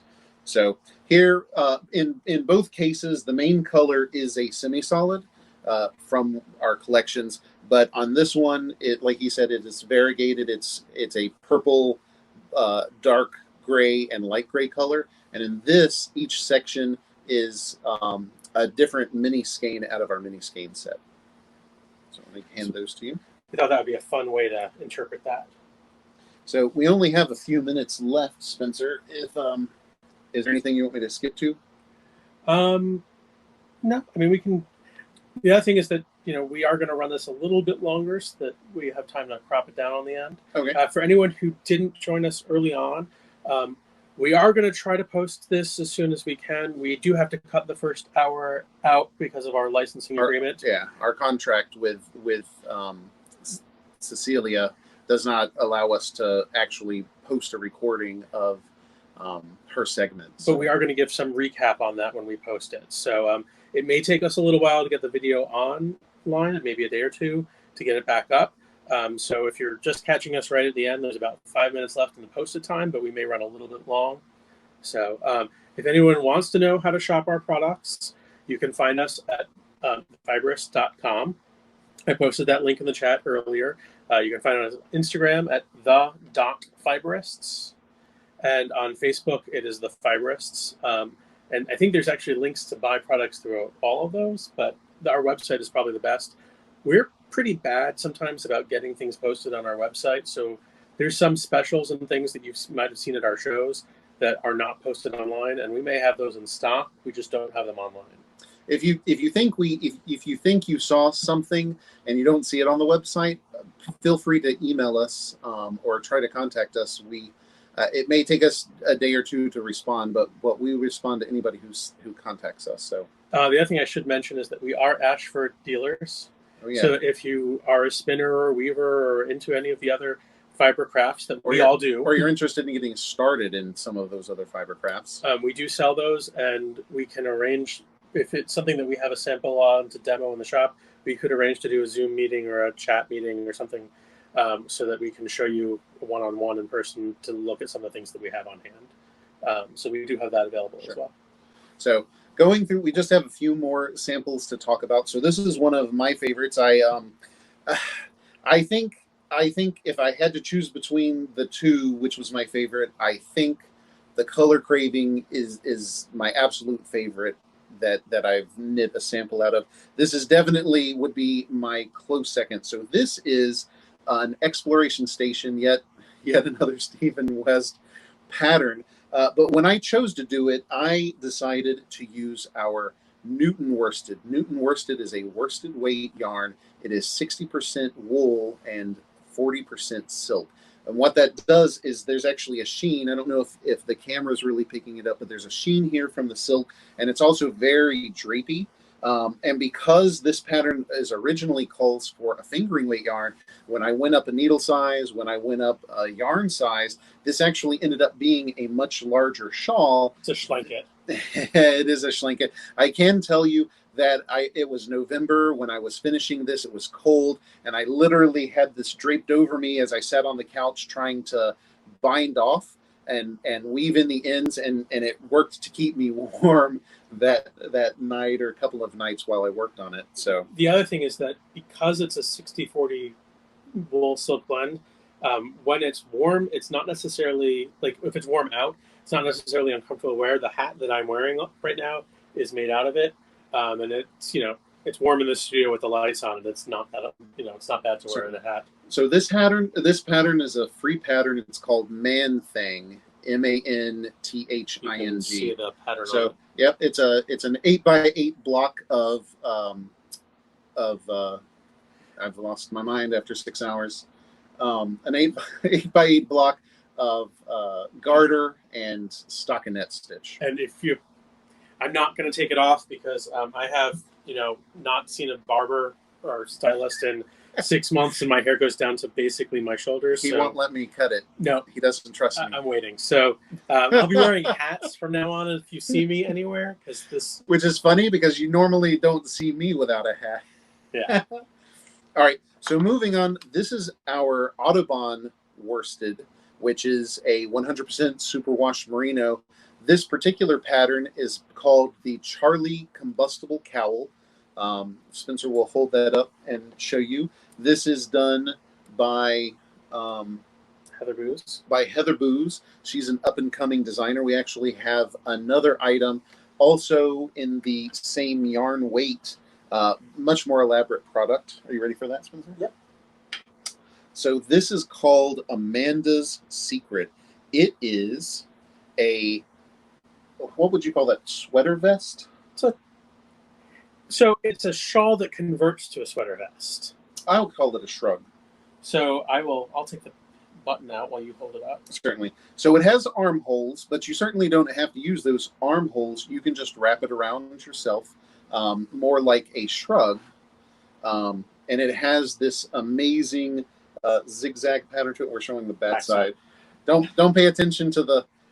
So the fun thing about this is that it's basically knit flat, and it's just got 2 very large eyelets knit into it. Certainly. Which is the armholes. So you could just wear this as a wrap or as a shawl, or you can turn it into a vest. Shrug, certainly. So there you go. I think we have one more. I'm gonna skip that one. Oh, okay. Actually, well, yeah, I'm skipping those. Well, we're skipping them. Okay. We're running out of time. We're running out of time, and I'm sure people are tired of seeing us. So our newest yarn base that debuted at VKL this year, Vogue Knitting New York, one of the last shows we had the opportunity to do before COVID hit, we introduced, we talked about hopper fingering earlier. This is our hopper DK. It is a slightly different blend, but it is still merino, yak, and silk. And it is a DK weight yarn. It is the first DK weight yarn that we are carrying. This is the only sample we've made in it so far, which is Tin Can Knits. You were supposed to look up the pattern name, and you didn't, did you? Oh, I wrote it down, but it's on my phone, which is what we're using. So. All right. So, anyways, it's a free Tin Can Knits pattern. It's very simple, but the way this worked is Spencer started it, and I will tell you, I picked it up. I said, you know what, I'll work on a row, and the next thing I know, I had completed half of this cowl because this yarn is so divine to work with. I'm in love with it, and I really need to. I think I do have a project on my needles I need to finish. So if you've worked with our hopper fingering, it's in the same family. It is slightly different content, and it has a different hand. It's much. The fingering, I love it. It's soft. The fingering is spun tighter. The fingering would be for something that's going to be, if you're going to be actively rubbing it and gloves. Stuff. For gloves, socks, those would be slightly better. This is spun not quite as tight, but that makes it softer. Very lovely hand. It definitely like butter. I think we mentioned something else was like butter earlier. So there is a question that came in that says, I don't see the shirts. I hope you will stock them soon. P.S. You should make a shirt with a Better Together with both of you on it. I love all your shawls, Reggie. So funny you say that. The shirt that we have online is our Better Together shirt. You might need to check that because remember we took them down when we did some shows. He'll go check on that in a minute. So, other than that, we appreciate everybody. Do I like Stephen West patterns? So I mentioned earlier, you might have missed it, Kim. I said I went through a Stephen West phase. So yes, I do have a lot of Stephen West stuff. The Marled Magic was actually done by Spencer, so that Stephen West item I can blame on him and not myself. Spencer's checking to see if the t-shirts are actually listed on the website, and if not, we should be able to get them up sometime soon. The Hopper DK is not online, but it is available in our Schrodinger bags currently. The Schrodinger bags for Hopper DK will be 4 skeins, 4 8-ounce skeins of the Hopper DK. Yeah, the shirts are not available currently on the website, but if you're interested in a shirt, if you send us a message, we will we can do a special order if we have your size in stock. And if we have the communication this weekend, we'll treat it as part of something that was sold over this weekend for the donation list. Yes. So, anyways, we will keep checking comments. I think we've hit 6 o'clock, which was when this was scheduled to end. If you have any questions for myself or Spencer, please feel free to hit us up. Should I answer that one? Which one? The Hopper DK? Yeah, I just mentioned it. I said it was available currently in the Schrodinger bags, and we have not. So my pattern phase, I will be honest with you. When COVID hit, I told Spencer I quit the business, and I unfortunately I actually stopped working on all fiber arts. I'm slowly trying to get back into it. We both needed a break. We've been, since we started approximately 11 years ago. It wasn't quite as fast paced, but as we've grown, as we've picked up more shows, since we both still work full time, it ended up being we were spending our weekends dyeing or traveling, going to shows. Most of my vacation was spent taking Fridays and Mondays off so we could travel somewhere, set up, tear down, travel back home, and whatnot. So I actually have been on a fiber hiatus. The one thing I did finish recently is I finished weaving a Solitude kit on my Ashford loom, although I have not cut it off and bound the edges yet, but that should be coming soon, and I will share pictures when I have a chance, Kim. I have a couple projects. I have a couple whips that are sitting and waiting in project bags from like the last show we did that I just knit on the way home in the car, and then we haven't gone anywhere, and so I haven't knit anything. And I usually knit at friends' houses when we go to like a knit night, and since we haven't had any of those knit nights, neither of us have really had any projects. Not that we haven't had projects to work on, we just haven't had the bug to work on a project because we're kind of just mentally drained. I know a lot of other people probably feel the same way, and sometimes right now it's just okay to let yourself not work on a project. You need to do that self-care, and I think our way of self-caring was sort of stepping back. It gave us an opportunity to try and raise voices, point to other people, and say, if you want to buy yarn, please shop these other people. This is their main line of business. This is their livelihood. We are fortunate that we still have full-time jobs and we do this part-time for the time being. Let's hope it sure. stays that way. So we, our sort of self-care was, okay, we're gonna take a break from being the Fiberists for a little while. We even stopped doing social media for a couple of months, but we're trying to get back into it. So much has happened. We can't just stay silent at this point. So I think with that, if you want to read the last comment or two, I'm going to go over there and start prepping the end of the broadcast. So we're winding down. Joan says, I was only going to watch for a little while, but it rained today, so good excuse to watch and finish a knitting project today. Loads of fun to meet and see all the vendors and their products. Well, thank you, Joan. We appreciate that comment. So I think we're going to put an end to this. We hope everybody enjoyed it. As we mentioned earlier, we're not going to be able to post the whole thing until we've had a chance to go in and edit part of or all of Cecilia's presentation today. If you don't have a chance, please be sure to follow her. She is at Creative CC on Instagram. Be sure to check out Karida's NFC Momentum Fund. And we look forward to hearing from all of you, and we can't wait to actually be able to see you in person once this epidemic is over. So thank you very much, everyone, and have a good day. I think we're going to just put up a background and let this run for a little bit. Some people started late, so it needs to run for a few minutes so they can pick up. So they can catch up, and then we will repost the edited version of this when we have a chance. So thank you, everyone. Please be sure to check out all the vendors. We have links to all the vendors on our website, and I believe also on the Facebook page. It's on the website and on the Facebook event. So if you haven't signed up for the Facebook event, it's still there, and it should be there for a while. It'll say the event has passed, but you can still interact, comment, and reach out if there's any questions. Okay. This will get posted there as well as on our page, as well as on our YouTube page. Okay. Hopefully everybody heard that. We